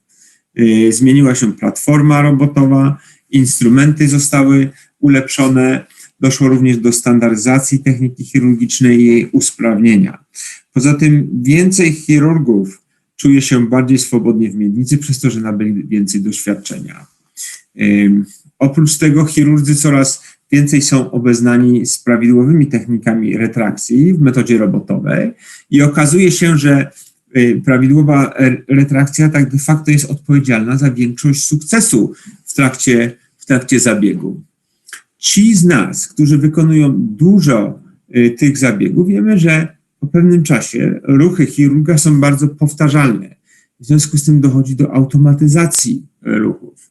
Obecnie często metoda TME, czyli usunięcia odbytnicy, jest szybsza o jakieś 50% w porównaniu z tym, co było 5 lat temu. W związku z tym nasuwa się pytanie, czy możemy ulepszyć to, co do tej pory osiągnęliśmy. Według mnie półautonomiczne platformy robotowe będą w stanie wykonać część zabiegów szybciej niż ręka chirurga. I szybkość zabiegu jest bardzo ważna, dlatego że szybki zabieg i zmniejszona ilość znieczulenia ogólnego powoduje szybszą rekonwalescencję, jak również obniża to całkowity koszt leczenia pacjenta. I nie tylko chodzi tutaj o koszty bloku operacyjnego, ale również koszty całej hospitalizacji. Chciałbym tutaj przedstawić moje własne wyniki z leczenia grupy kolejnych 60 pacjentów i są to moje tylko dane osobiste. Charakterystyka pacjentów, jak widzicie Państwo, jest tutaj dosyć standardowa, musicie mi zaufać, czyli to nie są wyselekcjonowani pacjenci. U 10% tych pacjentów wykonaliśmy resekcję poza standardową linią cięcia, czyli to, co takie to bardziej skomplikowane, co Państwu pokazałam, i około 20% pacjentów miało komplikacje, co jest czymś akceptowalnym w chirurgii odbytnicy. A chciałbym również zwrócić na to, że czas zabiegu przez te 3 lata badania zmniejszył się do poniżej 5 godzin i mówię tutaj o zabiegach o najbardziej złożonym stopniu trudności. Jednocześnie po prawej stronie możecie Państwo zobaczyć, jak zmniejszyła się długość hospitalizacji. Średnia długość, tak de facto, wyniosła 2,5 dnia. Czyli skomplikowane zabiegi, a pacjenci po 2,5 dnia udają się do domu. Średnio. Dużo z nich o wiele szybciej.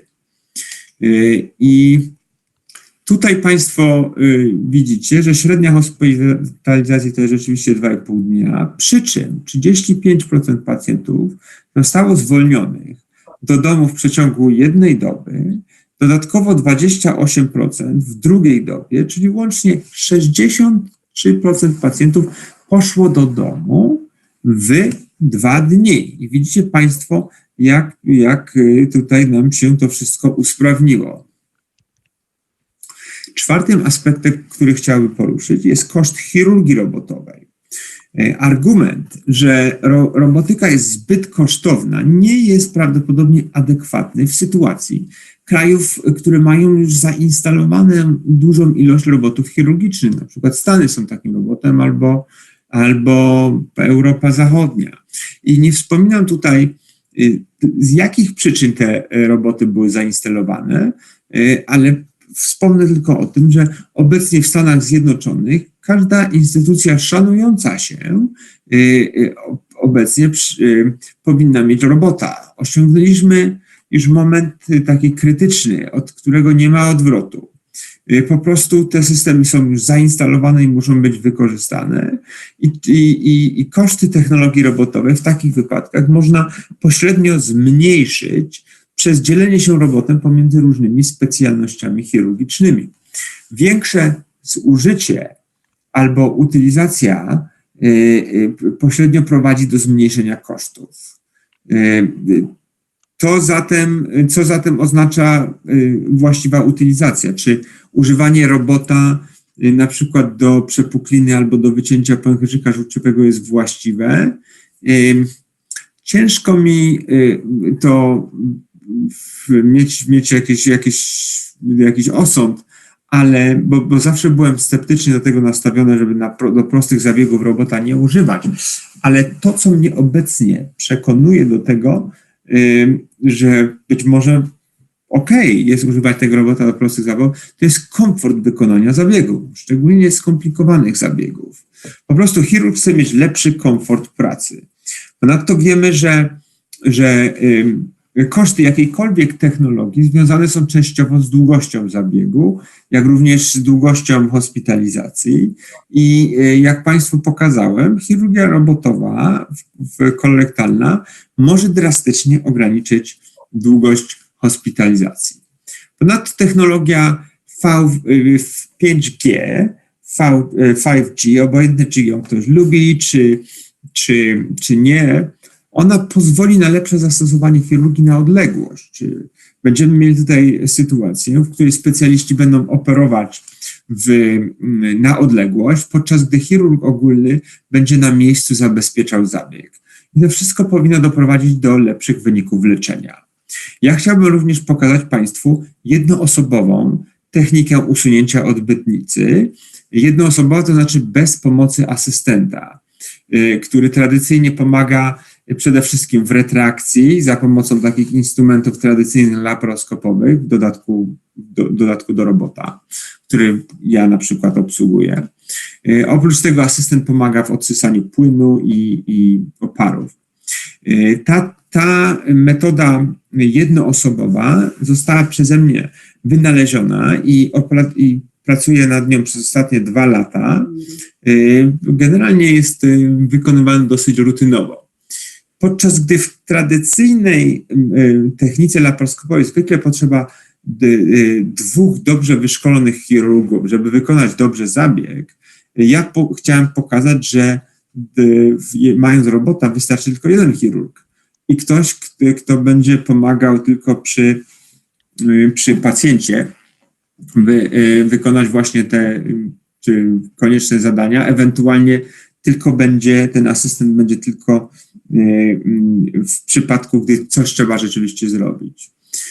I fakt, że teraz pokazujemy, że 1 chirurg jest potrzebny tylko do wykonania skomplikowanego zabiegu, również może wpłynąć na obniżenie kosztów leczenia. Technika jednoosobowego usunięcia według nas ma zastosowanie, aby obniżyć koszty leczenia. Ponadto może być użyta do bardziej efektywnego nauczania jak również udowadniania tego, że ktoś posiadł właściwe umiejętności. I to może służyć w celu akredytacji. I oczywiście na początku musimy to udowodnić, tą walidację badaniem na szerszą skalę. Technika ta ponadto zmusza chirurga do tego, żeby zawsze myśleć o jeden krok do przodu i przez to zwiększa efektywność całego zabiegu. Wymusza po prostu od chirurga perfekcyjne wyszkolenie umiejętności retrakcji tkanek i prezentacji pola operacyjnego. Trzecim aspektem, w którym ta technika jednoosobowa może zostać użyta, to jest sztuczna inteligencja.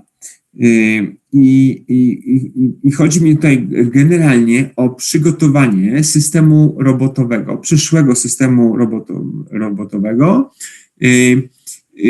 który będzie w stanie całkowicie otrzymać input z tego robota właśnie, który wszystko wykonuje przez jednego chirurga, po to, żeby w przyszłości nauczyć maszynę, żeby nam pomogła wykonywać pewne partie zabiegu w sposób półautonomiczny. Dobrze. I tutaj podczas tego krótkiego wideo chciałbym Państwu pokazać technikę jednoosobowego usunięcia odbytnicy za pomocą tradycyjnej platformy robota chirurgicznego. Tutaj asystent przygląda się tylko z boku. Pacjent, który tutaj jest, ma średnie BMI, to jest kobieta i będziecie Państwo mogli zobaczyć, jak odbytnica jest na początku ustawiona w trakcie retrakcji, żeby otworzyć te naturalne warstwy anatomiczne i później haczyk z koagulacją pomaga nam oddzielić te tkanki. Struktury ościenne po bokach tej odbytnicy zostają idealnie zachowane. Później usuwamy, jak już skończymy oddzielanie tej odbytnicy, usuwamy ją razem z tkanką tłuszczową, staplujemy na samym końcu, zakładamy stapler i przy czym jeszcze raz wszystkie struktury nerwowe są zachowane, a oprócz tego wszystkie organy moczowo-płciowe również. I cały ten zabieg, jak widzicie Państwo, jest bezkrwawy i ta bezkrwawość jest bardzo ważnym warunkiem do szkolenia przyszłych półautonomicznych, samoszkolenia półautonomicznych robotów. A już na koniec dodaję, że to jest bardzo wygodna forma, jeśli chirurg może siąść za konsolą i wykonać skomplikowany zabieg w taki teoretycznie prosty i elegancki spokój.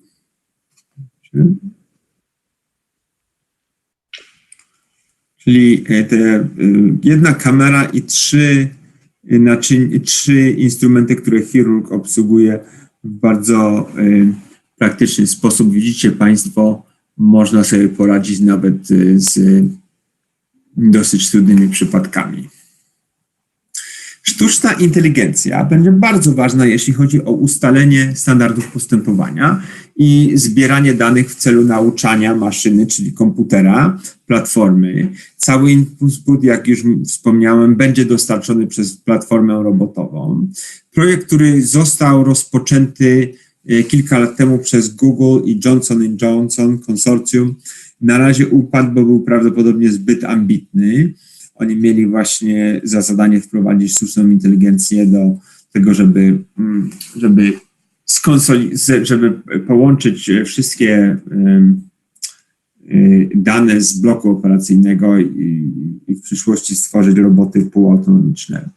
Wizualne systemy rozpoznawania tkanek, które używają być może niewidzialną dla oczu fluorescencję albo anatomiczne znaczniki będą bardzo ważne w przyszłych robotach półautonomicznych. Oprócz tego zachowanie bezkrwawego pola operacyjnego, jak już wspomniałem, jest czymś kluczowym, jeśli chodzi o osiągnięcie prawidłowego oddzielania tkanek. Do tego trzeba również dodać możliwość odsysania jakichkolwiek oparów z pola operacyjnego albo płynów i możliwość kontrolowania hemostazy za pomocą lasera albo szybkich zespalaczy tkanek. Oprócz tego przedoperacyjnie, jak i śródoperacyjnie trzeba będzie zebrać dane obrazujące i one pomogą nam w zdefiniowaniu tak zwanych stref bezpiecznych, przez które można albo nie można się poruszać,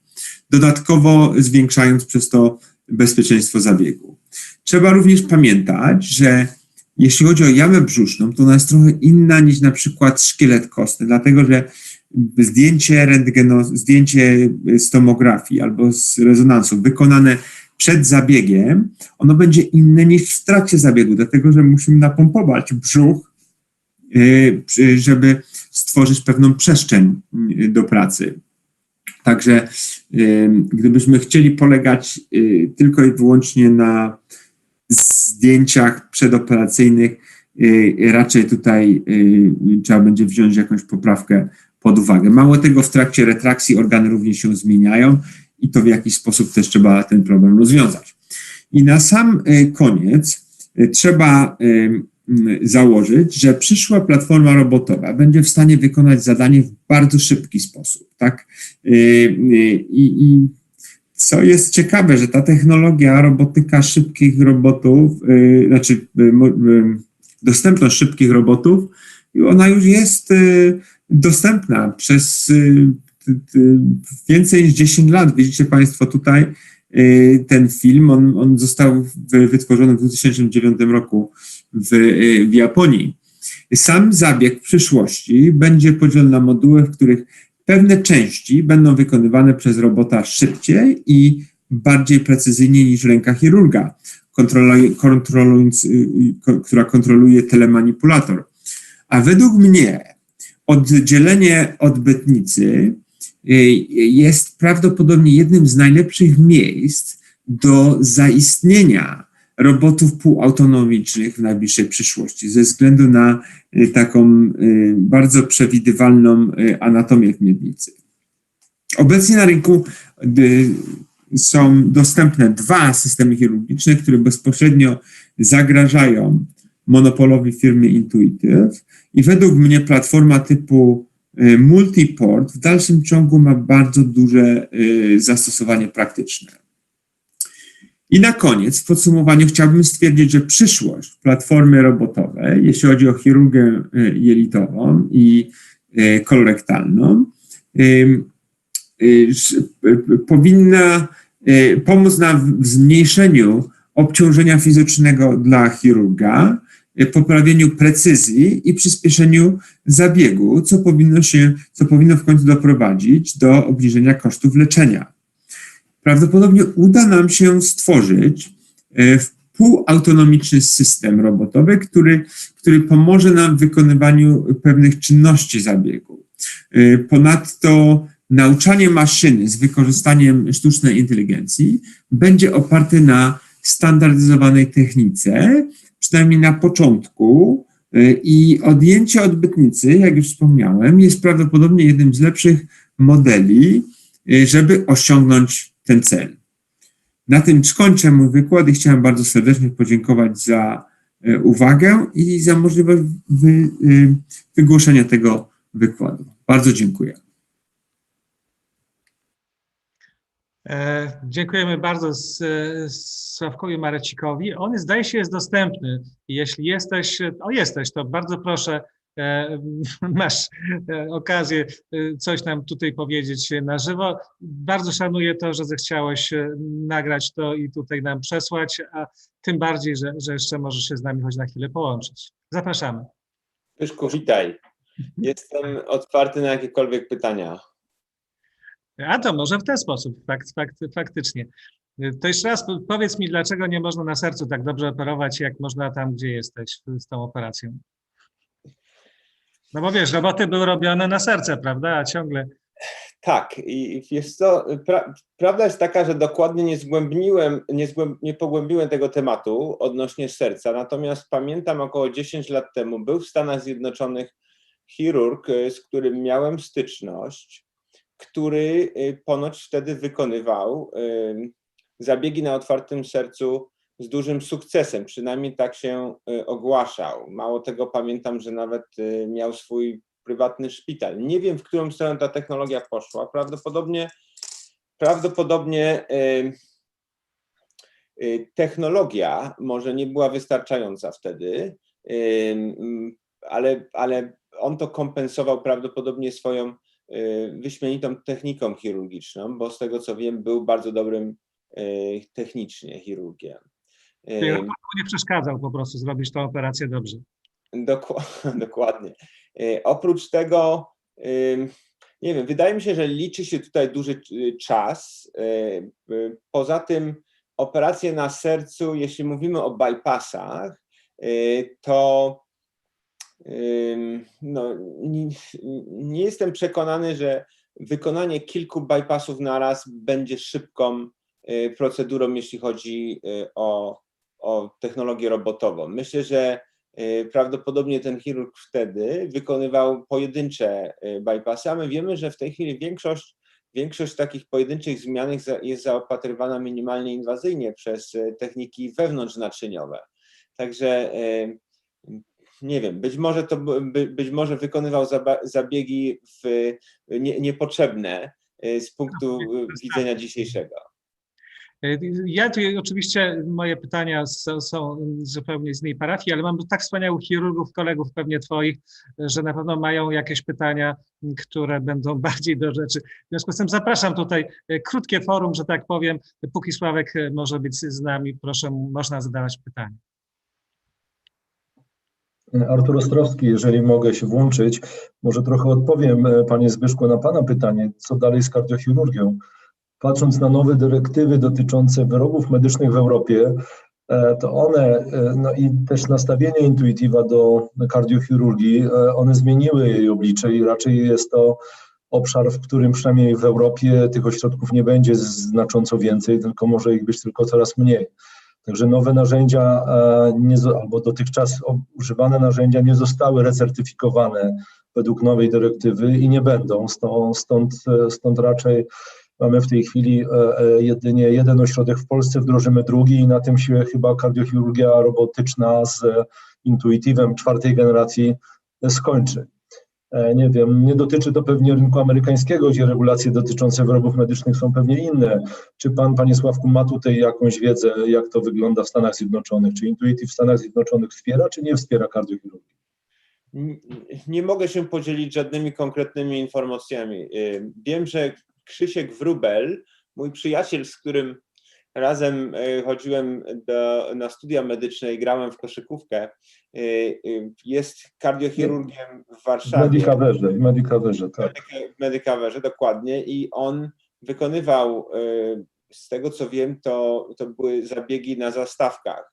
Owszem, to jest specyfika z bypassów, a jest zupełnie inna niż specyfika z zabiegów zastawkowych. Także tutaj myślę, że Krzysiek byłby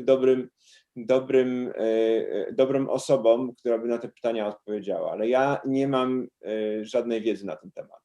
Jeśli chodzi o... Krzysiek został ostatnio ordynatorem i od kilku miesięcy w ogóle nie żyje, że tak powiem, dla mnie i dla innych spraw, których chciałem tam wtrącić, ale serdecznie go pozdrawiam, jeśli by nas słyszał, bo to rzeczywiście również niezwykły chirurg i też robotowy. Może jeszcze jakieś pytanie do Sławka z tego, na czym się zna najlepiej i co pokazywał w czasie tej prezentacji, pewnie byłoby bardziej adekwatnie. Przepraszam za swoje głupie pytanie. Dzień dobry, panie doktor. Krzysztof Kaseja się kłania. Ja jestem początkującym robotycznym chirurgiem i śledzę oczywiście z wypiekami na twarzy i pańskie dokonania i w ogóle doświadczonych chirurgów robotycznych. Chciałem zapytać, widziałem, że przez pewien czas był pan adwokatem takiej metody hybrydowej, laparoskopowo-robotycznej. Czy ten etap jest za panem zupełnie, czy jeszcze pan go wspiera? Nie, w dalszym ciągu wspieramy to. Myślę, że szczególnie w populacji amerykańskiej, gdzie mamy do czynienia z pacjentami otyłymi, ważne jest to, żeby zachowywać pewną taką fleksybilność. I Intuitive chciałby znaleźć, jako producent tego robota, chciałby znaleźć idealny jeden sposób na to, żeby można było tych pacjentów zaopatrzyć. Ale okazuje się, że być może taki sposób można użyć na przykład w takiej jednolitej populacji, jaką jest populacja koreańska, gdzie pacjenci są wszyscy szczupli, BMI jest zbliżone do 22-23 i zwykle ci pacjenci nie są tak samo wysocy.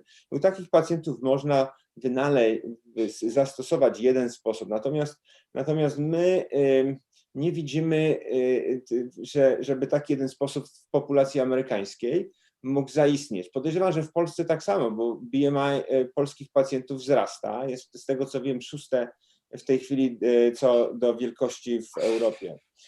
Ja jak najbardziej jestem skłonny do takiej fleksybylności. Nie jestem ortodoksą. Zawsze staram się znaleźć najszybszą metodę, bo pokazałem Państwu, że jeśli ten zabieg jest szybki, to ci pacjenci zwykle są w stanie pójść do domu szybciej, dochodzą do siebie szybciej, mniej znieczulenia ogólnego, to jest wszystko wpływa pozytywnie na pacjentów. Także jak najbardziej, jeśli trzeba zrobić metodę hybrydową, jeśli widzę, że trzeba na przykład uwolnić zgięcie śledzionowe do tego, żeby zrobić rekonstrukcję i widzę, że ono nie jest jakoś specjalnie ciężkie, to ja się nie będę bawił w przełożenie robota albo w jakiś sposób zmianę tych portów, tylko jeśli widzę, że jestem to w stanie zrobić laparoskopowo, to jak najbardziej to robię. I w tej chwili wydaje mi się, że większość chirurgów właśnie w podobny sposób podchodzi. Owszem, jeśli chcemy coś udowodnić, że robot jest również dobry do tego, żeby wykonać uwolnienie zgięcia śledzionowego, wtedy jak najbardziej możemy to robić, ale trzeba się liczyć z tym, że trzeba będzie coś zmienić w ustawieniu portów, ewentualnie mimo tego, co Intuitive mówi, że to jest, że można nową generacją robota dojść do wszystkich zakamarków w jamie brzusznej, nie zawsze się to udaje. Ja wiem, kiedy mogę z danego ustawienia portów sięgnąć w daną okolicę. A tutaj nie chodzi tylko o to, żeby dosięgnąć tam, chodzi również o to, żeby mieć pełną kontrolę, wygodę i widzieć wszystko. Także to wszystko chirurg musi wziąć pod uwagę, jeśli się decyduje na wykonanie zabiegu całkowicie robotowego w różnych obszarach jamy brzusznej. Czyli raczej górną część jamy brzusznej laparoskopowo i dla robota miednica. Tak? Jeśli robimy zabiegi na lewej stronie jelita, które muszą objąć dolną część odbytnicy, żeby zrobić rekonstrukcję, zwykle u takich pacjentów to zagięcie śledzionowe trzeba uwolnić i w większości wypadków wtedy to robię laparoskopowo. Natomiast jeśli w tej chwili chcemy wykonać bardzo doszczętny zabieg na prawej części jelita, zgodny z tą zasadą CME i CMV, co nie musi być u każdego pacjenta wykonywane, ale jeśli mamy jakąś patologię w węzłach chłonnych i chcemy dokładnie te węzły chłonne usunąć z samego centrum kreski, to u takich pacjentów prawostronną albo nawet lewostronną, samą lewą stroną bez odbytnicy, lewostronną resekcję jesteśmy w stanie wykonać robotem całkowicie. Tak. Fajnie. Bardzo dziękuję, bo no rzeczywiście moje pierwsze operacje, mam około 20 zrobionych raptem, pokazują, że jest duży kłopot na jednym dokowaniu, bo rzeczywiście no, opcją może być podwójne dokowanie, ale no, to trochę się kłóci z koncepcją robota XI i troszkę jest trudno czasami u otyłych pacjentów uwolnić bezpiecznie, pod kontrolą pełną zagięcie śledzionowe. Także cieszę się bardzo, że nie wycofał się Pan z tej metody, bo mi cały czas też po głowie chodzi, żeby czasami coś pomóc. Trzeba również pamiętać o tym, że tak naprawdę dodanie jednego albo dwóch portów, żeby nawet zmienić to ustawienie robota, to nie jest grzech. I my chirurdzy, my zawsze wpływa to na naszą ambicję, ile tych portów musimy użyć, żeby prawidłowo pacjenta zaopatrzyć. Ale de facto jakby komplikacje z założenia portu nawet 8 mm dodatkowego, jednego albo dwóch, wcale nie jest takie duże, jak nam się wydaje. I ja w tej chwili, jeśli mam zgięcie śledzionowe, które jest trudne, widzę, że jest trudne albo po przeglądnięciu tych zdjęć pacjenta, albo widzę, że w trakcie zabiegu są jakieś duże trudności i jeśli czuję, że robot pomoże mi w tym, ja nie mam zupełnie problemu, żeby dodać 1 albo 2 porty, żeby ustawić tego robota tak, jak mi potrzeba, bo wtedy liczę na to, że mi to przyniesie korzyść. Ale ostatnią rzeczą, którą chcę zrobić, to stawać na głowie po to, żeby w jakiś trudny sposób za wszelką cenę udowodnić, że jest to możliwe wykonanie robotem. Także my tutaj naprawdę nie powinniśmy zapomnieć o ambicji i zawsze popatrzeć, co jest najlepsze dla pacjenta i co jest najlepsze dla mnie, uśrednić to w jakiś sposób i później podjąć decyzję. Bardzo pięknie dziękuję. Dziękuję. Dzień dobry, Piotr Kania, ja jestem urologiem. Chciałem zapytać pana doktora Sławomira, jeżeli chodzi o ilość zabiegów, które ze specjalności w Stanach Zjednoczonych są jakby na pierwszym miejscu w tej chwili? Jeśli chodzi o różne specjalizacje, z tego co wiem, ginekologia i chirurgia ogólna wiodą prym. W tej chwili robota zaczyna się używać bardzo często do zabiegów, które w przeszłości nie miały miejsca w chirurgii robotowej. Mówię tutaj o pęcherzyku żółciowym, mówię tutaj o przepuklinach, mówię tutaj nawet o dużych przepuklinach brzusznych. I tego typu zabiegi windują statystyki chirurgów ogólnych do góry. Także myślę, że oni są w tej chwili, jakby jadą na tej fali. Ja w mojej prezentacji wspomniałem, że jest dużo sceptyków, jeśli chodzi o zastosowanie robota do prostych zabiegów, ale jeśli ktoś już ma tego robota i ma system, czy ma ten cały program robotowy dobrze istniejący i oni są w stanie szybko, chirurdzy są dobrze wyszkoleni, są w stanie to szybko zrobić. Większość szpitali w Ameryce, one będą jednak popierały ten program dla małych zabiegów, jeśli chirurdzy są w stanie udowodnić, że to są w stanie, że jeśli mogą to szybko zrobić i nie mają komplikacji. Oprócz tego wspomniałem o ginekologach, to jest duże pole do popisu dla platformy robotowej. Jeśli chodzi o chirurgię kolorektalną, coraz więcej nawet chirurgów ogólnych używa tego robota do usuwania przede wszystkim w tej chwili jelita grubego, nie odbytnicy, tylko okrężnicy. Okazuje się, że rynek okrężnicy jest 4 razy większy od rynku odbytnicy, także tutaj jest duże pole do popisu. A skoro pan doktor jest urologiem, zdaje sobie pan sprawę, że w tej chwili ilość w ogóle zabiegów usunięcia prostat spadła w dużej mierze. Ja tutaj naprawdę kiedyś urolodzy wiedli prym, jeśli chodzi o ilość zabiegów, w tej chwili oni się wycofali, prawdopodobnie ilość ich wykonywanych zabiegów jest zbliżona do moich. Także to jest zdecydowane ograniczenie ilości zabiegów w urologii. Czyli zaszła pewna zmiana. Tak. Urolodzy wcześniej wiedli prym. No, wydaje mi się, że procedury czy programy bacznej obserwacji skierowały część pacjentów do tych programów, stąd pewnie mniejsza ilość prostatektomii. Dziękuję bardzo za odpowiedź. Halo? Panie doktorze, jakiś czas temu, będąc w Stanach, widziałem właśnie chirurga, który bardzo był dumny ze swoich robotycznych cholecystektomii i on twierdził, że dopłata pacjenta do operacji robotycznej w stosunku do operacji laparoskopowej w Stanach Zjednoczonych to jest od 300 do $500 tylko. Czy to jest możliwe? Przede wszystkim nie wydaje mi się, że pacjent by kiedykolwiek w Ameryce dopłacił z własnej kieszeni. Ten koszt został poniesiony przez szpital tylko i wyłącznie, bo odpłatność z ubezpieczenia danego jest taka sama dla zabiegów robotowych i laparoskopowych. W związku z tym koszt, który wynikał z zabiegu robotowego, został poniesiony przez szpital.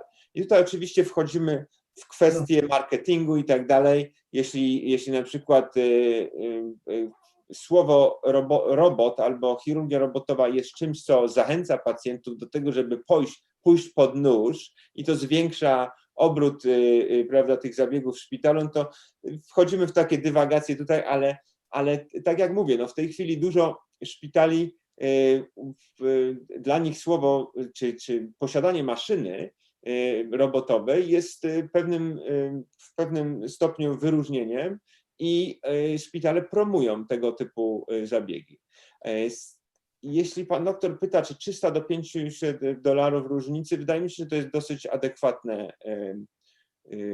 adekwatna cena. Myślę, że tak. Ale to było pokryte przez szpital. Rozumiem. Fajnie. Później tutaj ja również jestem przewodniczącym takiej komisji, która analizuje nasz program robotowy. Nie wchodzę zbytnio w szczegóły chirurgów robotowych, ale wiemy, że jeśli chirurg wykonuje cholecystektomię za pomocą robota, to różnica pomiędzy kilkoma danymi chirurgami może, jeśli chodzi o koszt i użycie danych instrumentów, może sięgać nawet 40 albo 50%. Po prostu są chirurdzy, którzy są w stanie ten sam zabieg wykonać za pomocą 3 bodajże instrumentów, a są chirurdzy, którzy mówią, że to musi być zrobione 6 instrumentami. I to bezpośrednio wpływa na koszt zabiegu chirurgicznego. To fakt, oczywiście. Super. Ja bym jeszcze, jeżeli można, powrócił do tego pierwszego pytania tutaj pana doktora odnośnie łączenia laparoskopii z chirurgią robotyczną. Ja robotem operuję od 6 lat, od 1,5 roku w Polsce w szpitalu na Klinach w Krakowie. Jestem urologiem i w głównej mierze wykonuję zabiegi radykalnej prostatektomii. Także powiem szczerze, że jeżeli chodzi o urologię i zabiegi radykalnej prostatektomii, to nie łączymy laparoskopii z chirurgią robotyczną, czyli tak naprawdę wykonujemy wszystko od początku do końca robotem. Ja rozumiem tutaj, że w chirurgii, prawda, dostępność, jeżeli zadokujemy robota, jest zupełnie też inna, prawda?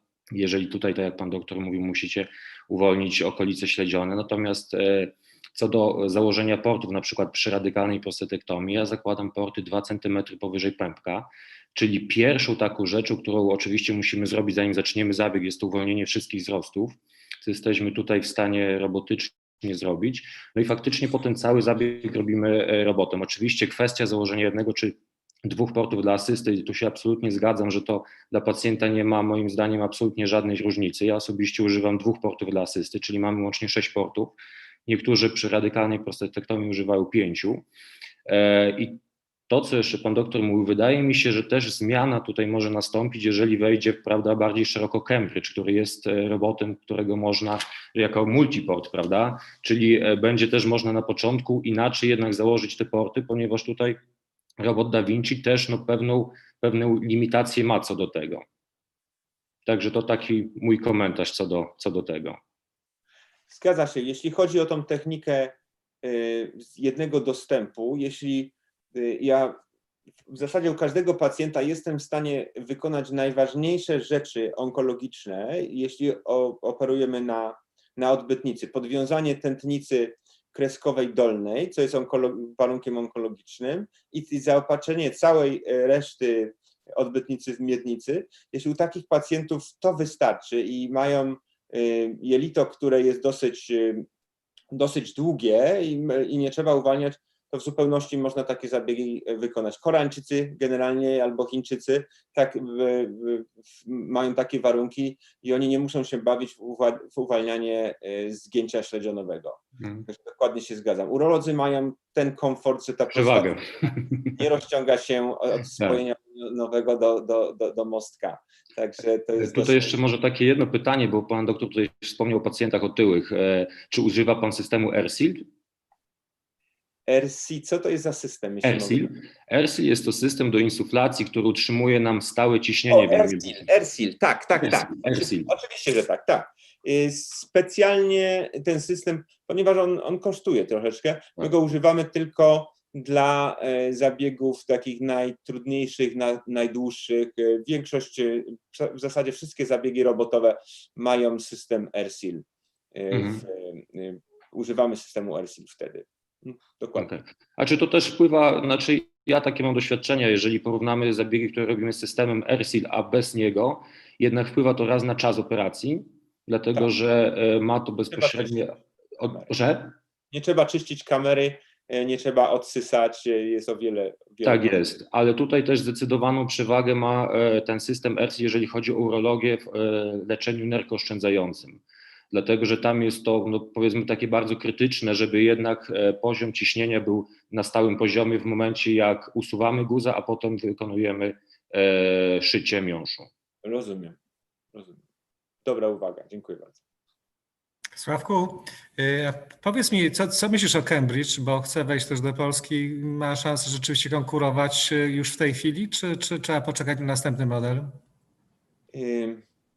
Ja im podpowiedziałem, co mają zrobić, żeby ulepszyć, jeśli chodzi o chirurgię kolorektalną. Według mnie ich system powinien mieć troszeczkę dłuższe narzędzia. Być może, żeby zrobić dłuższe, one muszą być troszeczkę mocniejsze, czyli muszą być troszeczkę, średnica tych narzędzi musi być troszeczkę większa. Co myślę o nich? Jak pierwszy raz miałem styczność z tym systemem, rozmawiałem z Martinem Slackiem, który jest CEO tego całego przedsięwzięcia, i on wygłosił mi swoją wizję, dlaczego w ogóle ten system powstał. I pierwszym założeniem systemu CMR, Surgical, było to, że oni chcą, żeby laparoskopia i chirurgia były razem skomponowane, czyli że zaczynamy laparoskopowo, jeśli trzeba podłączyć robota, to robot może wejść przez porty laparoskopowe i pomóc w jakiś sposób. I okazuje się, że według mnie to jest troszeczkę, to nie jest ta droga do końca. Owszem, założenie jest piękne, ale to nie jest ta droga, bo tutaj trzeba wziąć bardzo dużo zmiennych pod uwagę. I kończy się na tym, że ten robot nie jest aż taki dobry, jak być może mógłby być, gdybyśmy popatrzyli na to całe przedsięwzięcie czysto robotowe. I tak jak mówię, no, kompromis taki, oni chcieli mieć małe instrumenty, cienkie instrumenty, żeby wejść przez małe otwory. I sam system według mnie jest w dalszym ciągu czymś pięknym.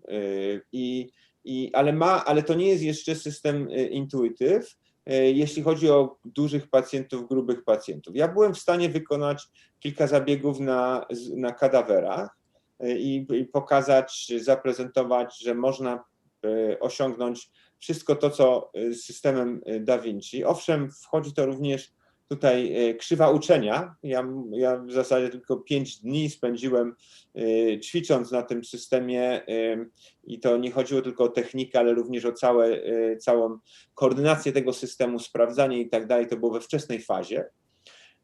I jeśli tutaj porównamy to do 15 lat doświadczenia z Intuitywem, z Da Vinci, tutaj nie można tego specjalnie porównywać.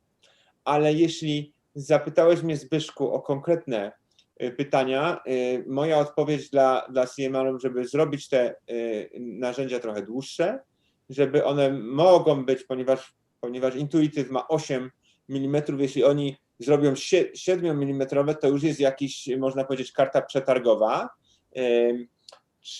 czy kompetycja dla nich. I co jeszcze? Założenie tego, system jest zupełnie troszeczkę inny, bo to jest modułowy, nie jest zintegrowany pod jedną konsolę, pod jednym takim boomem, tylko to jest kilka modułów.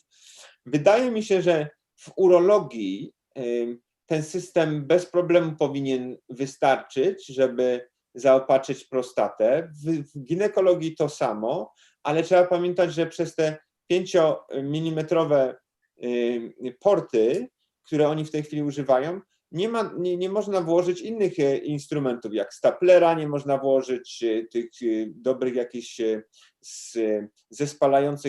instrumenty zespalające tkanki i tego typu rzeczy. Także wydaje mi się, że idea i początek tego projektu jest bardzo dobry, ale oni muszą troszeczkę go w dalszym ciągu zmienić. Jeżeli też bym mógł tutaj coś dodać, miałem też przyjemność już ponad rok temu testować właśnie również też ten system Cambridge w jednej z centr szkoleniowych. Oczywiście tutaj oni mają, tak jak pan doktor wspomniał, troszkę inne założenie w porównaniu co do systemu Da Vinci. Jednak też mi się wydaje, że po rozmowach z nim oni też mają troszeczkę jakby powiedzmy inny target co do pacjenta. Wiedzą jaki intuitive, jakie zabiegi są wykonywane. I wydaje mi się, że oni też bardziej będą celować w zabiegi, które na ten moment nie są wykonywane właśnie poprzez system Da Vinci ze względu na koszty.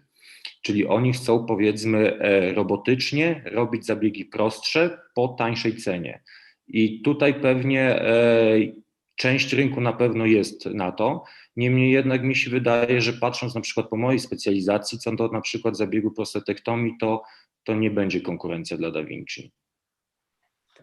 W tej chwili Da Vinci jest Mercedesem wszystkich robotów, bezwarunkowo. I my tutaj swego czasu narzekaliśmy na to, że ich instrumenty nie są wystarczające, ale okazuje się, że troszeczkę inwencji ze strony chirurga i być może zmiany myślenia, tak jak mówiłem w mojej prezentacji, że są techniki retrakcyjne z użyciem robota są zupełnie inne niż techniki laparoskopowe. Jeśli ktoś zaczyna po prostu, jeśli ktoś zakłada, że ja zacznę używać mojego laparoskopowego podejścia do tego, żeby jak będę operował robotem, to jest błędne myślenie. My tutaj wchodzimy w zupełnie inną przestrzeń myślenia i coraz więcej chirurgów zaczyna sobie to uzmysławiać.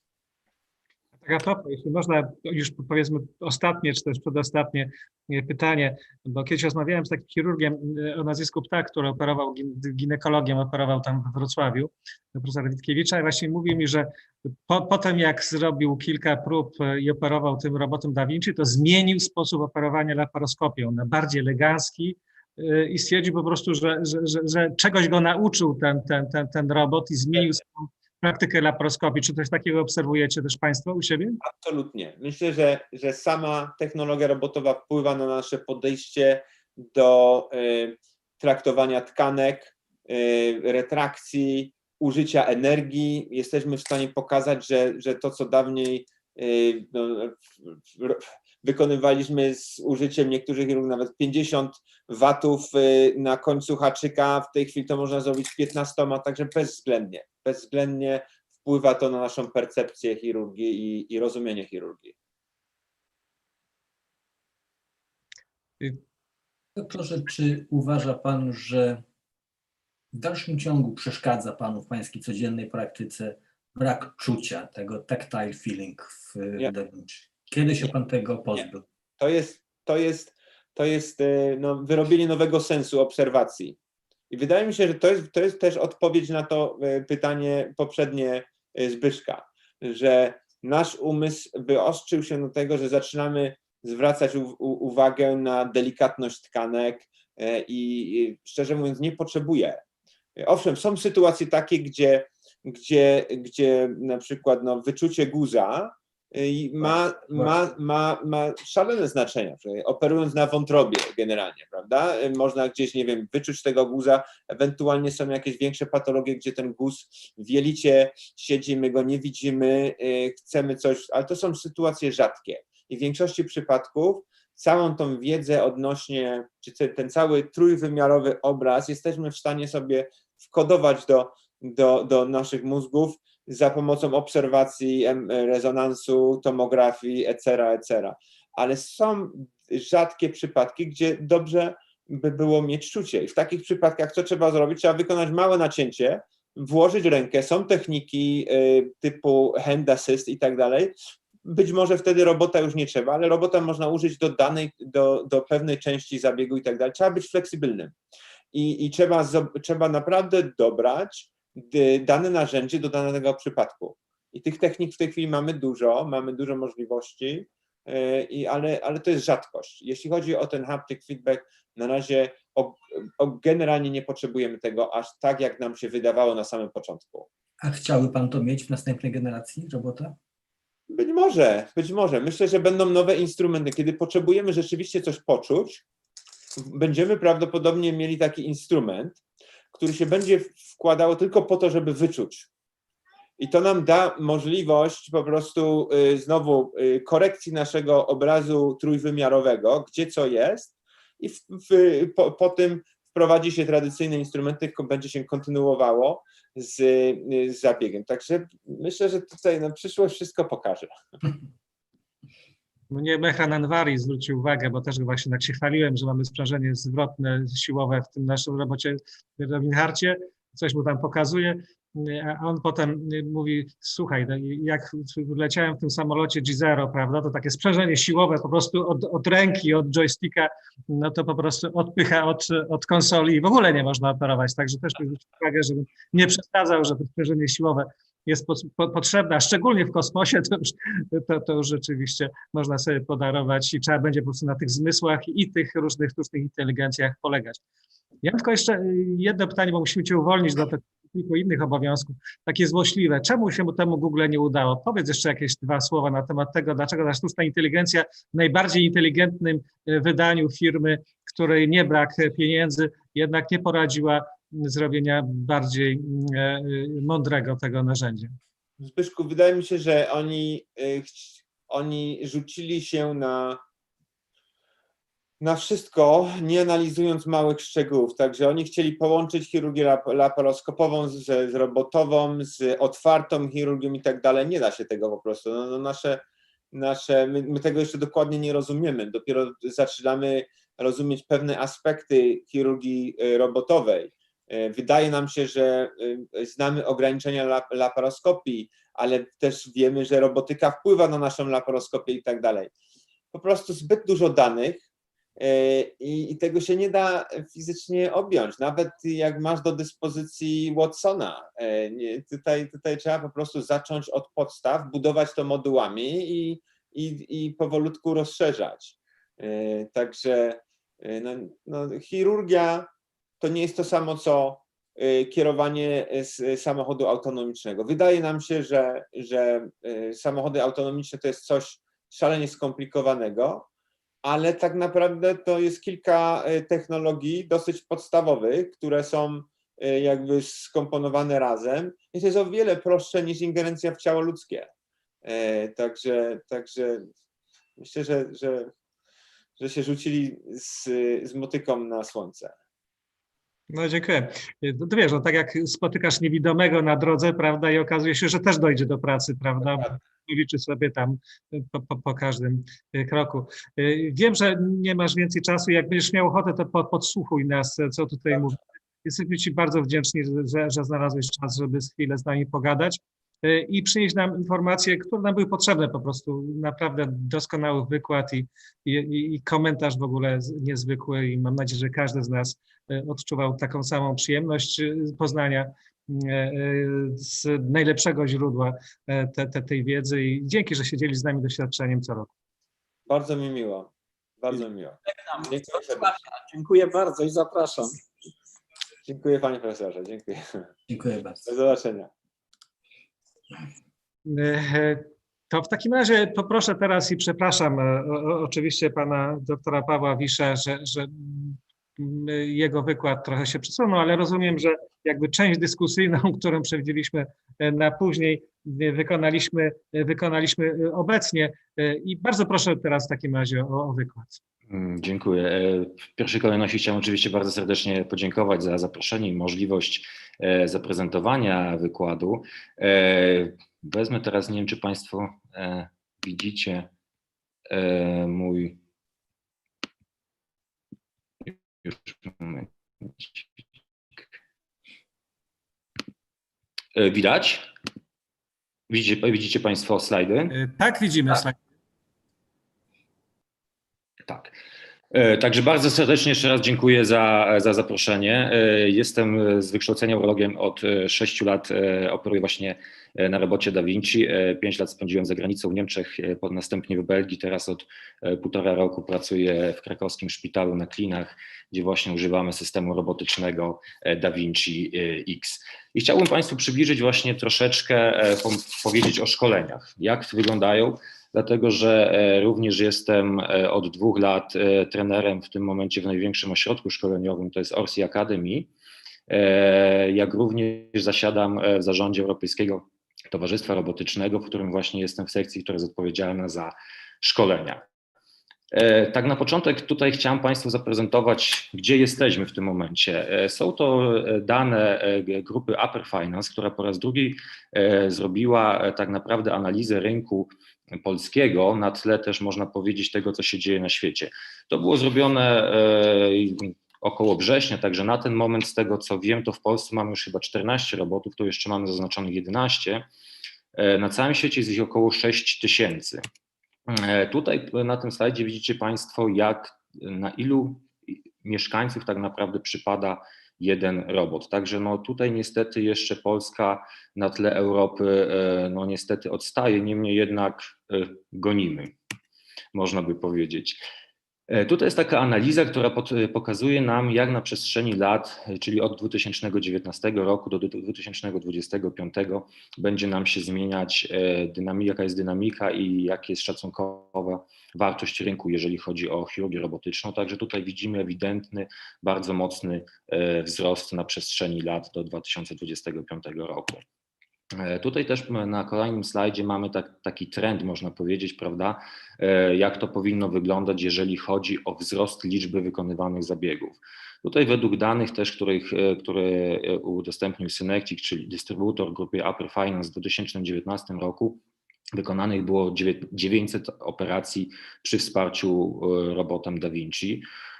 Teraz no pewnie ze względu na pandemię w tym roku może być to troszkę mniej, niemniej jednak patrząc na to, jak szybko ten rynek rósł i jak wzrastały liczba operacji, miejmy nadzieję, że w tym 2025 będzie to powyżej 10 000 w skali roku. Także to jest powiedzmy to, gdzie jesteśmy i gdzie chcielibyśmy być. Następnie, jako że mam mówić o szkoleniach, chciałbym też przytoczyć parę rzeczy, które są, wydaje mi się, bardzo ważne. Tutaj no, jest publikacja z 2013 roku, którą pewnie dosyć dużo ludzi zna, o tym właśnie, jak to nieadekwatne szkolenie doprowadziło do śmierci pacjenta w trakcie operacji. Kolejny artykuł, który właśnie pokazuje, że nieadekwatne szkolenie może prowadzić do bardzo poważnych komplikacji. Też trzeba tutaj nadmienić, że między 2000 a 2013 rokiem w Stanach Zjednoczonych zgłoszono ponad 10,5 tysiąca komplikacji, które wystąpiły w trakcie wykonywania procedur robotycznych. Następnie właśnie po tym, jak to zostało ujawnione, w 2013 roku grupa ekspertów w Stanach Zjednoczonych stwierdziła właśnie, że szkolenie, czyli program szkoleniowy w chirurgii robotycznej jest po prostu niewystarczający. I natomiast w 2015 roku Emergency Care Research Institute opublikował dane, iż brak odpowiedniego szkolenia w chirurgii robotycznej jest jednym z 10 największych zagrożeń w medycynie. To jest kolejna rzecz, że tak naprawdę 30% chirurgów, którzy kończą swoje szkolenie, jest na niewystarczającym etapie, aby samodzielnie i bezpiecznie przeprowadzić zabieg. Także jakie są tak naprawdę fakty co do tego?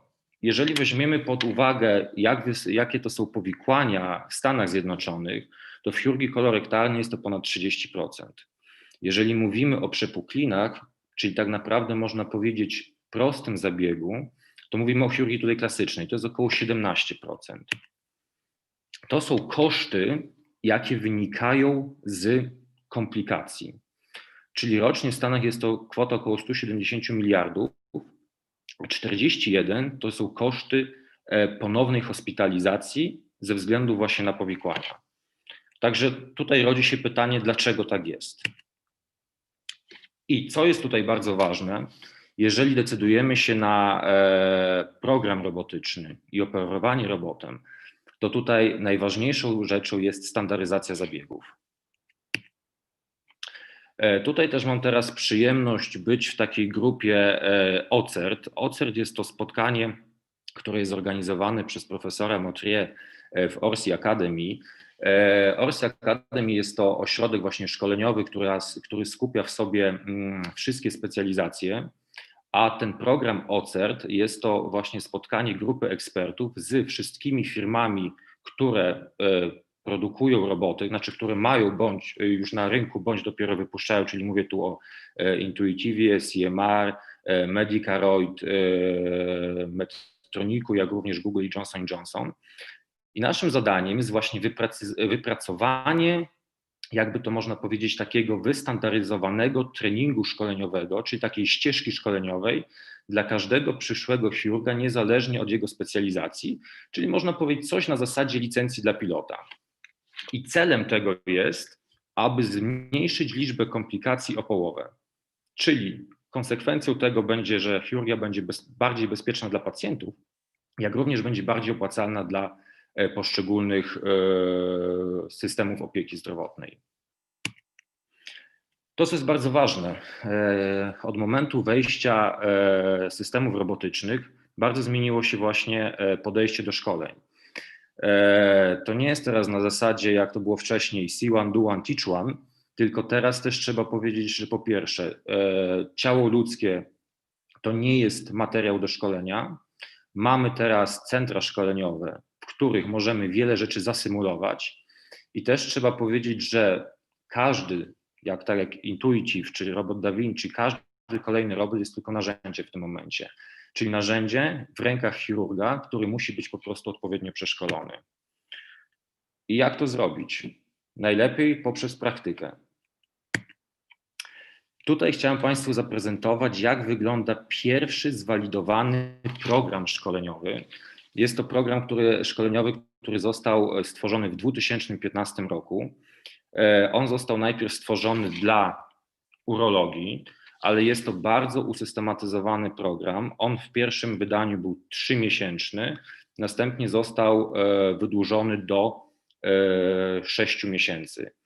Polega on na tym, że osoba, która jest w fazie szkolenia, oczywiście na początku przechodzi taki moduł e-learningowy, następnie w centrach takich, to się nazywają Epic Center bądź centra kompetencji, gdzie są podwójne konsole. Taka osoba obserwuje przy mentorze, jak on operuje, zaznajamia się w ogóle z całym zespołem, jak to wszystko na sali operacyjnej powinno wyglądać. Następnie spędza tydzień w centrum szkoleniowym dedykowanym. Tym centrum w tym momencie dla takiego programu właśnie jest Orsi Academy, gdzie przez ten tydzień wykonujemy tak naprawdę szkolenia na trzodzie chlewnej, na symulatorach i tutaj dany, można powiedzieć, rezydent czy osoba, która w tym kierunku się szkoli, musi nabrać podstawowych umiejętności z obsługi robota, z technik operacyjnych, jak również możemy zasymulować wiele sytuacji, które w trakcie operacji się mogą wydarzyć. Następnie przechodzi on na taki już trening, że tak powiem, na sali operacyjnej, też w dedykowanych centrach. To są już szpitale. Polega to na tym, że przez pierwszy miesiąc asystuje się, czyli w zasadzie dzień w dzień do kilku zabiegów. Następnie przechodzi się do operowania przy drugiej konsoli, przy nadzorze mentora. I po 6 miesiącach, tutaj też oczywiście też jest bardzo ważne, żeby wspomnieć, że w trakcie właśnie takiego szkolenia, tego już można powiedzieć zoperowania, jeżeli mówimy o zabiegu radykalnej prostatektomii, to ten zabieg jest podzielony na etapy.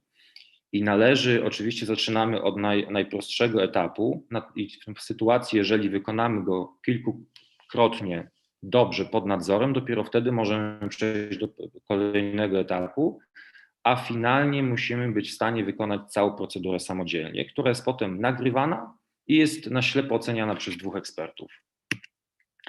I tutaj właśnie jak wygląda takie szkolenie, można powiedzieć, na symulatorach. Mamy tutaj mamy dostępnych kilka symulatorów w tym momencie na rynku. Najbardziej takim znanym dla robota Da Vinci jest Mimik. I tutaj możemy właśnie bardzo wiele rzeczy tak naprawdę z obsługi, tak naprawdę trzeba powiedzieć na początku, zasymulować w wirtualnej rzeczywistości. Czyli jak poruszać narzędziami, jak skoagulować. To są bardzo podstawowe rzeczy. Na koniec takiego zadania liczony jest oczywiście czas do skończenia danego zadania, liczba błędów, jak również ergonomia pracy. To w zasadzie Państwu już po części wcześniej omówiłem. To jest właśnie ten tygodniowy kurs w centrum szkoleniowym. Czyli tak jak Państwu mówiłem, tutaj to możemy robić robimy głównie na trzodzie, bądź jeżeli mówimy o zabiegu prostatektomii, to używamy też do zespolenia kurczaka. Dlatego, że żołądek kurczaka bardzo dobrze nam symuluje zespolenie. I tutaj to, co Państwu wspominałem, w sytuacji, jak już przejdziemy do tego szkolenia na sali operacyjnej, to tutaj mamy podzielone, prawda, tą operację na etapy. I tak jak tutaj jest wyszczególnione, to jest uwalnianie pęcherza, nacięcie powięzi miedniczej, odejście od pęcherza, czyli od szyi pęcherza, następnie wypreparowanie pęcherzyków nasiennych, tylne wypreparowanie przestrzeni, potem odcięcie od prostatic pedicles, czyli to mamy odnogi stercza, następnie zaoszczędzenie pęczków naczyniowo-nerwowych, podwiązanie splotu Santoriniego, wypreparowanie szczytu prostaty, a na koniec wykonanie zespolenia. I to jest liczba tutaj, którą trzeba minimalnie wykonać dobrze, aby przejść do kolejnego etapu. Tutaj też ten tytuł, co jest tutaj Validation Robotic Surgery Curricula, jest to tytuł rozdziału w książce, która się ukaże teraz w marcu. Jest to książka, druga edycja Robotic Surgery. Jest to światowa edycja, można powiedzieć, takiej jakby Biblii dla chirurgów robotycznych. To jest pod autorstwem profesora Patela ze Stanów Zjednoczonych i właśnie tutaj miałem przyjemność również być współautorem jednego z 3 rozdziałów. Tutaj, gdybyście Państwo mieli chwilkę czasu, to są 2 takie nasze ostatnie publikacje z Orsi Academy, które właśnie mówią nam o bezpieczeństwie, jak ważne jest właśnie odpowiednie szkolenie, aby bezpiecznie przeprowadzać procedury robotyczne. Natomiast druga publikacja to jest porównanie właśnie chirurgii robotycznej do szkolenia pilotów, co w tym momencie jest już zaimplementowane z tego, jak wygląda szkolenie pilotów. Także dziękuję bardzo. Dziękujemy za doskonałe przedstawienie problemu szkolenia. W związku z tym, panie doktorze, rzeczywiście teraz programy szkoleniowe w Polsce z perspektywy poszczególnych operatorów. Zapraszamy każdego z panów do wyrażenia swojej opinii na temat tego, co mu się przydarzyło w szkole podczas różnego rodzaju treningów własnych. Jak to się ma do tego, co pan doktor Paweł Wisz w tej chwili przedstawił. Zapraszam. Może zasugeruję, Piotrze, nie pogniewaj się, że ciebie pierwszego poproszę o odpowiedź, bo masz najdłuższe z 3 panów zaproszonych, którzy szefujecie poszczególnym ośrodkom, ale masz najdłużej.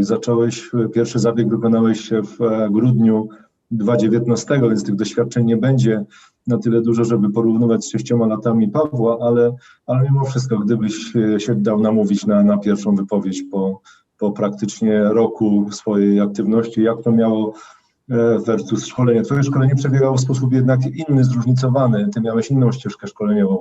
Gdybyś był uprzejmy nam przybliżyć. No jasne, oczywiście. To, co przedstawił pan doktor Wisz, to jest bardzo dobry pomysł na szkolenie chirurgów robotycznych w Polsce wszelkich specjalności. Te ustrukturyzowane cykle szkoleniowe powinny się znaleźć w każdej specjalności i powinny być zwalidowane. Natomiast robotyka w Polsce, sami panowie wiecie, państwo wiecie, że rozwija się w zasadzie zeszły rok to taki dynamiczny wzrost ilości systemów robotycznych, które znajdują się w Polsce.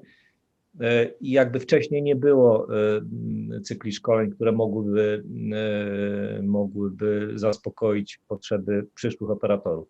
Moja droga wygląda zupełnie inaczej, bo ja interesowałem się chirurgią małoinwazyjną od początku swojej pracy na oddziale urologii.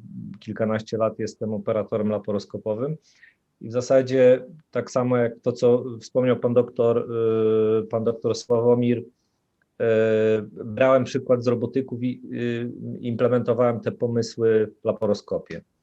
Także kilkaset prostatektomii zrobionych przeze mnie laparoskopowo dały mi jakby całkiem inny wgląd w świat robotyki, do którego wszedłem jakby aktywnie rok temu. Czyli mam rok doświadczenia pracy na systemie, który jest zainstalowany w naszym oddziale. I wydaje mi się, bo słyszałem różne głosy, że laparoskopia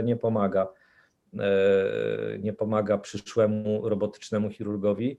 Moje zdanie jest inne. Ja przez kilka ostatnich lat miałem możliwość operowania głównie na systemie trójwymiarowym laparoskopowym i wydaje mi się, że przesiadając się na konsolę Da Vinci, w zasadzie widzę podobny obraz, jaki widziałem w trójwymiarowym systemie Sztorca. Oczywiście operacja jest to zupełnie inna sytuacja, natomiast w tym miejscu, jeżeli chodzi o na przykład zabiegi usunięcia radykalnego prostaty, byłem już wielokrotnie. Moje szkolenie w zasadzie wzięło się również z doświadczeń, które miałem w trakcie stypendium Niemieckiego Towarzystwa Urologicznego, które odbywałem w klinice Charité w Berlinie i na zaproszenie pana profesora Ahmeda Magiliego w klinice Vivantes również w Berlinie. I to już były jakby celowane wizyty, które miały mnie ukierunkować w kierunku używania później systemu u siebie. I wydaje mi się, że bez kilkuset operacji prostaty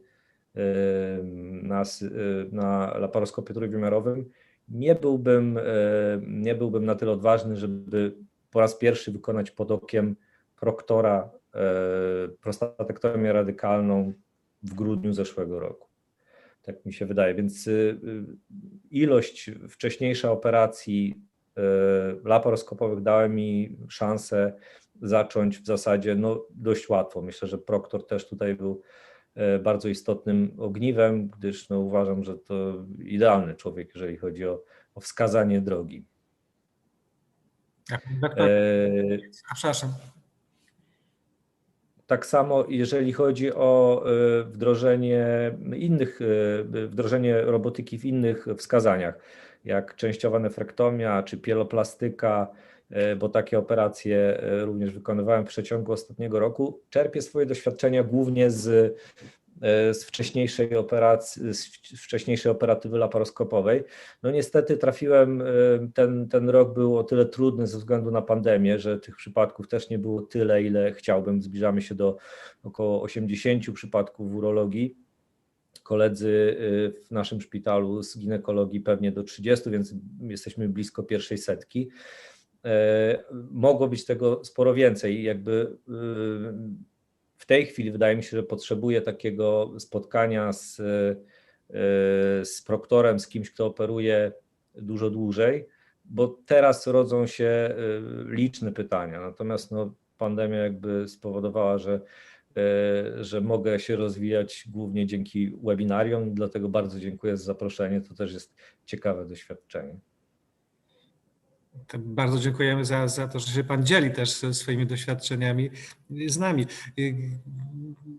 To może w takim razie pan Jacek Doniec, bo widzę, że ta kolejność tutaj ułożona przez państwa może mieć znaczenie logiczne. W związku z tym.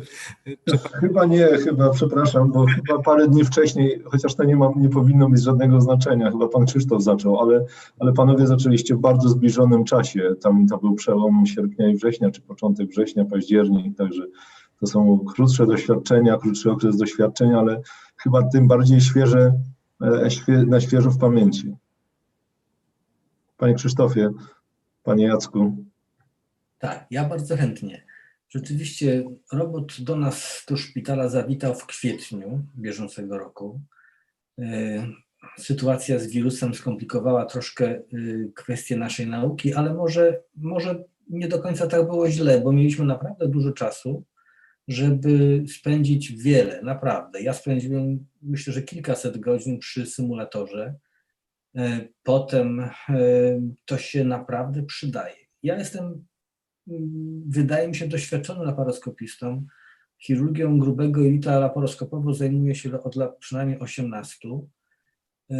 I podobnie jak pan doktor Kania, uważam, że laparoskopia na pewno pomaga.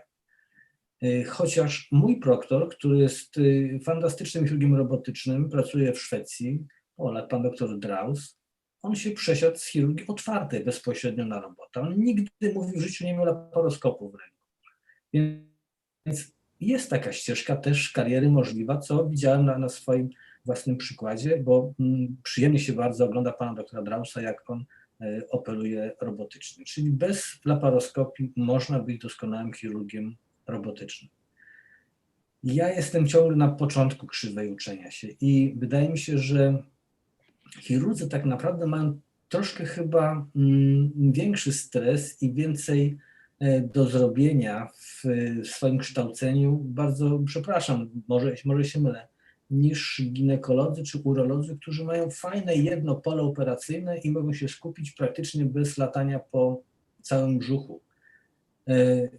Operacja raka odbytnicy jest operacją, którą zaczynamy w nadbrzuszu, a kończymy bardzo nisko w odbytnicy, co jest naprawdę w chirurgii robotycznej dla mnie podstawowym utrudnieniem. Doskonały robot, jakim jest XI, no tak jak Państwo słyszeliście z naszej rozmowy z doktorem Marecikiem, nie jest aż tak elastyczny jak laparoskop, który można bardzo swobodnie się po całej jamie brzusznej w każdej chwili obrócić i znaleźć.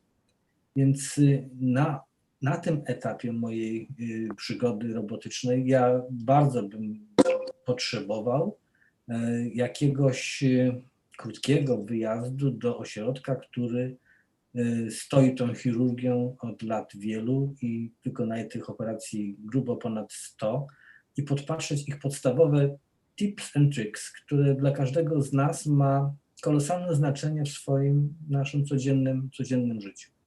Zasady są nam wszystkim znane tej chirurgii, natomiast właśnie drobne rzeczy powodują, że ta operacja albo się posuwa szybko, albo się nie posuwa wcale, albo musimy otworzyć brzuch w sposób bardzo przyspieszony.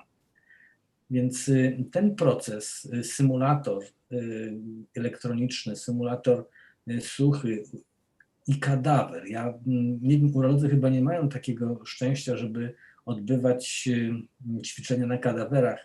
My mieliśmy w IRCAD-zie taką sesję i powiem Państwu szczerze, że to było dla mnie najbardziej wartościowe z tych wyjazdów, bo po raz pierwszy miałem styczność z robotem, który dotyka ludzkiego ciała. I to było dla mnie niezwykle pouczające i z mniejszym strachem przystąpiłem do swoich pierwszych operacji na żywym człowieku. A teraz rzeczywiście wydaje mi się, że obserwacja niezwykle doświadczonych operatorów, obserwacja na żywo, bo pewnie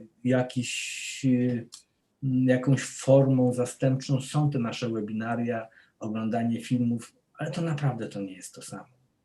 My dostaliśmy 2 dni temu dosłownie bardzo nowoczesny taki system, MedPresence to się nazywa, dzięki którym możemy przekazywać obraz z konsoli chirurgicznej na cały świat razem z głosem, odbierać opinie uczestników. Natomiast na pewno będziemy to wykorzystywać za jakiś czas, ale no, modlę się bardzo gorąco, żeby jak najszybciej ta pandemia się skończyła i umożliwiła nam powrót do normalnego życia i spotykania się z ludźmi twarzą w twarz, a nie tylko tak, jak to robimy dzisiaj w ten piątkowe popołudnie.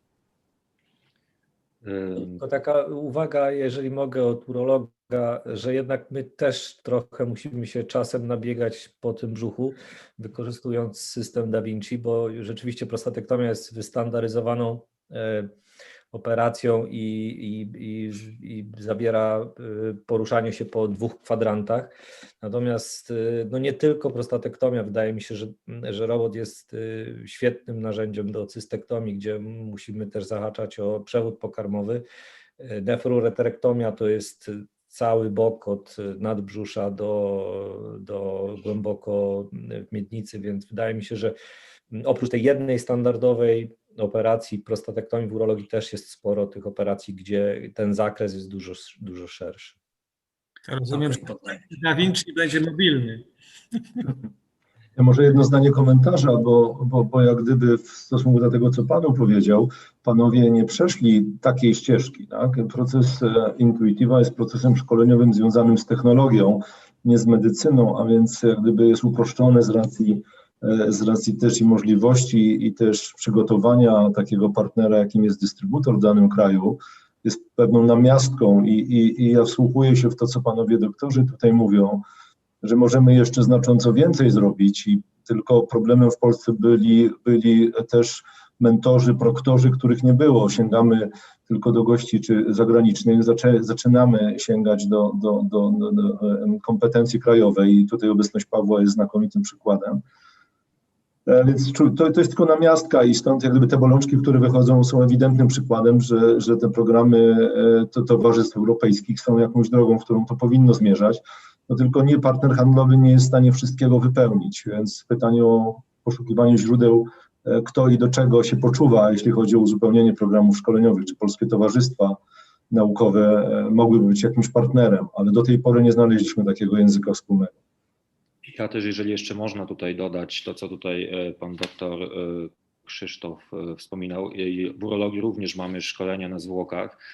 Ja mam przyjemność prowadzić kursy właśnie w Orsi Akademii na każdym poziomie zaawansowania, czyli te kursy, jeżeli chodzi o radykalną prostatektomię na zwłokach, to są kursy masterclass, tak zwane. Są to kursy, które są już dedykowane dla osób, które wykonały odpowiednią liczbę zabiegów w swoim macierzystym ośrodku i to są właśnie takie typowo kursy tips and tricks, można powiedzieć. Może przejdę też do kolejnej rzeczy, którą Państwo tutaj nadmieniliście.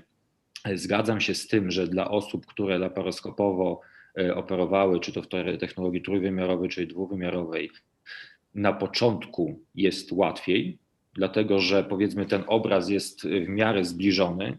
Niemniej jednak długoterminowo, może tak, na początku uważam, że się szybciej zrobi zabieg, osoba, która operowała laparoskopowo, niemniej jednak patrząc długoterminowo przenosi nawyki laparoskopowe na robota. I to jest tutaj wyzwanie i dlatego też należy się zastanowić, jak zbudować program szkoleniowy w Polsce. Tutaj to, co pan doktor Kania powiedział, że na tym momencie potrzebuje pan, prawda, proktora, który panu właśnie powie, jakie są niuanse. Wykonuje pan doktor na pewno już zabiegi pewnie w odpowiednim czasie, niemniej jednak pojawiają się szczegóły, które pewnie robi pan laparoskopowo robotem. Ale to jest rzecz naturalna z tego względu, że po prostu te nawyki się najzwyczajniej w świecie przenosi. To jest tak, jakbyście Państwo zaczęli się uczyć jeździć na nartach czy grać w tenisa. Jeżeli się to robi samemu, to nawyki, które się zdobyło na początku, po prostu potem są automatycznie powtarzane. I tutaj też teraz właśnie w tym Orsi Akademii pracujemy nad stworzeniem nowych też, można powiedzieć, kursów, ponieważ ten CCRUS jest to kurs półroczny w dedykowanym centrum szkoleniowym, co oczywiście też jest, czy w dedykowanym szpitalu, co też oczywiście jest pewnym wyzwaniem dla specjalistów, którzy mają swoje ośrodki macierzyste.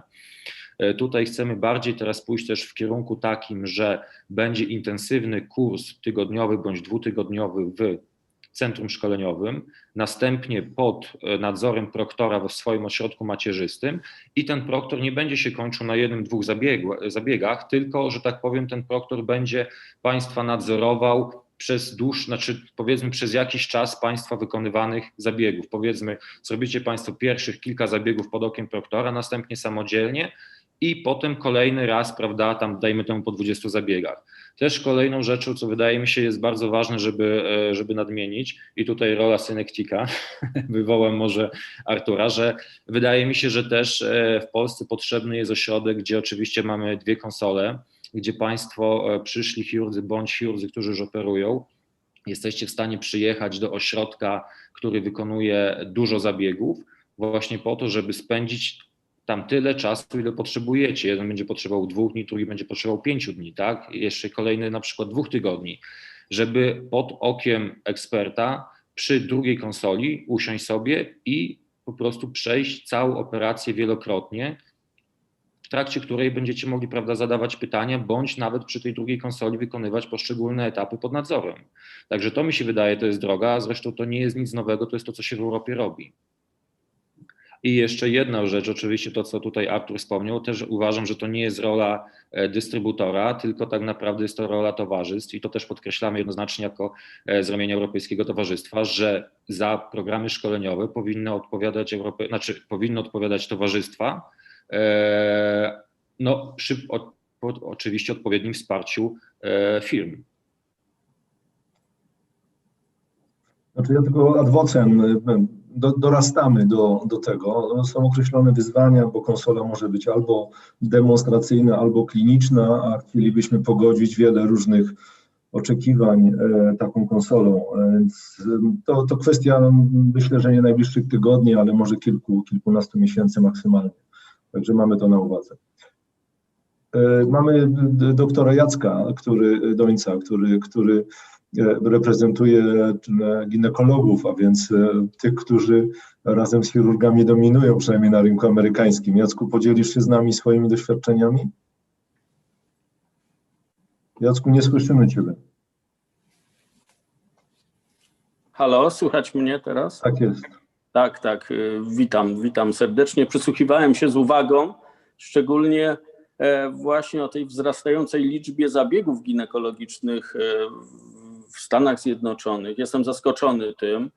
Ciekaw tylko jestem, czy chodzi o duże zabiegi, czy rzeczywiście, tak jak krążą różne pogłoski, że nawet podstawowe zabiegi, takie wycięcie przydatków, które u nas laparoskopowo trwają 20 minut, są już wykonywane robotycznie i chyba też ta chirurgia robotyczna nie do tego zmierza, aby wykonywać rzeczywiście wszystko przy pomocy robota. Raczej tak wydawało mi się, że raczej to jest bardziej skomplikowane zabiegi. Tam, gdzie laparoskopia klasyczna jest, oczywiście ma swoje miejsce, ale robot jednak wykona to w sposób lepszy. Mówię w sposób lepszy, dlatego że rzeczywiście nie sposób mi się nie zgodzić tutaj z kolegami wcześniej. Wykonuję bardzo dużo laparoskopii rzeczywiście rocznie, od wielu lat, ale mam te swoje nawyki laparoskopowe, niemniej widzę, że robot to jest zupełnie co innego. Należy zmienić swój umysł i rzeczywiście te nawyki czasami mi przeszkadzają. Rzeczywiście trzeba wyrzucić to, co jest laparoskopowe z siebie, żeby chyba dobrze pracować na tym robocie. Jak chodzi o szkolenia, ja jestem w tej sytuacji, że jestem takim dzieckiem kryzysu. Rozpocząłem szkolenia w dobie pandemii i to drugiej fali, praktycznie od września. Także ograniczone możliwości wyboru ośrodka, gdzie będę miał certyfikację, czy nawet tutaj, jak chodzi o przyjazd proktora. Niemniej jednak tych zabiegów już wykonałem. Uważam, że już niedługo, chyba około 15. I powiem Wam, że czego mi najbardziej brakuje. Nie mam takiego doświadczenia, tak jak powiedziałem. Brakuje mi najbardziej właśnie tego, że po tych zabiegach, już po tych 10-15 zabiegach, brakuje mi tego mentora, który przyjedzie i ze mną, tak jak to było w czasie proktoringu, powie mi, gdzie ja popełniam te właśnie błędy, gdzie mam te nawyki laparoskopowe, czego powinienem się ustrzec. Zdaję sobie z tego sprawę, niemniej na robocie trochę inaczej rzeczywiście się pracuje. Druga kwestia,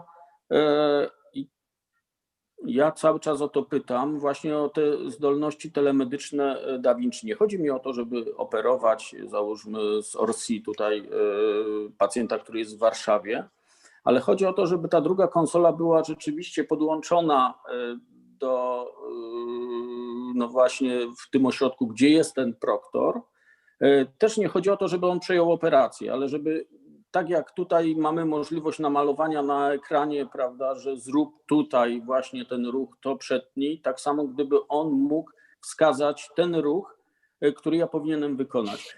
Tu nie chodzi o mnie, tak, tu chodzi o szkolenie. To by było bezcenne, gdybyśmy mieli tego proktora, tego mentora cały czas pod ręką, cały czas gdzieś tutaj on by nam wskazał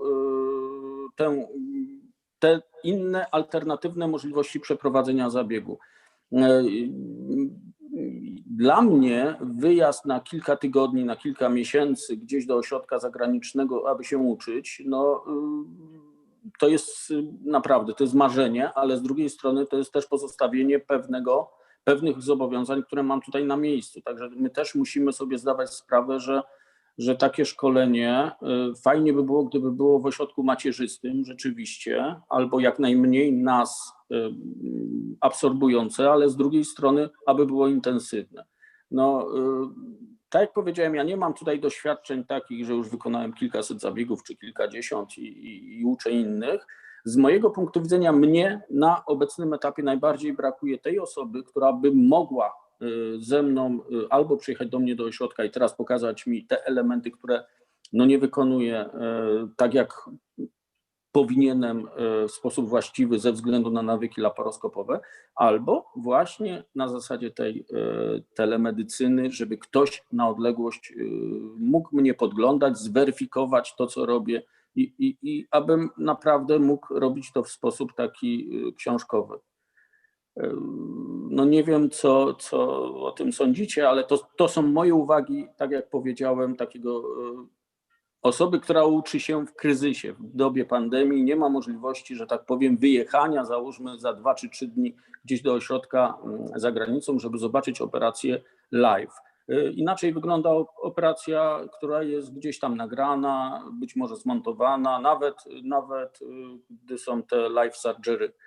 To trochę inne są emocje niż wtedy, kiedy od początku do końca jesteśmy od zadokowania pacjenta, widzimy właśnie jak ta operacja przebiega i komentujemy to na żywo. Także ja uważam, że to są najcenniejsze elementy. Oczywiście nie mówię tutaj o szkoleniu na kadawerach czy szkoleniu na trzodzie chlewnej, ale no, to są takie etapy dla początkujących raczej, albo dla bardzo zaawansowanych, tam gdzie już chodzi o jakiś nerw sparring, czy po prostu tutaj no, już ten top, ten poziom taki najwyższy.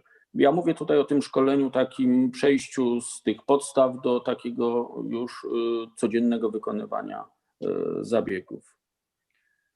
To może jeśli można, to ja tutaj też jeszcze zabiorę głos, bo oczywiście tam w centrum szkoleniowym rozważane są różne metody tego, można powiedzieć, telementoringu, czy mentoringu, czy proctoringu, jakbyśmy to nazwali. Oczywiście, tak jak to pan doktor mówił, taki telementoring też jest również brany pod uwagę, niemniej jednak są to pewne limity. Oczywiście w teraz sytuacjach nam wejdzie, prawda, 5G, no to też powiedzmy ten przekaz tych informacji będzie znacząco szybszy. Niemniej jednak proszę zauważyć, że w trakcie czegoś takiego jesteśmy panu w stanie powiedzmy pokazać na ekranie czy na konsoli, gdzie powinien być kolejny ruch. Natomiast często bardzo ważne jest, żeby to panu przy konsoli pokazać, jak ustawić ręce, jak ustawić narzędzia, nie tylko gdzie zrobić kolejny, następny krok. Także tu mi się wydaje, że jednak od takiego proctoringu na miejscu nie odejdziemy, dlatego że to są chyba takie najbardziej cenne potem rzeczy, jeżeli państwo próbujecie się, prawda, znaczy dochodzicie do momentu, że operujecie, ale chcecie pójść jakby ten krok dalej i wiecie, jakie są limity, które były związane z laparoskopią i przenosicie te nawyki. Także wtedy to jest kluczowe tak naprawdę pokazanie, jaki błąd jest zrobiony, którego tak naprawdę na ekranie nie pokażemy, tylko to jest kwestia pokazania właśnie wtedy, jak ustawić dane narzędzie, jak ustawić ręce przy konsoli, bądź ewentualnie jak to zmienić, tak? Także tu mi się wydaje, że oczywiście za pomocą telementoringu jesteśmy w stanie wiele rzeczy zrobić, niemniej jednak limity też są. I tak jak powiedziałem, nie zastąpimy takiego powiedzmy case observation czy proctoringu na miejscu w państwa macierzystym ośrodku. To wydaje mi się na pewnym etapie są najcenniejsze rzeczy. Ja jeszcze mam taką uwagę, że co do właśnie case observation, to zależy też od wyposażenia ośrodka. Moim zdaniem wizja czy wgląd w miejsce operowane przez ekran wieży Da Vinci jest zupełnie inna niż przez wizjer. I trójwymiar zmienia tutaj naprawdę bardzo dużo. To jest zupełnie inna, czasami, nie wiem, mój asystent mówi, że on to widzi zupełnie inaczej, zrobi zupełnie co innego niż ja w danym momencie. Trochę dziwna sprawa, że nie tani sprzęt nie dysponuje trójwymiarowym ekranem, ale to już jest jakby do nowych wydań pewnie Da Vinci. Tak, tu się absolutnie zgadzam. Zresztą ośrodki dedykowane w Europie, które są certyfikowane, jednym z założeń jest właśnie to, żeby miało drugą konsolę i bez tego nie mogą być certyfikowanym centrum do case observation. Jeśli można coś dodać, to muszę przyznać, z przyjemnością się temu przysłuchuję wszystkiemu, bo widzę po pierwsze odpowiedzialnego przedsiębiorcę, który sprzedaje Ferrari razem z szkołą jazdy. Po drugie widzę wirtuozów, którzy potrzebują trenera, żeby osiągnąć, że tak powiem, doskonałość, o której marzą dla siebie i dla swoich pacjentów. A po trzecie widzę, że po prostu właściwie to powinno być tak, że ludzie, którzy mają operować robotem Da Vinci, to najlepiej, żeby w ogóle przedtem nie operowali, bo się szybciej nauczą i już potem będą robili tylko, że tak powiem, tak jak wynika to z wszystkich tych przykazań i reguł, które Państwo wszyscy razem żeście odkryli. I jedno mnie tylko zastanawia i jednego tylko nie wiem, mianowicie skąd Państwo wiecie, że już można rozpocząć pierwszą operację? Skąd operatorzy, czy skąd dostawca? Nie, skąd chirurg wie, że może teraz rozpocząć operację i teraz już może zacząć operować i zrobić pierwszą operację.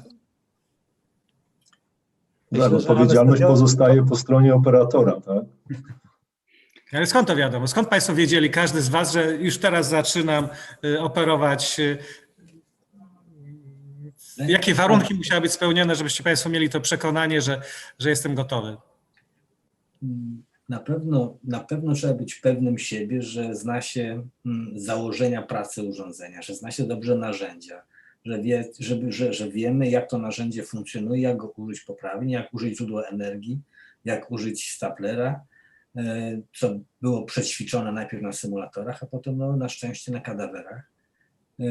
Myślę, że jednak lata pracy zostawiają tu pewien rodzaj takiej pewności siebie, że w razie kłopotu wiem, kiedy się wycofać. Tak samo jak zaczynaliśmy w laparoskopii. Nigdy nie brnęliśmy do końca, nie zatrzymując się. Jeżeli był bardzo trudny przypadek albo zabrakło doświadczenia, pacjenta otwieraliśmy. Zawsze pozostaje taka furtka, taka droga ucieczki, że jeżeli pójdzie coś nie tak, no to możemy pacjenta skonwertować i pomóc mu w sposób tradycyjny, najbardziej tradycyjny. Ale dla mnie najważniejsze było nabycie pewności, że będę sobie potrafił poradzić właśnie z tymi nowymi narzędziami, które są zupełnie różne od narzędzi laparoskopowych. Tu w dyskusji bardzo często pada takie właśnie stwierdzenie, że robimy laparoskopię przy pomocy robota. To jest autentyczny problem dla doświadczonych chirurgów, żeby zmienić te podejście do tematu. Ale chyba każdy pionier miał jakiś taki moment zawahania, czy skoczyć, czy jeszcze przejść pomalutku. Nie byliśmy naciskani przez nikogo, ani przez dostawcę sprzętu, ani przez dyrekcję szpitala. Wydaje mi się, że to się po prostu rodzi z czasem, z wielu obserwacji, ale jakiś poziom doświadczenia ogólnego w danej dziedzinie na pewno jest tutaj bardzo pomocny. Ja skomentuję, że mamy w Polsce do czynienia, przepraszam Piotrze, wpadłem Ci drugi raz, oddam Ci głos, bardzo proszę. Ale nie ma problemu. Ja chciałem się tylko też odnieść do tego momentu, kiedy operator czuje, że może zrobić tą pierwszą operację. Ja ciągle będę to jest moja droga i będę tutaj jakby bronił tej opinii, że ta laparoskopia jednak mi bardzo wiele pomogła w starcie z pierwszą operacją i pomaga mi w kolejnych operacjach. Ja w zasadzie byłem przekonany, że tą operację dam radę zrobić, bo jest ona w zasadzie te same rzeczy musimy zrobić operując robotem, jak i robiąc to laparoskopowo, więc to był jakby mój start. A druga sprawa, pewność proktora, który stoi za plecami, to jest już naprawdę rzecz, która dodaje odwagi. a jednocześnie broniąc tej informacji, że laparoskopia jednak pomaga i te rzeczy, które jakby zostały mi z laparoskopii, one ciągle mi pomagają, jest to, że dzisiaj zrobiłem całkiem nieprostą resekcję guza nerki, w zasadzie nie widząc tej operacji na żywo u swojego proktora w trakcie case observation.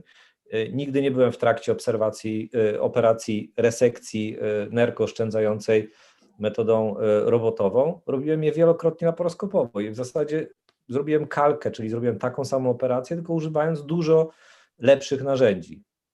Moim zdaniem jest to ta sama operacja, zrobiona w prostszy sposób, bo przy użyciu robota.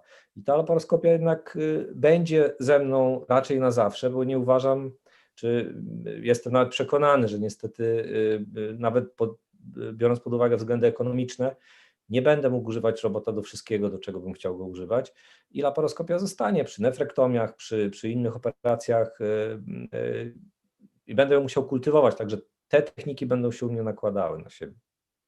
Może ja jeszcze też chwileczkę zajmę głos. Znaczy ja może byłem w innej sytuacji jak Państwo, dlatego że faktycznie moje szkolenie przebiegało pod okiem, pod nadzorem, że tak powiem, osoby, no, jakby nie było lidera światowego, także tak naprawdę ja robiłem etapy i dopiero jak te etapy były dobrze zrobione, przechodziłem do kolejnego, także nie stałem przed takim wyzwaniem, że muszę zrobić operację od początku do końca w dany dzień, bo robot jest w szpitalu. To znaczy tak, ja może się odniosę jeszcze to, co pan doktor mówił. Oczywiście, tak jak rozmawialiśmy już, laparoskopia na początku przy tych pierwszych operacjach pomaga, w sensie skończenia zabiegu. Niemniej jednak wydaje mi się, że docelowo każdy z Państwa będzie musiał, znaczy tak mi się wydaje, zadecydować, czy operuje laparoskopowo, czy robotem. Bo połączenie tych dwóch technik wydaje mi się, że to się długoterminowo nie sprawdzi. To, co pan doktor wspomniał, że oczywiście ze względu na koszty w Polsce takie operacje jak usunięcie nerki robotem nie będziemy robić Da Vinci, absolutnie się z tym zgadzam, bo to jest po prostu z ekonomicznego punktu widzenia nieopłacalne. Ale tu trzeba powiedzieć, że wchodzą kolejne systemy, właśnie taki jak już wcześniej wspomniany Cambridge, który pewnie będzie zdecydowanie tańszy i trzeba powiedzieć, że właśnie do tego typu zabiegów pewnie będzie przewidziany. Także dojdziemy do tego momentu, że wydaje mi się, trzeba będzie jednak podjąć decyzję, czy operuje robotycznie, gdzie ruchy są zdecydowanie inne i to trzeba sobie prosto i jasno powiedzieć, niż w laparoskopii. I potem staniemy przed takim dylematem, że tak naprawdę będziemy robić operację robotyczną, przenosząc nawyki laparoskopowe.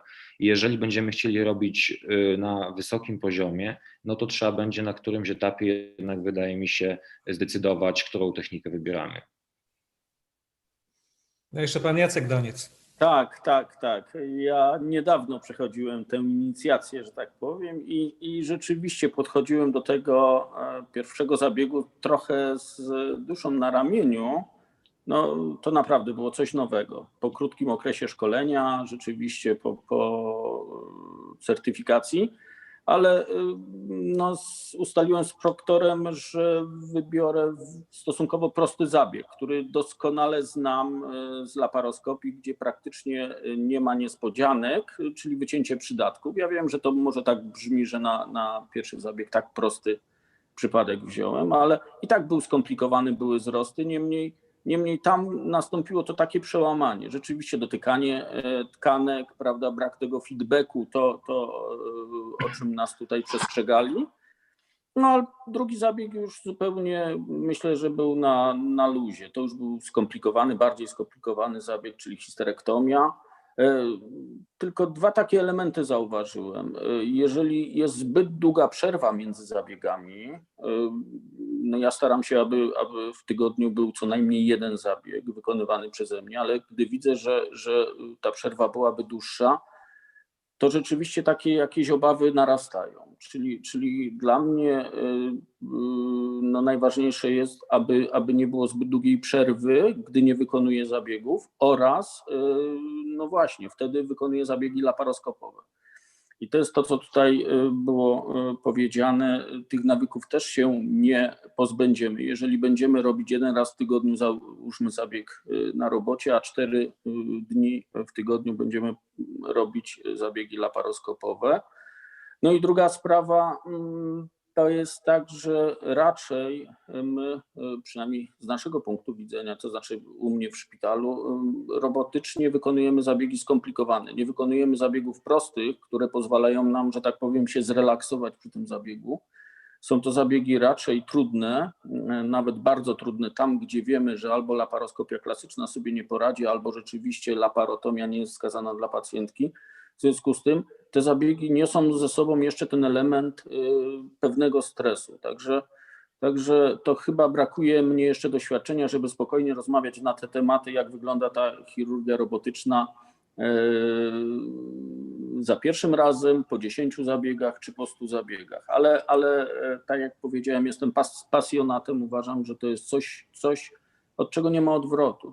To chirurgia robotyczna za kilka lat, czy to będzie Cambridge, czy Da Vinci SP, to od tego nie ma powrotu. I chyba wszystkie zabiegi będą do tego zmierzały. Też znam naprawdę wybitnych chirurgów kolorektalnych, laparoskopowych, którzy po próbie pracy na robocie, po kilkudziesięciu operacjach rzucili powiedzieli, że cholera, wracam w Bieszczady. Że to chyba jednak nie dla każdego jest ta technika, być może jak już ktoś zbyt głęboko wszedł, jest absolutnym super ekspertem w jednej dziedzinie, trudno się przestawić na pewnym etapie na zupełnie nową technikę. Ja bym chciał wszystkim Państwu zwrócić uwagę, że my mieliśmy wyjątkowe szczęście w Polsce, że chirurgia po latach przerwy robotyczna wraca do Polski i mamy do czynienia z państwem, czyli z bardzo nielicznymi wyjątkami, z najlepszymi chirurgami chirurgii onkologicznej. Przed nami jest wyzwanie, kiedy tych robotów będzie więcej, zaczniemy trafiać może nie pod strzechy, ale trafiamy do coraz mniejszych ośrodków, gdzie nie ma takiego doświadczenia ani laparoskopowego, ani chirurgicznego i wydaje mi się, że tam jest większe wyzwanie, jak tamte ośrodki wdrażać i uczyć, żeby bezpiecznie pracowały. No bo wcześniej czy później ta lista ekspertów z Państwa kompetencjami się skończy i ja sobie dzisiaj to uświadomiłem, słuchając Państwa, ile Państwo musicie pokonać przeszkód, to dopiero ci, którzy początkują we wszystkim. Albo talent potrafi to skompensować, ale być może kiedy nadmiaru talentu zabraknie, będzie wtedy wyzwanie dla i partnera dostawcy, ale też i partnera chirurga. Tyle z mojej strony. Szanowni Państwo, jakieś pół godziny jeszcze musimy jakby zastanowić się, które z fragmentów przewidzianych jakby w tym pięknym programie możemy przeprowadzić po kolei, ale jeśli Państwo pozwolą, ja bym teraz poprosił Panią, bo mówimy o szkoleniach i tak dalej, może poprosiłbym Panią Prezes Joannę Szyman, żeby powiedziała 3 zdania albo i więcej, jeśli uzna, w temacie właśnie badawczo-rozwojowym, bo generalnie szkoła ma coś wspólnego z rozwojem i właściwie o to chodzi. W gruncie rzeczy Pani Joanna Szyman stworzyła takie warunki tam w tym swoim pięknym, małym, ale pięknym szpitalu i dołączyła jakby do naszej tutaj dyskusji i przy okazji będę miał okazję serdecznie jej podziękować, że ściągnęła wszystkich Państwa tutaj na tą moją niewielką konferencję, a Panu Ostrowskiemu, że tak powiem pobłogosławił to wszystko i dzięki temu mam możliwość z Państwem się spotkać. Także Pani Joanno, gdyby Pani zechciała powiedzieć, jak te szkolenia mają się do rozwoju tych wszystkich doskonałości, które chce Pani osiągnąć w swoim szpitalu. Najpierw wrócę do tej dyskusji, która była przed chwilą. Trzeba dobitnie powiedzieć, że ta dyskusja uświadamia nam, jak duże są potrzeby związane właśnie z wdrożeniem i nowych zespołów czy nowych ośrodków.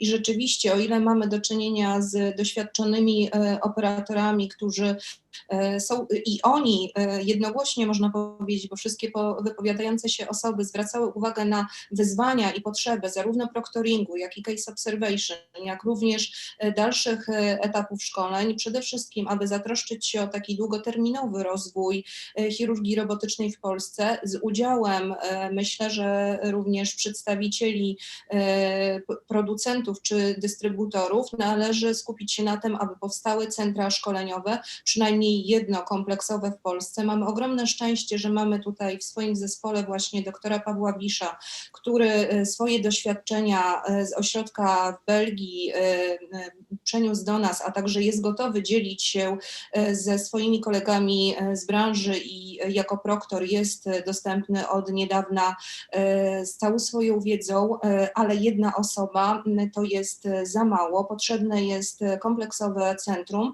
i potrzebne są narzędzia do tych szkoleń, czyli rzeczywiście druga konsola i taki modelowy ośrodek, w którym możemy wykorzystywać przynajmniej 2 systemy, aby pokazywać też efektywności wynikające z użycia robota od strony przedsiębiorców, bo ja nie jestem medykiem, jedyna osoba w Państwa gronie pewnie, jestem przedsiębiorcą, jestem menadżerem i to ja podjęłam decyzję inwestycyjną o zakupie robota do mojego ośrodka, dając lekarzom to narzędzie do pracy, ale od strony przedsiębiorcy czy dyrektora szpitala istotna jest również ta efektywność ekonomiczna, czyli jak te narzędzia są wykorzystywane, jakie skutki, jaki jest czas zajęcia bloku operacyjnego, jakie są skutki związane z operacją, czyli że właśnie jest mniej powikłań, mniejsze zużycie krwi, to wszystko są kluczowe parametry, które wpływają na efektywność całej metody i to jest też przedmiot dyskusji o wycenie świadczeń,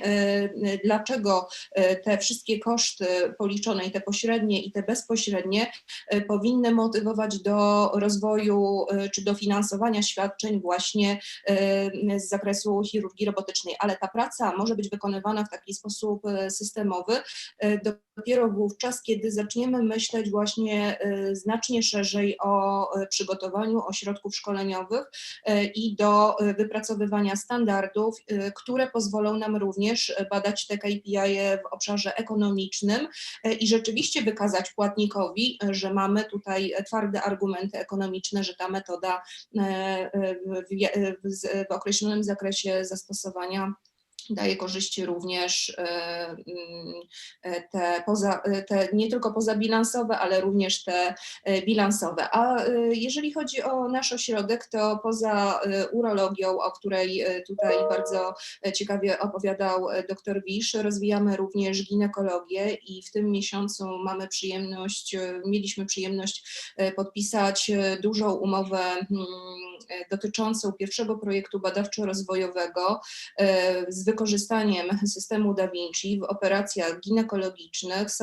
Będziemy prowadzić program, w którym porównamy klasyczny schemat operacji onkologicznej w raku szyjki i raku trzonie macicy i jako nową metodę operacyjną będziemy analizować metodę TMMR i PMMR związaną z resekcją zgodnie z rozwojem embrionalnym danego narządu, czy tam, gdzie ten narząd embrionalnie się wykształcił. I ten program zakłada wykonanie 200 zabiegów dla pacjentek onkologicznych, 100 w zakresie szyjki i 100 w zakresie trzonu macicy. Liczymy, że tutaj też możemy być dobrą w zakresie ginekologii, że z tym programem i z doświadczeniami naszych ginekologów możemy być również taką dobrą platformą do wymiany doświadczeń i bardzo serdecznie zapraszamy Państwa nie tylko do Case Observation z udziałem pana doktora Pawła Wisza, który rzeczywiście, można powiedzieć, osiągnął w dziedzinie już mistrzostwo i na pewno te doświadczenia są bardzo cenne, ale zapraszamy również do dzielenia się doświadczeniami czy do wymiany doświadczeń wraz z naszym zespołem ginekologicznym. W naszym ośrodku pracuje również pan profesor Tomasz Rogula, który wiele lat spędził w Cleveland Clinic i pracował w obszarze chirurgii z wykorzystaniem robota, głównie chirurgii metabolicznej, głównie były to zabiegi bariatryczne, ale jego doświadczenia i kontakty międzynarodowe również mogą być cenne, czy mogą otworzyć pewne ścieżki. Bardzo serdecznie po prostu do tego kontaktu zapraszam i życzę sobie, żebyśmy takich dyskusji w gronie ekspertów, praktyków mieli więcej, po to, aby wspólnie myśleć o rozwoju chirurgii robotycznej na terenie Polski w dłuższej perspektywie, perspektywie, aby wymieniać się doświadczeniami pomiędzy ośrodkami.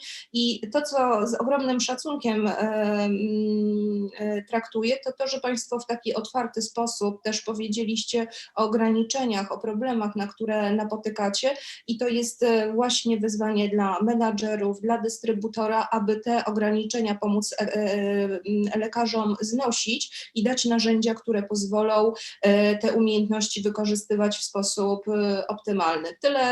Tyle ode mnie. Bardzo serdecznie Państwu dziękuję za możliwość udziału w tej debacie. Dziękujemy bardzo. Jeszcze raz kłaniam się z szacunkiem, bo tylko dzięki Pani inicjatywie w ogóle to spotkanie w takim szerokim charakterze było możliwe, a chyba nie tylko mnie ono przyniosło wiele satysfakcji, ale przed nami jeszcze w takim razie tutaj wymienione doświadczenia kliniczne i czego Państwo oczekują od przyszłych technologii i co utrudnia upowszechnienie tych technik. Od czego zaczynamy?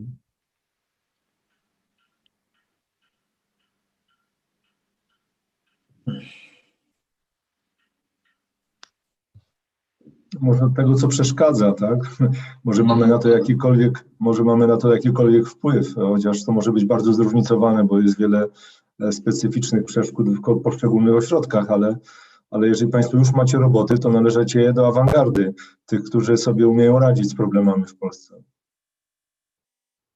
Ja myślę, że może pan doktor Wisz nam powie trochę o swojej perspektywie, bo tych doświadczeń nie tylko na systemie Da Vinci, ale też na innych systemach jest sporo, również jeżeli chodzi o doświadczenia na tym systemie single port, więc to, czego pan by sobie życzył jeszcze w chirurgii robotycznej, aby się pojawiło, aby było pomocne w pracy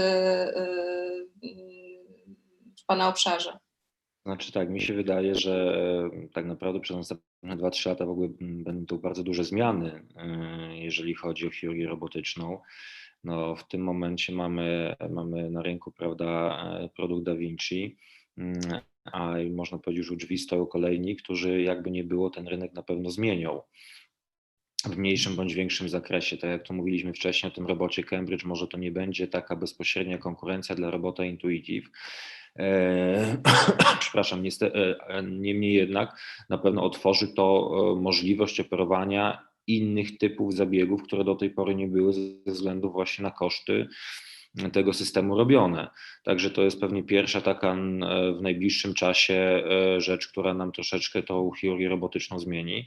To, czego ja bym sobie życzył, to miejmy nadzieję, że prędzej czy później w Polsce to będzie, że to będzie ogólnie dostępne i ogólnie powszechne operacje robotyczne, że to nie będzie, prawda, tylko kilka ośrodków, tylko te operacje będą raz refundowane i pacjenci będą mieli do tego szeroki dostęp, bo oczywiście tu jest na pewno dużo pracy, ale wydaje mi się, że to się Państwo tu na pewno wszyscy zgodzicie, że przewagi systemu robotycznego nad innymi operacjami są niekwestionowalne i tutaj to absolutnie moim zdaniem powinno być refundowane. To, co już wcześniej też nadmieniliśmy, wydaje mi się, że powinniśmy też dążyć do tego, żeby budować kompetencje w naszym kraju, nie korzystać tylko, że tak powiem, z zagranicznych kompetencji. Także to jest też pewnie rola zarówno menadżerów, jak i dystrybutora teraz jednego, a w przyszłej kolejności kolejnych. To jest bardzo ważne, nawet w takiej czasie teraz pandemii, jak mamy. Mieliście Państwo to, co zaznaczaliście, ograniczone dostępy czy do centr szkoleniowych, czy do proktorów, czy do w ogóle miejsca, gdzie możecie właśnie podpatrzeć, prawda? Także to jest kolejne. I wydaje mi się, że też pracując nad refundacją, powinniśmy właśnie również w tym zawrzeć element szkoleniowy, żeby to nie było tylko zakup narzędzia, ale również, żeby to było kompleksowe, czyli kupno, że tak powiem, systemu, ale z całym pakietem szkoleniowym. I tutaj Państwa doświadczenia są nieocenione, dlatego że sami Państwo widzicie, jaki jest tego brak, jakie są potrzeby tego. Także to mi się wydaje, tak naprawdę wbrew pozorom jesteśmy w Polsce na bardzo dobrym etapie, dlatego że wchodzimy w nowe systemy.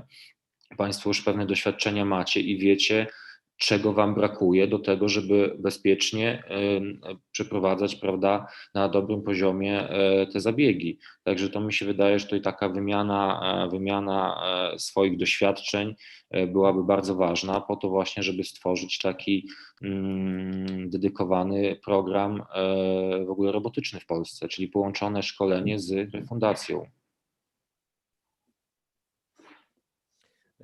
Ja zauważyłem z pewną satysfakcją to, co powiedział pan doktor Marecik, że w zasadzie tactile feedback nie jest taką niezbędną rzeczą, o której byśmy marzyli, żeby była dołączona do systemu robotycznego.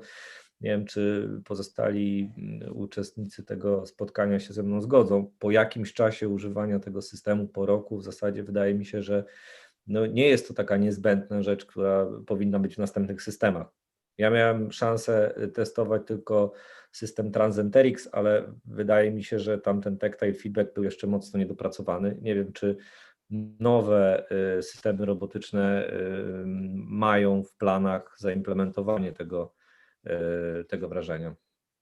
Znaczy tak, w ogóle Transenterix to był, trzeba też powiedzieć, że to jest firma, która tak naprawdę nikt nie wie, jak oni jeszcze egzystują, dlatego że sprzedali tak naprawdę pewnie około 20 robotów i do tej pory nie zbankrutowali oficjalnie, także jak oni funkcjonują, jak się utrzymują, to jest jedna wielka niewiadoma. Faktycznie ja się to absolutnie zgadzam, że ten taki zwrotny feedback przynajmniej mi nie jest potrzebny. Mamy szereg innych rzeczy, które zastąpiły ten feedback, tak jak powiększenie 10-krotne, prawda, trójwymiarowy obraz, czy technologia 3D. Też trzeba powiedzieć, że mamy jeszcze szereg innych dostępnych rzeczy, tak jak na przykład funkcję Firefly, której nie mamy w laparoskopii. To jest kolejna rzecz, którą możemy na przykład, jeżeli chodzi o urologię przy guzach nerwskich, wykorzystać, czy potem tak naprawdę możemy to też również wykorzystać przy operacji cystektomii, sprawdzając, prawda, ukrwienie jelita, jeżeli wykonujemy pęcherz zastępczy. To są też rzeczy, które, że tak powiem, są dodatkowe, a której przy operacjach otwartych tego nie mamy. Także to są takie rzeczy, które nam jakby ten feedback rekompensują, przynajmniej dla mnie. Czy kolejne systemy to będą miały? Pewnie ze względów na koszty na razie nie, dlatego że CMR tego nie ma. Z tego co wiem, Medtronic na tym etapie też tego nie ma. Przepraszam. Także to się na pewno wiąże po prostu z kosztami i też już trzeba powiedzieć, że chyba chirurdzy się na tyle przyzwyczaili do tego, że tego nie ma, tego właśnie feedbacku, że właśnie po prostu ze względu na koszty, czy będzie? No pewnie prędzej czy później tak. A czy na pewno Intuitive ma coś w zanadrzu? No to jest na pewno pewne, prawda? No bo jeżeli wejdzie konkurencja, no to pewnie coś będą musieli wypuścić, coś czego nie będą mieli.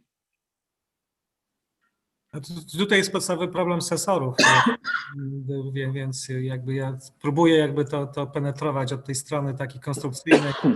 Rzeczywiście znaleźć sensor, który jest równie czuły, żeby wyczuł te 100 gramów, czyli tyle, ile przy zawiązywaniu nitki, a nie zniszczył się przy zetknięciu narzędzia z czymś sztywniejszym i tak dalej, i tak dalej. To jest wielkie wyzwanie i to oczywiście koszty narzędzi, które i tak już są duże i tylko 10-razowe, a tak może byłyby tylko jednorazowe, to będzie, że tak powiem, katastrofa dla pani Joanny Szyman, jak chirurg powie. Nie, panie profesorze, nie będzie to. Będzie jakaś po 5 tysięcy.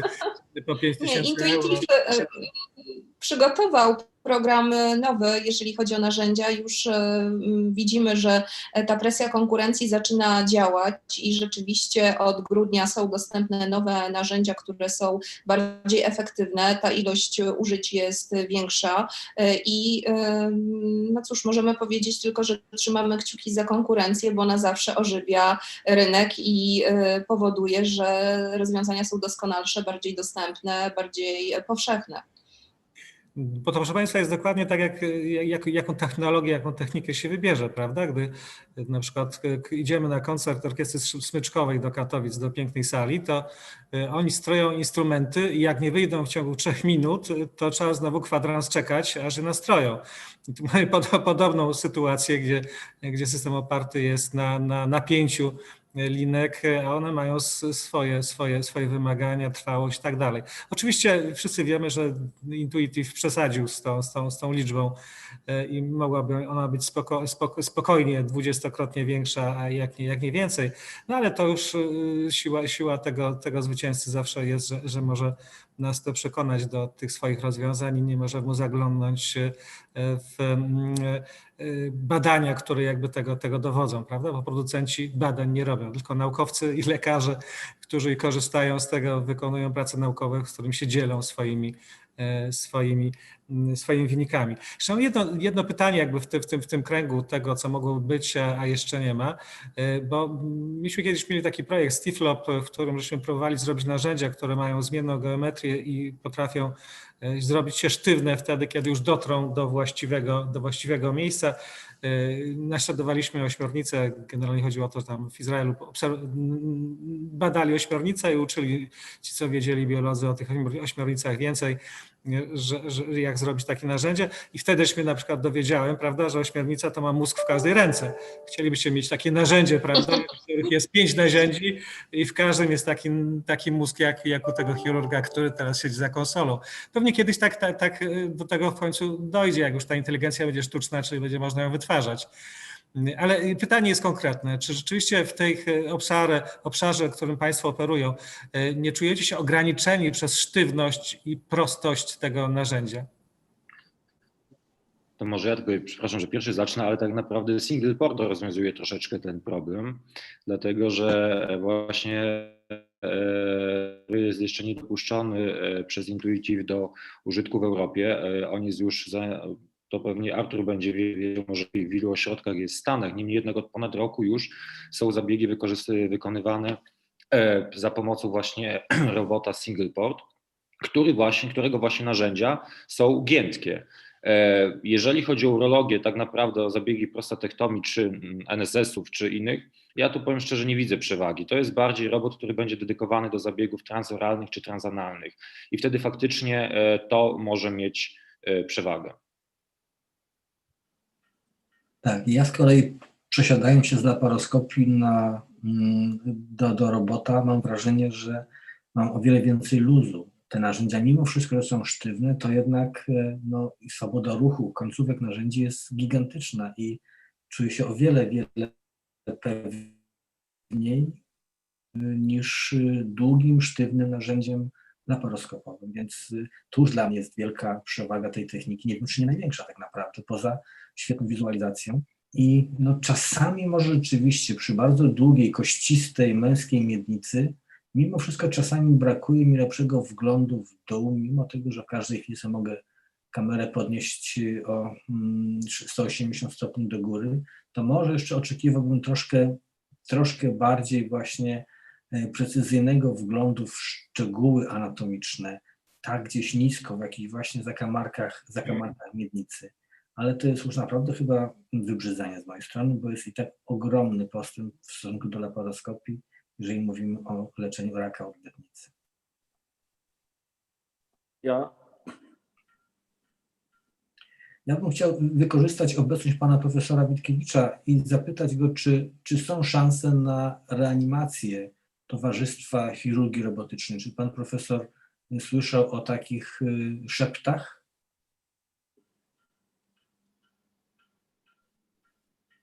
Pan profesor chyba jest zajęty czymś innym. Czy pytanie było do mnie, czy do pana Wojciecha Witkiewicza? Do pana profesora Witkiewicza. Zaraz może wyłączył głośnik. Tak, bo chyba jest czymś zajęty rzeczywiście. Ja może Pawłowi odpowiem w międzyczasie, może pan profesor jakoś uda się zwrócić jego uwagę. SP jest w tej chwili tylko w Stanach i w Korei. Chyba łącznie jest około 50 instalacji i przepraszam, dzisiaj próbowałem się dowiedzieć z różnych powodów, jaka jest linia i czasowa wprowadzenia go do Europy. Takiej odpowiedzi nie uzyskałem. Ciągle jeszcze walidacja procedur, co jest zadaniem producenta, trwa, a więc myślę, że koniec 21 to jest najwcześniejszym terminem. Nie ma również cen. Jego głównym atutem jest oczywiście ten single port i giętkie instrumenty z punktu widzenia klinicznego, z punktu widzenia hardware'owego, że pasuje do całej platformy konsol i wózków wizyjnych. Zatem no, jest elementem czwartej generacji. To nie jest piąta generacja, to jest cały czas czwarta generacja. Przepraszam bardzo, mam takie pytanie zupełnie z innej parafii.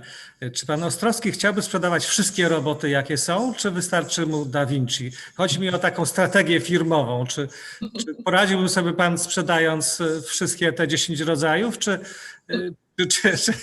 jak to właściwie jest z tym? Oczywiście życzę... Znaczy w ofercie Synektika zaczęliśmy od zupełnie innych robotów.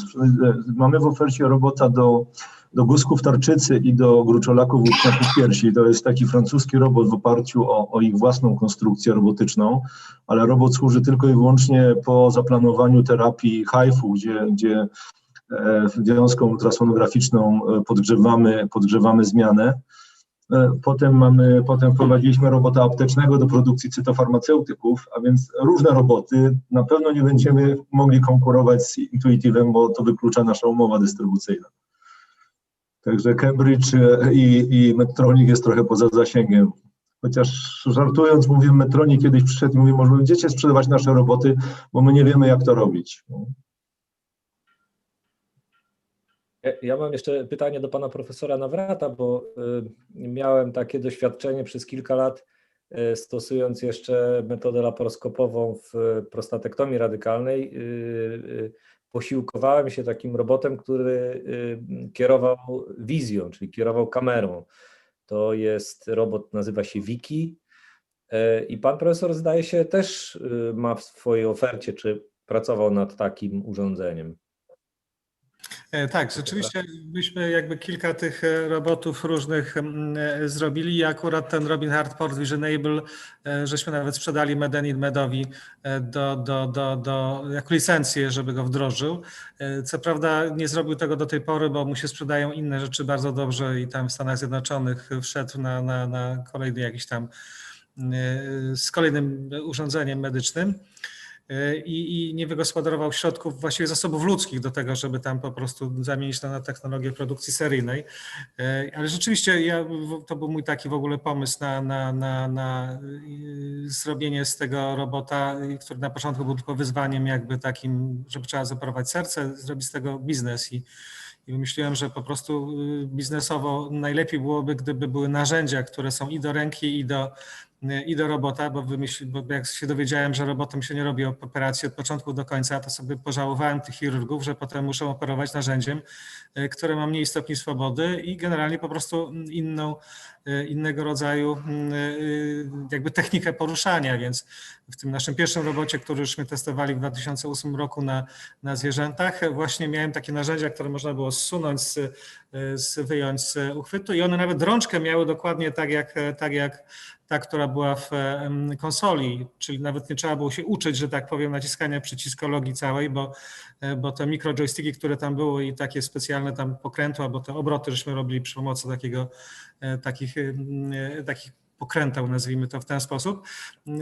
To dobrze wychodziło. Pamiętam, że Grzegorz Oliga, który przyjechał w ogóle przed eksperymentem na 5 minut i ani nic nie trenował, bardzo łatwo od razu złapał jakby to było to takie bardzo intuicyjne. A potem jak to zwykle bywa, zaczęli tak komplikować, że już potem trzeba było specjalny uchwyt mieć na to narzędzie i potem się okazało, że jest za ciężkie. No i tak jak już do tej pory nie udało nam się przekonać, że to może być narzędzie, które może być produkowane seryjnie, ale wiem, że kilka osób na świecie już się połamało na tych narzędziach mechatronicznych, które generalnie były, że tak powiem, takim środkiem między narzędziami robotowymi a narzędziami laparoskopowymi. Generalnie chodziło o to, żeby dostać się w ten punkt, w którym ma być operacja i orientacja ma być w przestrzeni jakby intuicyjna, czyli tak jak to rozumiemy, natomiast zadanie funkcji, która ma być wykonana w tym miejscu, już by było automatyczne, czyli przez naciśnięcie przycisku odpowiednio sformatowanego można by uzyskać albo szef, albo cięcia, albo coś tam, albo coś tam, albo coś tam, co jest potrzebne, albo dziurawienie, albo łatanie, prawda? I w ten sposób uzyskać ten efekt. Taka była koncepcja jakby rozłożenia procedury chirurgicznej na taki język słów, prawda? I potem z tych słów sobie składać po prostu taką czy tam inną operację, która jest. Ale oprócz tego robota największego na świecie w owym czasie, teraz, bo to był robot MC Kwadrat, który miał 2 narzędzia asystujące, 2 narzędzia chirurga i tor wizyjny, a tu mieliśmy taki problem, żeśmy chcieli zrobić operację właśnie bypassów. Jak żeśmy zaczęli pobierać mamarię ze świni, to się okazało, że wszystkie te roboty, jak one tam zebrałem po prostu w ciągu 5 lat, które mieliśmy, to się po prostu zaczęły bić u góry i na dole już nie było co robić, prawda? Była kolizja ramion. No i wtedy po prostu w 9 miesięcy skonstruowaliśmy zupełnie nowego robota w takiej koncepcji modułowej, gdzie po prostu cały robot był na jednej platformie, prawda? Czyli 2 narzędzia z torem wizyjnym, mogliśmy go położyć, nawet do góry nogami już mogli położyć, jakbyśmy chcieli, prawda? Bo mamarię to po prostu trzeba pod żebra się tam dostać, a u świni to tam bokiem leżał. To nieważne, w każdym razie ten sam problem, co chirurdzy mają, że muszą operować do góry, prawda? A szczerze mówiąc, robot nie chce się specjalnie tak położyć. To jest jego fatalny punkt z punktu widzenia jego dynamiki pracy. Gdyśmy to pokonali, czyli mieliśmy platformę z narzędziami i tak dalej. Było tych kilka ciekawych pomysłów, natomiast ten tor wizyjny żeśmy zrobili, tylko żeśmy zrobili robota stałopunktowego, czyli takiego jak Da Vinci, ale robota, który jest złożony na równoległoboku, a nie na linkach. W związku z tym są pręty po prostu, czy tam jakieś inne elementy konstrukcyjne, które przenoszą ruch z silników, które są w tym miejscu, które mogą być, na narzędzie, które jest jakby nad stołem operacyjnym. I tam wydawało nam się bardzo dobrą koncepcją, to było proste, czyste i, że tak powiem, nie wymagało takiej komplikacji, jeśli chodzi o stosowanie. Natomiast i też było lepsze od Izopa, bo nie wymagało tego silnika do wyrzucania, prawda, który on tam miał na końcu w tym ostatnim stopniu swobody. Nie wiem, czy Państwo pamiętają, w tym pierwszym robocie, który właśnie profesor Bochenek operował. A tak naprawdę mi się przypomniało, jak Państwo mówili o tych szkoleniach, on właśnie opowiadał, który tu z tych jego kolegów, chirurgów teraz ma mu pomóc przy tych operacjach i będzie specjalistą od robotów. I proszę sobie wyobrazić, że znalazł tego, który marnował czas na gry komputerowe. Stwierdził, że Marek, ty tam za dużo grasz w te gry komputerowe, to się akurat nadasz do roboty. I rzeczywiście potem Cisowski uczył Włochów, Anglików i innych tych robotów, bo się Bochenek przypodobał firmie, bo zrobił tam im brakującą tą liczbę operacji, żeby w tym FDA ich dostali. A potem i tak się tam pogodzili, pokłócili i skasowali. Natomiast te 2 firmy, notabene zresztą rozstrzygnął to IBM, ponieważ miało sterowanie głosem. Także oni się tam, był rozjemca, który rozładował całą sytuację, no ale tych firm w Stanach Zjednoczonych bardzo znanych jest niewiele i zawsze się spotka gdzieś tam w tym sądzie pewnie.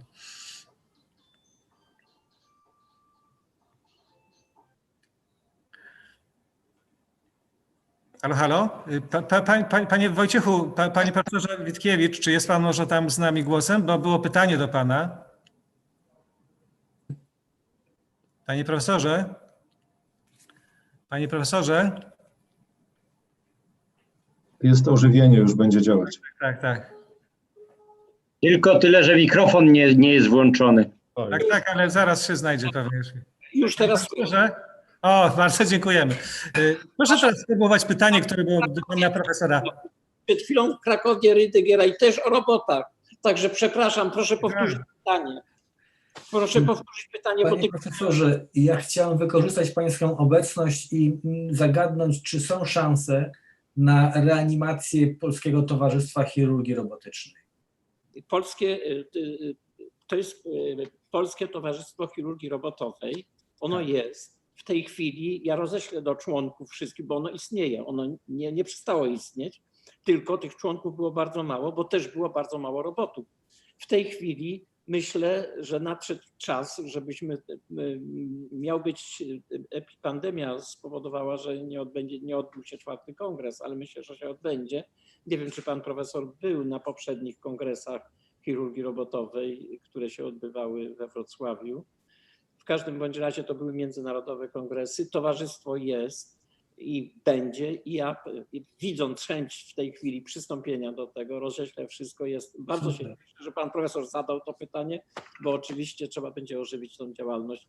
Tutaj moja walka skupiała się i towarzystwa głównie na tym, żeby po pierwsze przywrócić możliwość sprzedaży robotów do Polski, została przywrócona, bo nie można było kupić po tamtej decyzji Agencji Oceny.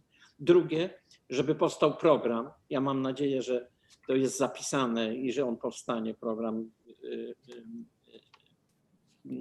robotyki w Polsce, rozwoju robotyki w Polsce.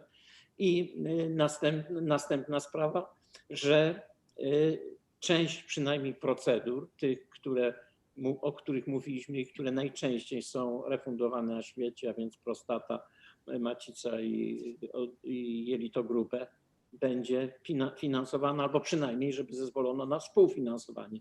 I to są główne rzeczy, na których skupialiśmy się i udało się zrobić. To było 10 lat walki. Ja nie chciałem dzisiaj, bo ja mówiłem tylko o niektórych elementach tej naszej walki. Zresztą pan dyrektor Synektika, teraz tej nowego w każdym bądź razie myślę, że pójdziemy dalej i że teraz, mając już tyle robotów i widząc, jak to rozwija się na świecie, bo wtedy, jak występowaliśmy pierwszy raz, to było 2000 robotów już na świecie, a tutaj w Polsce nie pozwolono nam, nie mogliśmy operować. Były takie okresy, że ja musiałem powołać komisję bioetyczną, która by pozwalała na wykonanie operacji przy użyciu robota. Ale to kiedyś sobie porozmawiamy. Natomiast to, co zrobiło towarzystwo, to jest to, że dzisiaj możemy mówić już o tym, że mamy już 11, a może 15 robotów w Polsce i że nie załamuje się już tego. Super, bardzo dziękuję. Cieszę się, dziękuję za to. Dziękuję bardzo. Ja muszę przyznać, że jak zabieraliśmy się za projekt robotów w ogóle tych chirurgicznych w tym 2000 roku, to na świecie było 1 000 000 robotów przemysłowych, prawda? Teraz jest 3 miliony, czyli rzeczywiście ten postęp jest... 1 milion jest teraz pierwszy. Proporcjonalny. Natomiast Chińczycy teraz mają już 1000 robotów na 10 000 pracowników, a my 35. Czyli to, co się dzieje, że tak powiem, w Polsce i w przemyśle, i w medycynie, to jednak ten rozwój jest, że tak powiem, podobny. Najgorsze jest to w tym wszystkim, że nawet część chirurgów, aczkolwiek pierwsze spotkanie w Mariocie, kiedy było za i przeciw robotyce, to za robotami było 70, ale była część chirurgów, która to blokowała też. Także myślę, że już te czasy minęły i że jesteśmy, bardzo dziękuję, bo to napawa optymizmem to, co dzisiaj usłyszałem, to, co dzisiaj widzę, ile ludzi już jest. Mamy przecież robota z 2 konsolami, możemy otworzyć ośrodek, mamy możliwości, przeszkoliliśmy ileś chorych, iluś pacjentów, iluś lekarzy, także te serwisy są, w tej chwili już jest prostsza droga. Nie było serwisu, jak można było kupować narzędzie? Całe szczęście, że z grantu naukowego zapas mieliśmy, ale nie mogliśmy serwisować aparatu. Ale o tym może nawet nie warto mówić, bo to zakorawa o jakieś sprawy kryminalne, że tak powiem. W uzupełnieniu, co pan profesor Witkiewicz powiedział, to znaczy też dla państwa wyobrażenia, mamy dopiero w Polsce wyszkolonych 34 operatorów, czyli pomijając tą grupę wrocławską, która była szkolona przez Medim i w latach na początku lat 2010-2012, to nie jest taka prosta rzecz, czyli 35 operatorów w ciągu 2 lat. To nam zajmuje chyba najwięcej czasu. Łatwiej jest dzisiaj sprzedać niż wyszkolić. Tak jest. Teraz będzie więcej robotów niż fachowców niedługo. Próbujemy nadążyć. Ale myślę, że dzisiaj to, co się odbywa w Krakowie, to jest między innymi posiedzenie też Polskiego Towarzystwa Chirurgii Robotowej. Dzisiaj i jutro. Przed chwilą mówiłem o tych problemach tam. Jutro też będę mówił tutaj.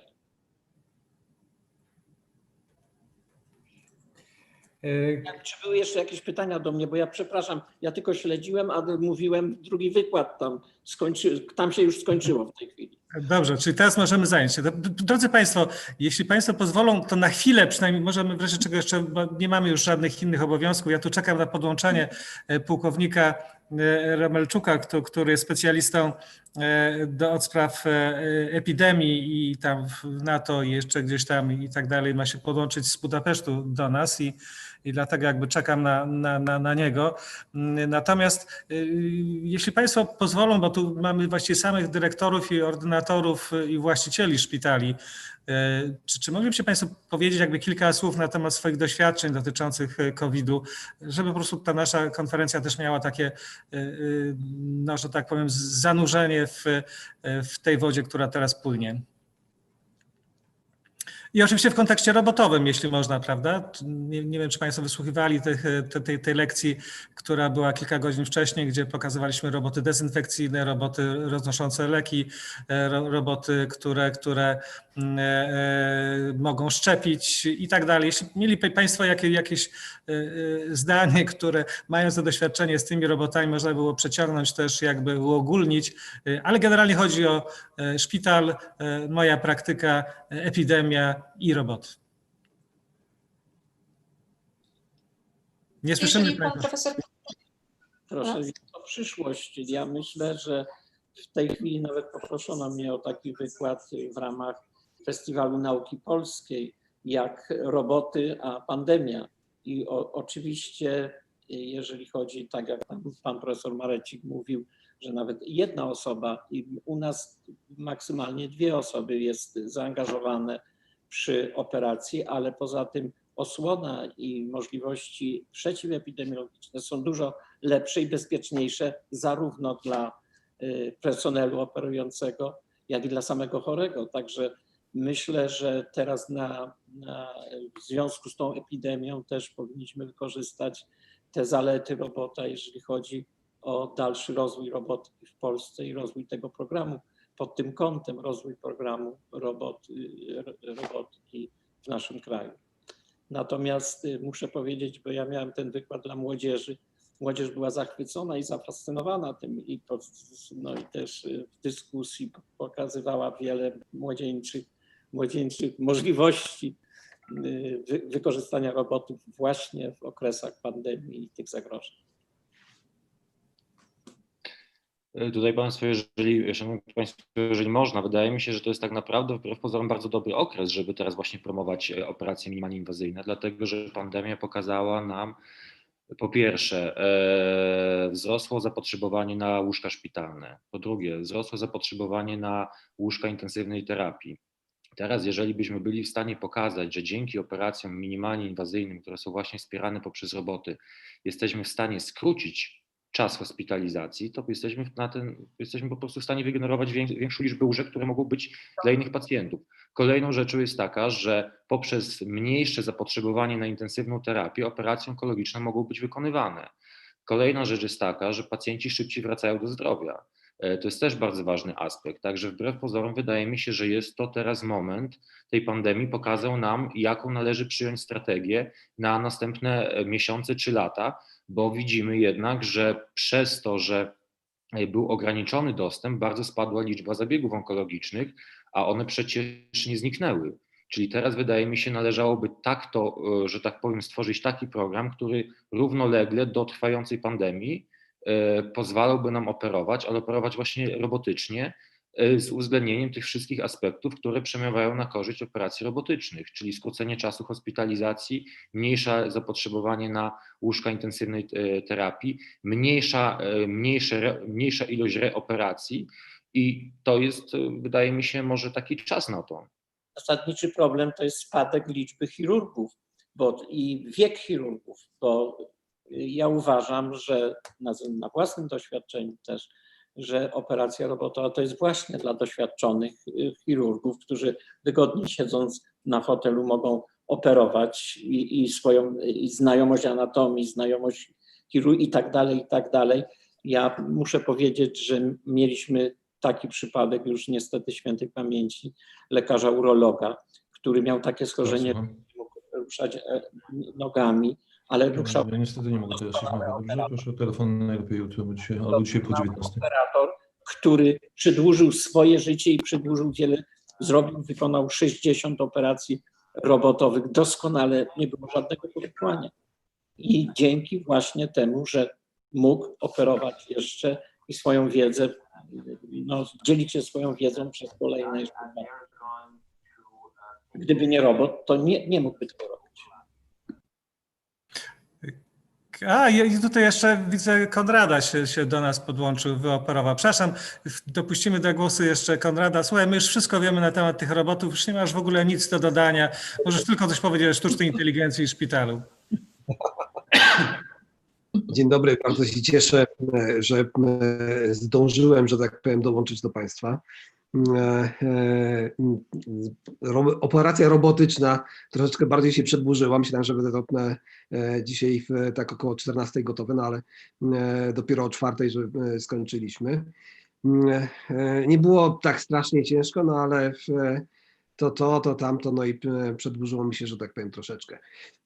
Ja z niesamowitą uwagą śledzę tutaj wypowiedzi i bardzo się cieszę, że w Polsce działa Towarzystwo Chirurgii Robotowej. Zdecydowanie to jest ta opcja, która to trzeba w tym kierunku iść. Prognozy na 2030 mówią, że 60% operacji, wszystkich operacji chirurgicznych będzie wykonywana minimalnie inwazyjnie, plus ponad 60% operacji z tych minimalnie inwazyjnych będzie robiona przy zastosowaniu technologii robotowej. W związku z tym tak naprawdę nie mamy wyboru.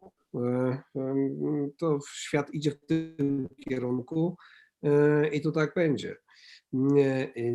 Ze względu na pandemię w chwili obecnej mamy straszny taki szwung w kierunku świata wirtualnego i rozwoju, i bardzo szybkiego rozwoju sztucznej inteligencji w medycynie.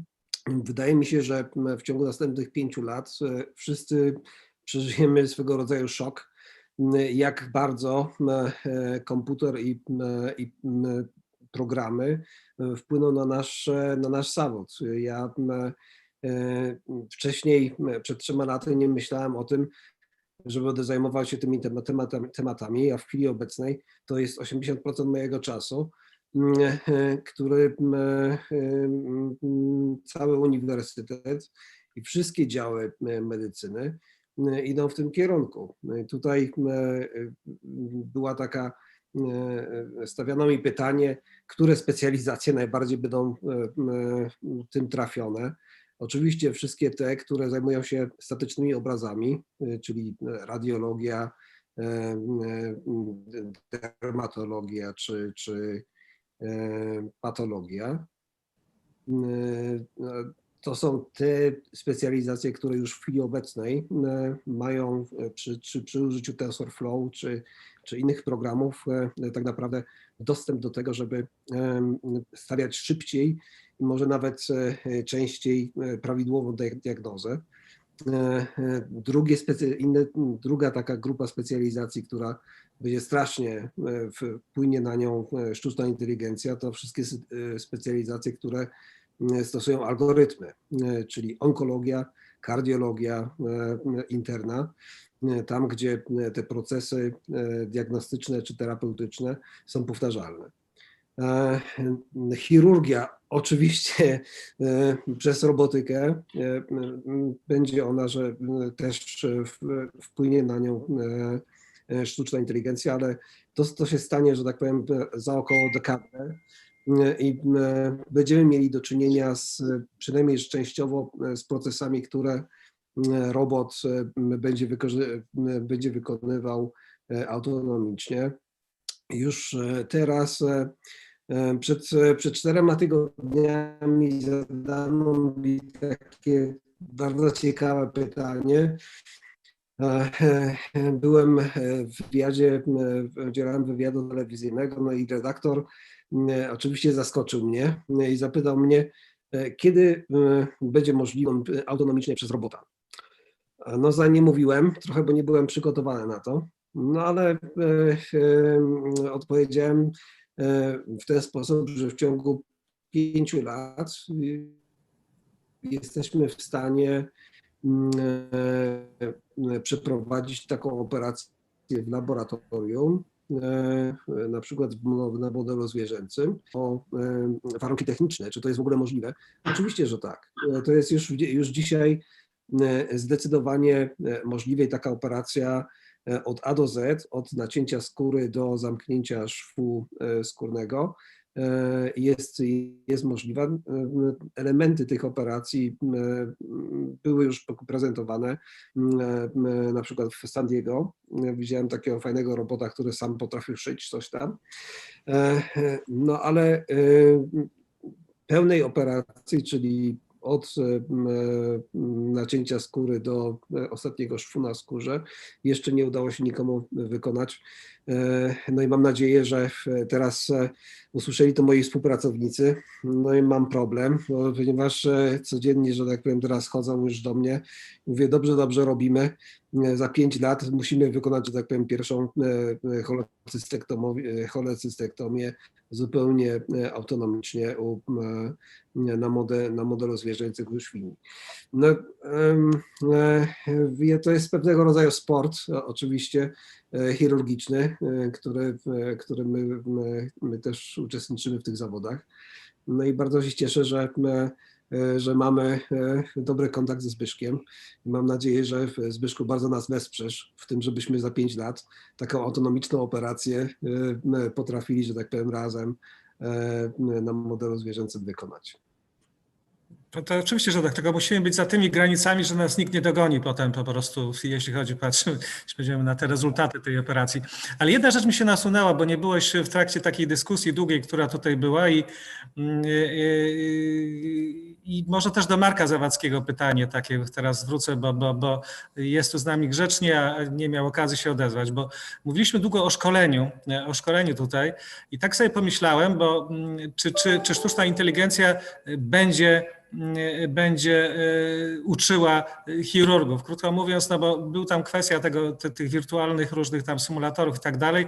No to jest w gruncie rzeczy tak jakby uczyć kogoś na komiksach literatury, nie? Takie mam przynajmniej wrażenie, bo to jest instrukcja obsługi, tylko że tak powiem zwirtualizowana i przynajmniej w tych symulatorach, które widziałem i do tej pory jak widziałem, sam robiłem, w związku z tym też wiem jak to działa do tej pory.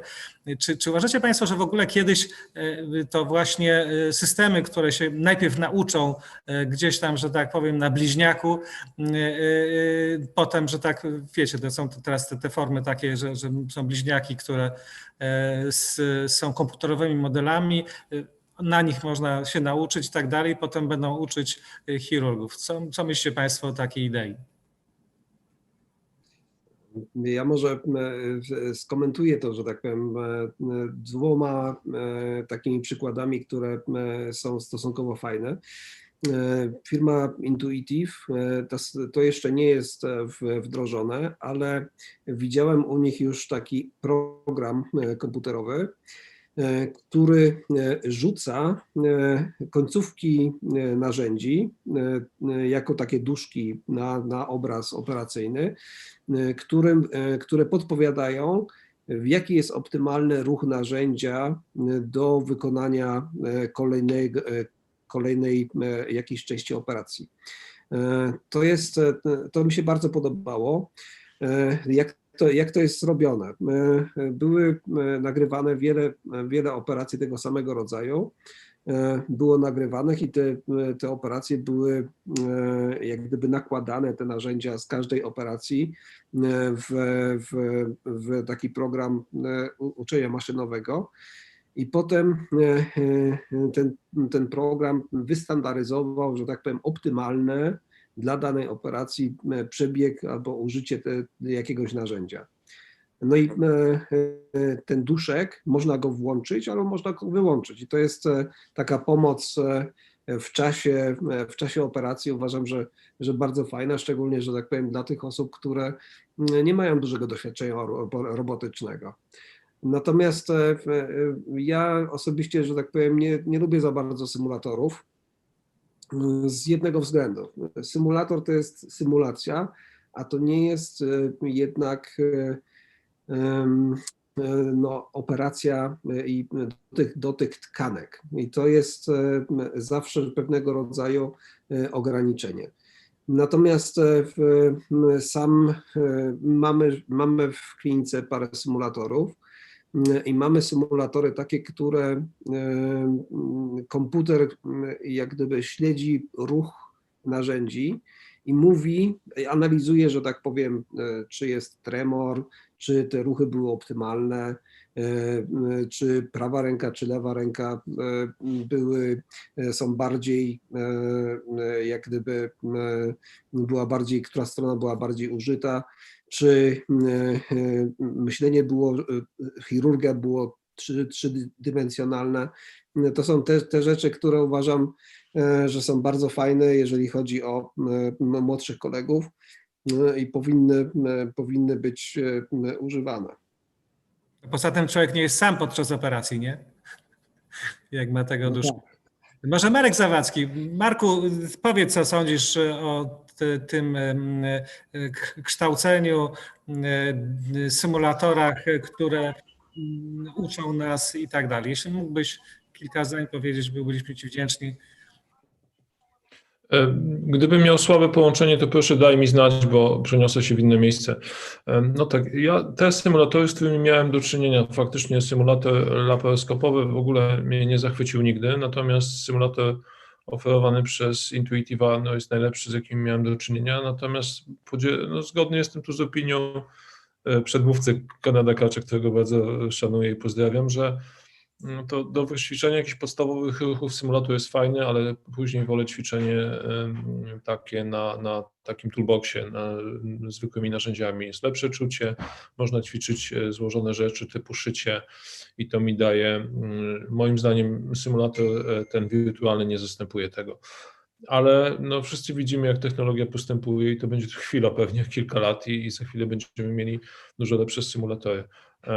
Tam też w wypowiedzi Konrada pojawił się kolejny ciekawy element, bo na pewno wirtualna rzeczywistość, oznaczanie końcówek, ich śledzenie, taki tracking, to już było, to się pojawiało w paru projektach i będzie udoskonalane. Mamy te wszystkie narzędzia Artificial Intelligence, które teraz są coraz bardziej popularne, wchodzą w każdy element, prawda, nauki.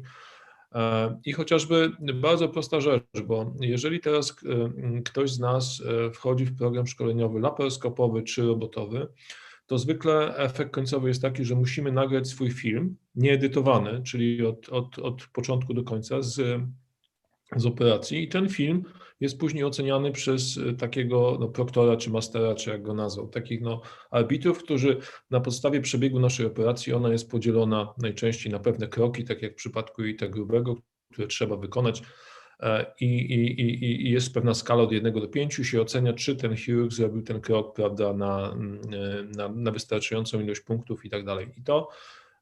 I to jest w sumie poziomie taka technika oceniania zautomatyzowana.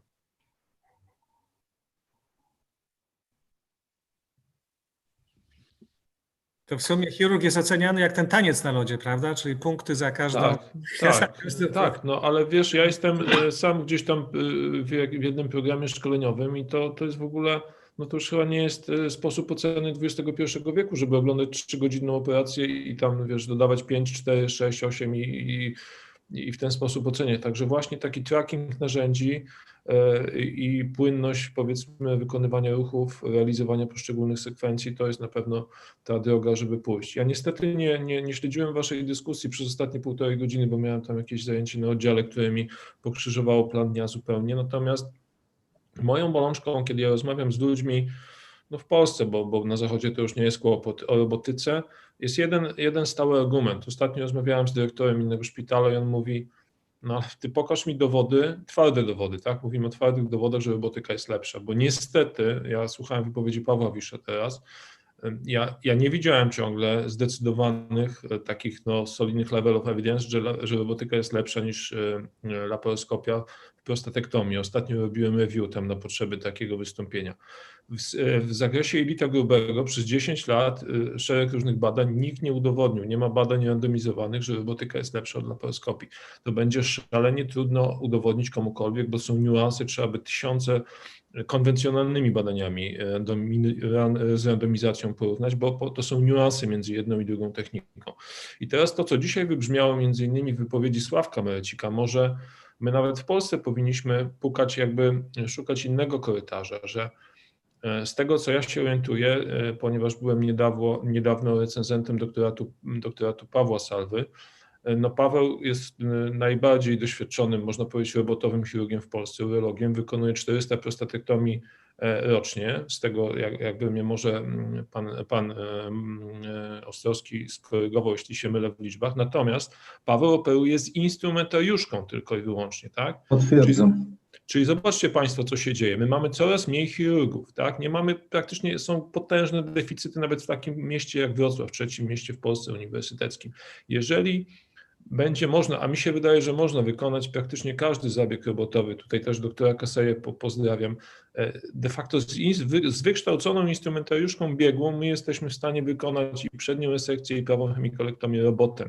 To może to jest argument ekonomiczny dla naszych, prawda, liderów w Ministerstwie Zdrowia, że może w tą stronę należy iść, że jeden chirurg będzie w stanie robić operacje zaawansowane, używając już obecnego robota Da Vinci, a w razie jego kłopotów dopiero będzie dzwonił po drugiego, żeby go wspomógł w razie konwersji. No, ponieważ jeżeli nie mamy solidnych dowodów na to, że tak jak mówię, że na przykład przednia resekcja odbytnicy jest onkologicznie lepsza albo czynnościowo lepsza, nadal tego tak naprawdę zdecydowanie nie udowodniono. To nie mamy innych argumentów jak to, żeby iść, prawda, w redukcję liczby personelu, który jest potrzebny do wykonania tej operacji, personelu lekarskiego, którego brak, który będzie coraz trudniej wyszkolić, bo operacje są coraz jakby bardziej wyrafinowane, będzie centralizacja, tak, czyli będzie jeszcze bardziej trudno wyszkolić tych chirurgów i mieć ośrodki, bo no to idzie w tą stronę, tak? Już nie mówiąc o średniej wieku chirurga w Polsce, który jest chyba około 60 roku życia w tej chwili,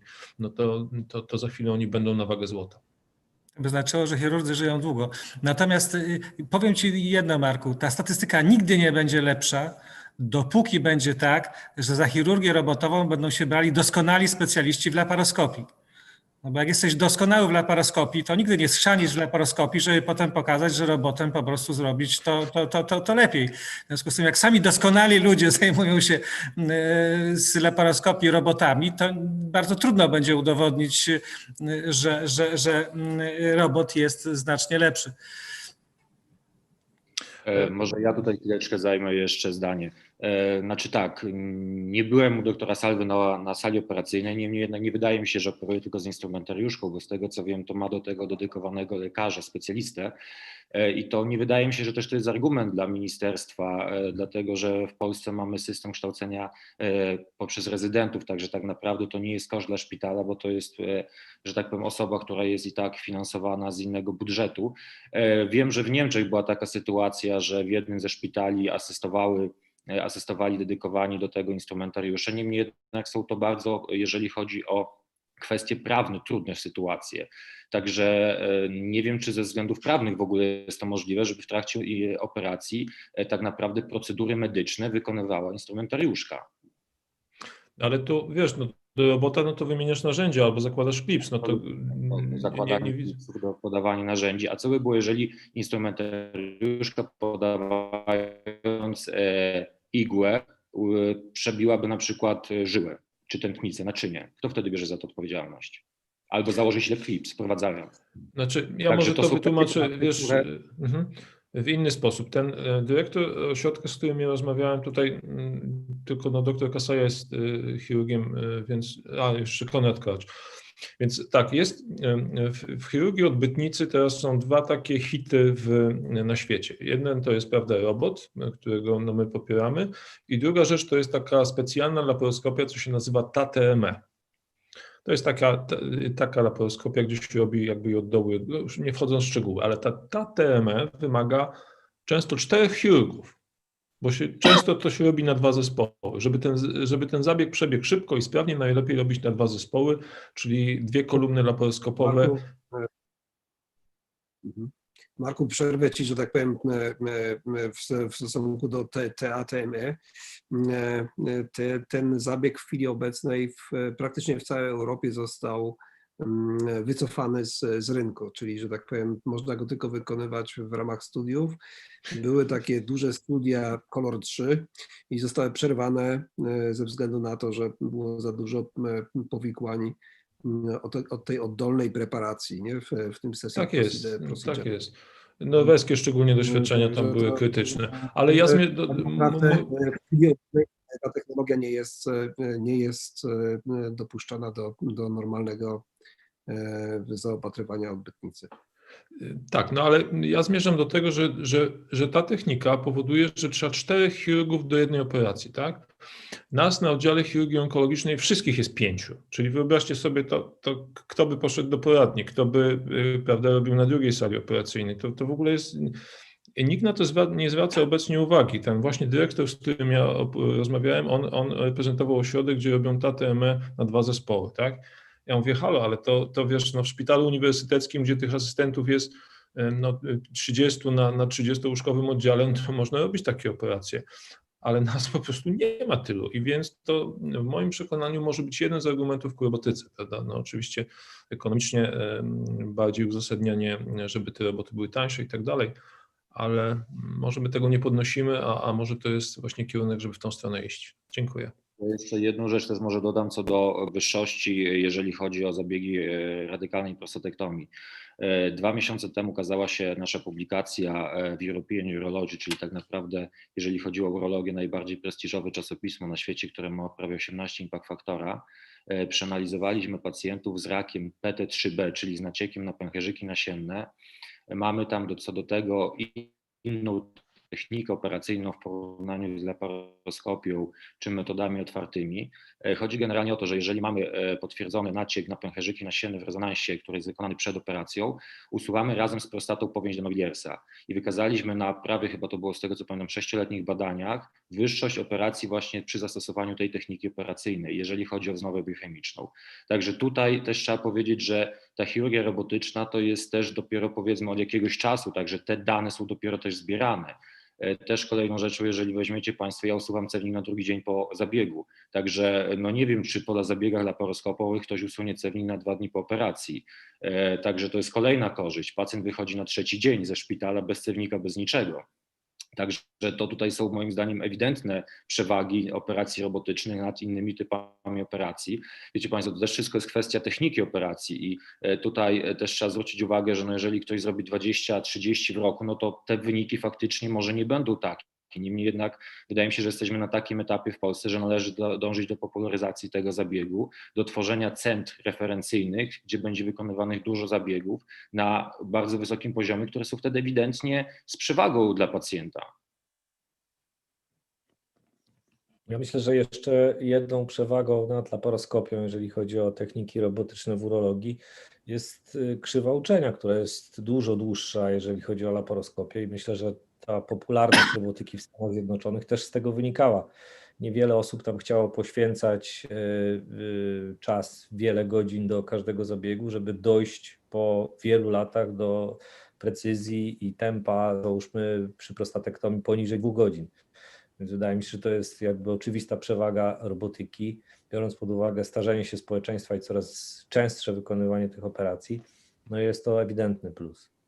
Jeszcze też jest kolejną rzeczą, bo my mówimy w dużej mierze, jeżeli chodzi o urologię, o radykalną prostatektomię. Niemniej jednak w 2018 roku, ja w tym momencie nie pamiętam tytułu, ale jeżeli chodzi o nerkooszczędzające leczenie za pomocą robota Da Vinci, była metaanaliza robiona, porównywanie właśnie operacji nerkooszczędzających laparoskopowo, metodą otwartą i robotyczną i zostało tu jednoznacznie udowodnione, że po to, aby funkcja nerki pooperacyjnie była jak najmniej zmieniona, kluczowym kryterium jest jak najmniejsza utrata nefronów, prawda, w trakcie operacji. I tutaj operacje robotyczne były ewidentnie na plus w porównaniu z innymi operacjami laparoskopowymi bądź otwartymi. I to jest publikacja z 2018 roku. To wszystko, ja to wszystko wspieram i to ja od 10 lat śledzę tę robotykę bardzo mocno, tylko jeżeli rozmawiasz z kimś, kto zajmuje się makroekonomią, to on, czy posyłasz dokumenty do Agencji Oceny Technologii Medycznej, on otwiera bazę Cochrane i tam nie ma tego, tak? Tak jak mówisz, to się stworzy może za 5, może za 7 lat, bo te badania, one potrzebują czasu, żeby, prawda, zebrały się odpowiednie ośrodki, odpowiednie doświadczenie, odpowiednio duże grupy, prawda, później obserwacje i tak dalej. Natomiast no, jakby prostatektomia, no to oczywiście nie moja branża, natomiast każde badanie, czy każde review szanowane z odbytnicy czy prawej chemikolektomii, a głównie odbytnicy, kończy się, że nie wykazano wyższości nad laparoskopią, albo nie wykazano, prawda, i non-inferiority i tak dalej. Na pocieszenie tak samo kończą się wszystkie review na temat laparoskopii, tak, w odbytnicy praktycznie. Nie wykazała nigdy laparoskopia jakichś wielkich przewag nad chirurgią otwartą w raku odbytnicy. No i wszyscy robią na świecie laparoskopię, więc no, należy mieć tylko nadzieję, że za chwilę to się wydarzy zarówno w robotyce, no i będzie. Natomiast jeszcze raz, jeżeli rozmawiasz z kimś, kto zajmuje się makroekonomią, nie jesteś w stanie mu udowodnić na mocnych badaniach typu właśnie jakiś Cochrane Review, że robotyka jest lepsza. Niestety, ale tak działa nauka i koniec. To znaczy tak, jest jedna publikacja z Saarlandu z Niemiec, to jest profesor Sztykle i profesor Simmer, to są dwa takie duże autorytety, jeżeli chodzi o Niemcy w chirurgii robotycznej. To był jeden z pierwszych ośrodków w 2007 roku, z tego co pamiętam, zainstalowano u nich robota i oni jednoznacznie pokazali wyniki ekonomiczne, czyli pomimo tego, że operacja robotyczna na początku jest najdroższa, w ogólnym rozrachunku na przestrzeni 2 lat wychodzi najtaniej. To wiecie Państwo, nie można patrzeć zero-jedynkowo na zasadzie, że tu kosztuje 8 000, a tu trzeba zapłacić 40 na początku, tylko trzeba popatrzeć całościowo, policzyć liczbę komplikacji, policzyć liczbę reoperacji, czas hospitalizacji, czas powrotu do zdrowia. I oni to zrobili i wtedy ewidentnie operacje robotyczne wyszły najtaniej w porównaniu ze wszystkimi. Kolejną rzeczą jest też taka, że trzeba popatrzeć, ile w Polsce płaci się za radioterapię. No to niech zapłacą tyle za operację. To jest metoda alternatywna. Leczenie, znaczy może nawet źle to ująłem. Radioterapia powinna być z zasady leczeniem uzupełniającym do leczenia operacyjnego. Także po pierwsze za samą radioterapię płacą więcej i to znacznie, a jeszcze dodatkowo pacjent, który jest poddawany radioterapii, musi przejść obowiązkowo hormonoterapię.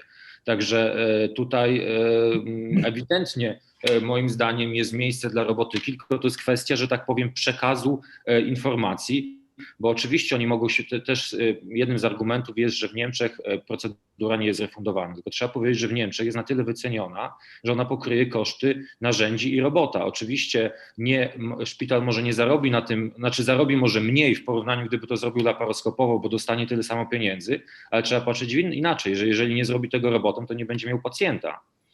Także to są też, wydaje mi się, pewne argumenty, że w innych krajach może nie ma dedykowanego finansowania, niemniej jednak ta wycena u nich jest na takim poziomie, że jest wystarczająca na to, żeby przeprowadzać zabieg robotyczny. Bo z tego co kojarzę, to w Niemczech to i tak bardzo wzrosło, bo jeszcze jak ja zaczynałem tam w 2013 czy 2014, to DIG, które jest w Niemczech, to było wycenione na 6 000 euro prostatektomia, w tym momencie już jest prawie na 9. Także w przeciągu kilku lat wzrosła wycena o 3000 euro i to było spowodowane wzrastającą liczbą zabiegów wykonywanych właśnie przy użyciu robota Da Vinci. A u nas jak NFZ zapłaci 2000 euro, no to jest w zasadzie na koszt narzędzi. Pawle, w ramach uzupełnienia tego, co i jak jest na rynku niemieckim, w chwili obecnej prostatektomia to jest jedyna operacja, za którą można dodatkowo jak gdyby uzyskać pieniądze z kasy chorych za użycie robota. Jest taki specjalny kod, którym można, że tak powiem, dołączyć i tylko w prostatektomii przynosi on pieniądze. We wszystkich innych operacjach on powinien zostać jak gdyby wybrany, natomiast nie ma wpływu na większą refundację z kasy chorych. Ale to chyba, panie profesorze, się niedawno, przynajmniej z tego, co ja kojarzę, to się pewnie niedawno zmieniło, bo jeszcze jak ja tam byłem, to... Zdaje się, że od czerwca tego roku. No tak, bo no to ja już 1,5 roku nie pracuję w Niemczech, czy 2 lata w zasadzie, także jeszcze jak byłem, to wtedy to nie było dopłaty co do tego. To jest jedyny kraj, gdzie nie drożej dla pacjentów, tylko ten. W każdym razie, jeśli Państwo pozwolą, to na chwilę dopuścimy do głosu gościa, który się miał kłopoty połączyć z nami wcześniej, ale Wam tylko przeczytam. Obecnie od grudnia 2019 roku jest oficjalnie odpowiedzialnym za analizę informacji o innowacjach medycznych w oddziale wykorzystania doświadczeń w Centrum Eksperckim do Spraw Medycyny Wojskowej NATO w Budapeszcie. Podczas trwającej pandemii dodatkowo uczestniczy w pracach grupy NATO do spraw COVID-19 i jeszcze był w Centrum Reagowania Epidemiologicznego Sił Zbrojnych RP, gdzie się zajmowali tym, co nas interesuje. Może nam powie w końcu, skąd ten COVID się tutaj wziął, kiedy zniknie i będziemy wiedzieli może coś więcej na dowód tego, że roboty nam się przydadzą lub też nie. Panie pułkowniku, proszę, przepraszam, że trzymałem Pana długo w obwodzie, ale temat dyskusji tak frapował wszystkich uczestników, że nie śmiałem go przerywać. A być może teraz akurat rozstrzygnie Pan spór, czy roboty lepsze, czy wszystko inne tak samo dobre, jak jest dobry chirurg. Dzień dobry, dobry wieczór panom. Dziękuję panie profesorze za zaproszenie do udziału w konferencji oraz za tak szczegółowe przedstawienie mojej osoby. Szanowni panowie, no, faktycznie pracuję teraz w Budapeszcie. Jest to mały taki ośrodek, w którym próbujemy usystematyzować jakąś tutaj wiedzę plus dobre doświadczenia medyczne z różnych dziedzin, z różnego zakresu, również z chirurgii pola walki, no, która dla wojska jest dosyć szczególna, ponieważ no, akuratnie w naszym przypadku wszelkie tutaj bardziej zabiegi ratujące życie na bieżąco z pola walki, bardziej nas interesuje udzielanie pomocy tej, która może się wydarzyć po prostu po postrzałach, czy w jakichś zdarzeniach bojowych.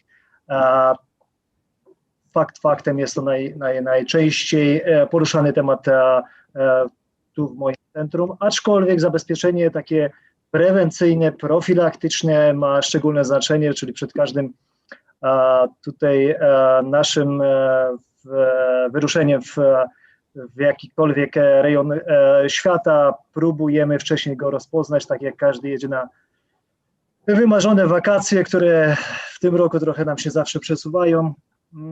No, my robimy już rozpoznanie terenu plus zasięgamy opinii, jeżeli mamy od naszych sojuszników i w ten sposób mamy jakieś tam zalecenia związanych tutaj z oczekiwanymi tam zagrożeniami w danym rejonie, jak może to jest odległe, no, uczestniczyliśmy w dwóch największych tutaj z naszego punktu widzenia współczesnych interwencjach zbrojnych w Iraku oraz w Afganistanie.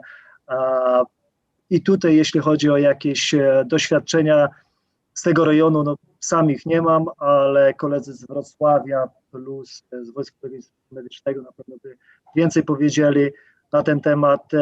Z mojego podwórka faktycznie zajmowałem się przygotowaniem informacji i przygotowaniem profilaktyki dla żołnierzy, oczywiście sam z moimi współpracownikami z centrum, w którym pracowałem w Warszawie. Jest to Centrum Reagowania Epidemiologicznego, które w szczególności w pewnym sensie jest częścią inspekcji sanitarnej wojskowej, a jednocześnie posiada zdolności rozpoznania czynników potencjalnie broni biologicznej lub naturalnych patogenów, z jakimiś ograniczeniami oczywiście ludzkimi, o których panowie również wspominali, że również w Wojskowej Służbie Zdrowia jest mało powiedziane, że jest odpływ kadry, ale kadra odchodzi najczęściej do cywilnej służby zdrowia, także u panów powinno być lepiej niż czasami u nas. I tutaj, jeśli chodzi o chirurgię, też nie jest najlepiej, jeśli chodzi o ortopedię, jest lepiej. Co do mojego podwórka, jeśli chodzi o choroby zakaźne, chyba to już w ogóle to jest jakaś działka, która prawie nie funkcjonowała, a faktycznie od tego roku zarówno w zakresie epidemiologii, jak i chorób zakaźnych mamy szczególnie intensywny rok. I tak jak pan profesor tu zadał pytanie, skąd, na co, no w dalszym ciągu, no koronawirus pochodzenia odzwierzęcego, nie będziemy z tym polemizować, no gdzie tutaj szukać, no cały czas zostaje, że transmisja tutaj w jakiś sposób przeszła gdzieś, jeśli chodzi o te nietoperze, nie ma tylko jeszcze całkowicie tak jak gdyby pewności, nie wiem, czy otrzymamy ją. Bardziej jest to chyba obiecujące to, co obecnie się dzieje, no, obiecujące, no nie wiem, jaką panowie opinię byście wyrazili, no, dążenie do uzyskania, jak najszybciej pozyskania szczepień, opatentowania lub powiedzmy zatwierdzenia skutecznej szczepionki przeciwko temu patogenowi, no idzie pełną parą. Jest dużo ośrodków zaangażowanych, część z nich już tą trzecią fazę ma, w trakcie jest, a tak naprawdę no to, co się stało w Wielkiej Brytanii, została dopuszczona szczepionka do użytku rozumiem, że od następnego poniedziałku to jest szczepionka Pfizer z BioNTech i faktycznie od poniedziałku zostanie wdrożony proces szczepienia. Tutaj, panie profesorze, słuchając wcześniejszych wykładów, no nie byłem na tym właściwym linku, tak to określę, bo jeśli chodzi o laparoskopię, niewiele będę miał do powiedzenia, przyznam się szczerze. Panowie.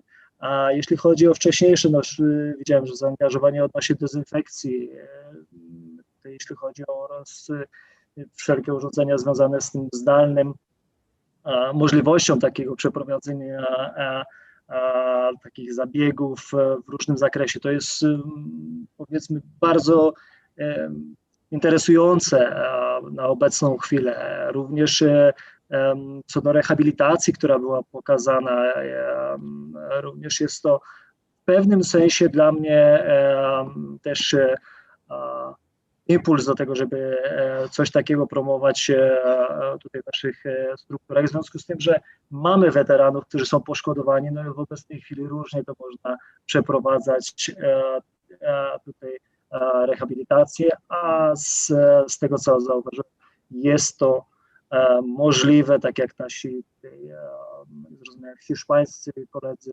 również w jakiś sposób pokazali. Cóż jeszcze? Z naszego tutaj jeszcze, z mojego centrum, z opinii, które nam sami chcieliśmy wdrożyć jakiś kurs odnośnie symulacji chirurgicznych,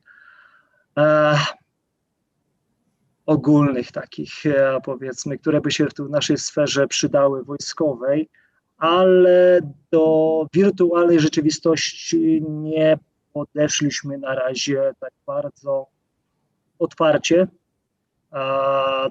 pomimo że mieliśmy 2 lub 3 spotkania z Oxford plus firmy zewnętrzne, w związku z pewną cechą faktycznie tego, że no można by je uznać jako szkolenie na początek, ale później, jak to koledzy określają, że trzeba czuć trochę zespół, z którym się pracuje, czuć tkankę. Także no, na dzisiejszą chwilę z tymi symulacjami takimi w rzeczywistości wirtualnej, gdzie brak jest styku z narzędziami w ręku, nie udało nam się znaleźć takiego dobrego rozwiązania, które by nas satysfakcjonowało. Jeżeli panowie macie dodatkowe pytania do mojej osoby, na które będę potrafił odpowiedzieć, z miłą chęcią spróbuję na nie odpowiedzieć. Mój kolega pracował w tym szpitalu tam w Afganistanie i Macierewicz go zamknął i 1000 km² nie ma żadnego szpitala teraz.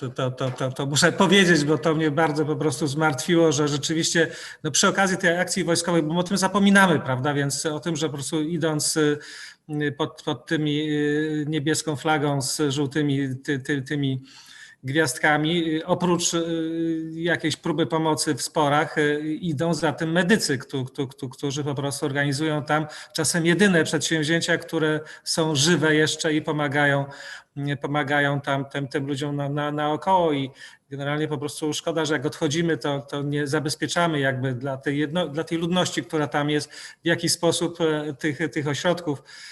Akurat mam kilku przyjaciół, którzy po prostu tam trochę zdrowia stracili i potem po prostu żal im było, że w ciągu miesiąca, że tak powiem, zostało to ten dorobek jakiś, no bo to każdy przecież tam wraca, tam są przecież jakieś wioski, jacyś ludzie mieszkają i tak dalej, pomaga się jednemu, drugiemu, tam temu i tak jak każdy z nas gdzieś przez jakiś czas przebywając są więzi i też poczucie odpowiedzialności, w związku z tym też na to chciałem zwrócić uwagę, bo czasami po prostu zamykamy pewien jakby rozdział, nie zastanawiając się, że przy okazji pewne dobro, które gdzieś tam się pojawiło dla jakichś ludzi normalnych, cywilów takich, którzy gdzieś tam żyją, też czasem znika. Ale oczywiście to jest tylko taka uwaga dotycząca jakby dzielności naszych lekarzy, którzy też się pojawiają, że tak powiem, towarzysząc tym różnym akcjom. Tyle jakby chciałem powiedzieć. No medycyna wojskowa zawsze, albo medycyna była związana z tam, gdzie byli poszkodowani, a przy konfliktach zbrojnych jednak mamy ofiary lub poszkodowanych. Teraz kwestia tego, że często rodzaj tego zabezpieczenia medycznego jest zupełnie inny, nie są to te same warunki, oprócz tych dostępnych środków, które sobie tam nasi żołnierze lub służby zabezpieczające plus medycyna jest w stanie zabezpieczyć, dostarczyć, na to tylko może liczyć. Tutaj w jakiś sposób tu z moim szefem, który jest chirurgiem plastycznym ze Stanów Zjednoczonych, on miał swoje tutaj też bardziej wizję, żeby medycyna wojskowa właśnie w jakimś sensie zaczęła używać robotu Da Vinci. Tylko nie jest to, wydaje mi się, takie proste w kontenerze, który musi być w miarę mobilny. Z naszych założeń taki komponent medyczny, który posiada potencjalnie taki jak gdyby powiatowy szpital specjalistyczny w swoim zakresie, to jest największy, który możemy zbudować. W ciągu powiedzmy mniej więcej tygodnia jest tak w stanie wojsko coś takiego przemieścić i uruchomić. No jednak nie zawsze się uda tam taka operacja, żeby roboty tego typu mogły pracować. Jeżeli są to faktycznie kliniki, jeżeli to są stacjonarne szpitale, na pewno jest to łatwiej. No, w zupełności jest taki trend mamy. Bardzo mocno interesuje nas tu rozwój tych telehealth, czyli pełnego tego zdrowia poprzez tą telemedycynę, ale to bardziej telezdrowie w pełnym tego znaczeniu. Czyli na odległość faktycznie często, gęsto, panowie, jeżeli u nas jest zabezpieczenie medyczne potrzebne, to często, gęsto niestety wyjeżdżają tak jak gdyby osoby, które nie są jeszcze nie po specjalizacji, jedynie personel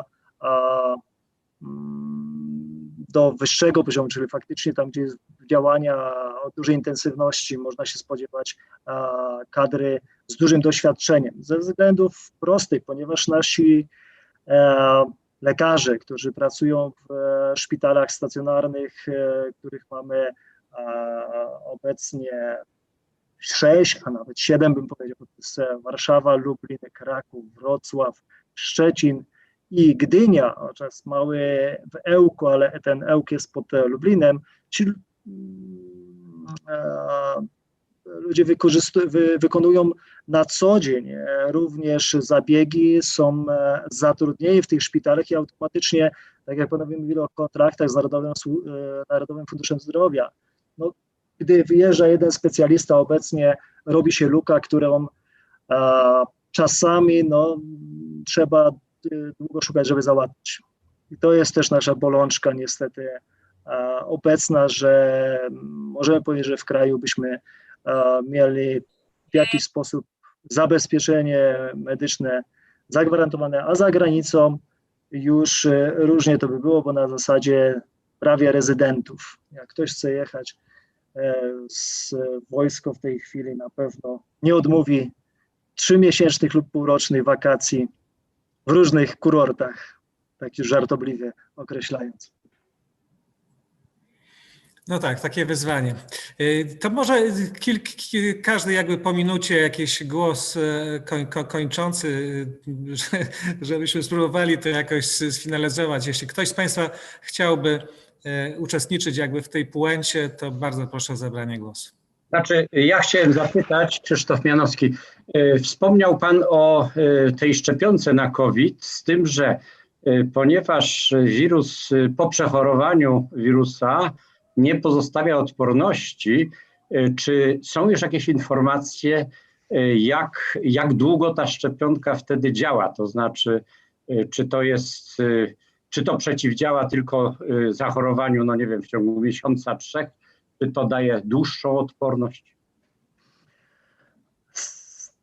To naszą odpornością myślę, że każda osoba, to trochę przynajmniej z badań wynika, że troszeczkę indywidualnie ta odporność jest różna, zależnie od osoby. Jeśli chodzi o odpowiedź komórkową, spodziewam się, że pomimo, że byśmy nie mieli znacznej ilości przeciwciał w badaniu, to jednak gdzieś ta aktywność zostaje. Kwestia pierwszych doniesień, które były, że po przebytym zachorowaniu na COVID-19 jednak osoby chorują znacznie, przechodzą słabiej chorobę. To było obiecujące, ale trafiły się przypadki, gdzie były jednak reminiscencje cięższe. 2 przypadki w Stanach, które były, 1 w Europie. Tu troszkę zachwiały całością. Jeśli chodzi o spodziewany efekt, jeśli chodzi o szczepionkę, ciężko faktycznie całkowicie określić, jak długo może być taka ochrona.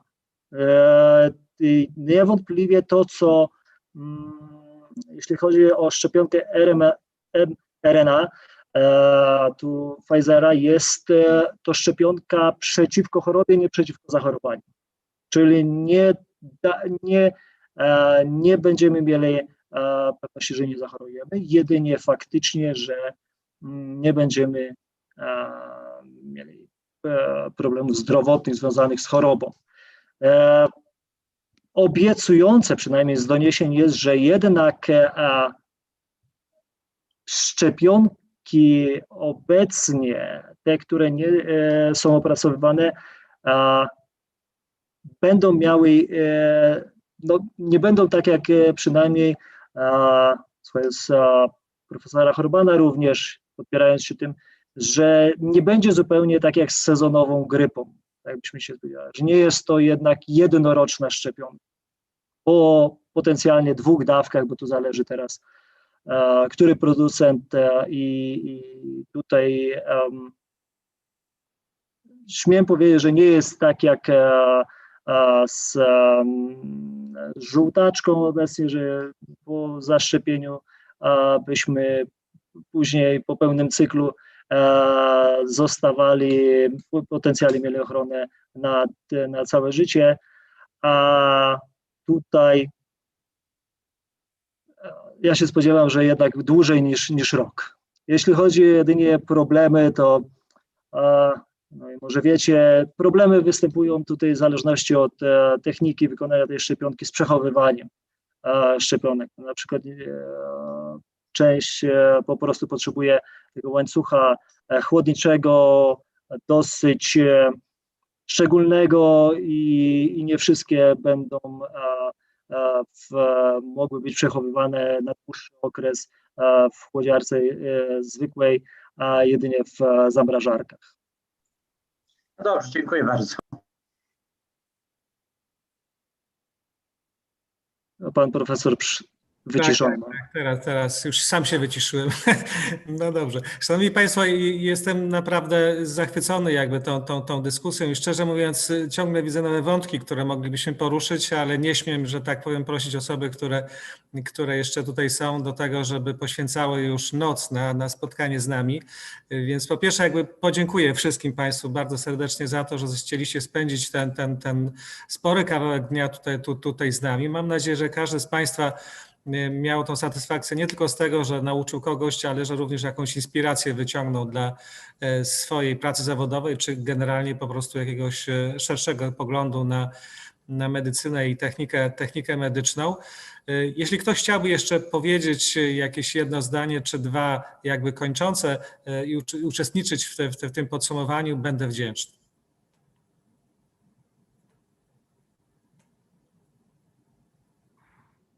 No widzę, że już nikt nie ma ochoty. To w takim razie już czystym sumieniem mogę powiedzieć do widzenia, do zobaczenia albo jutro, bo jutro jest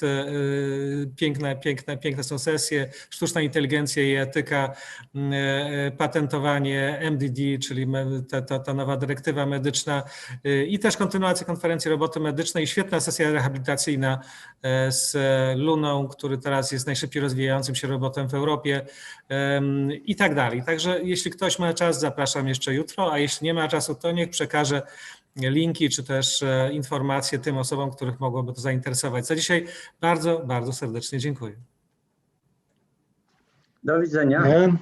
Do widzenia. Do widzenia. Do widzenia.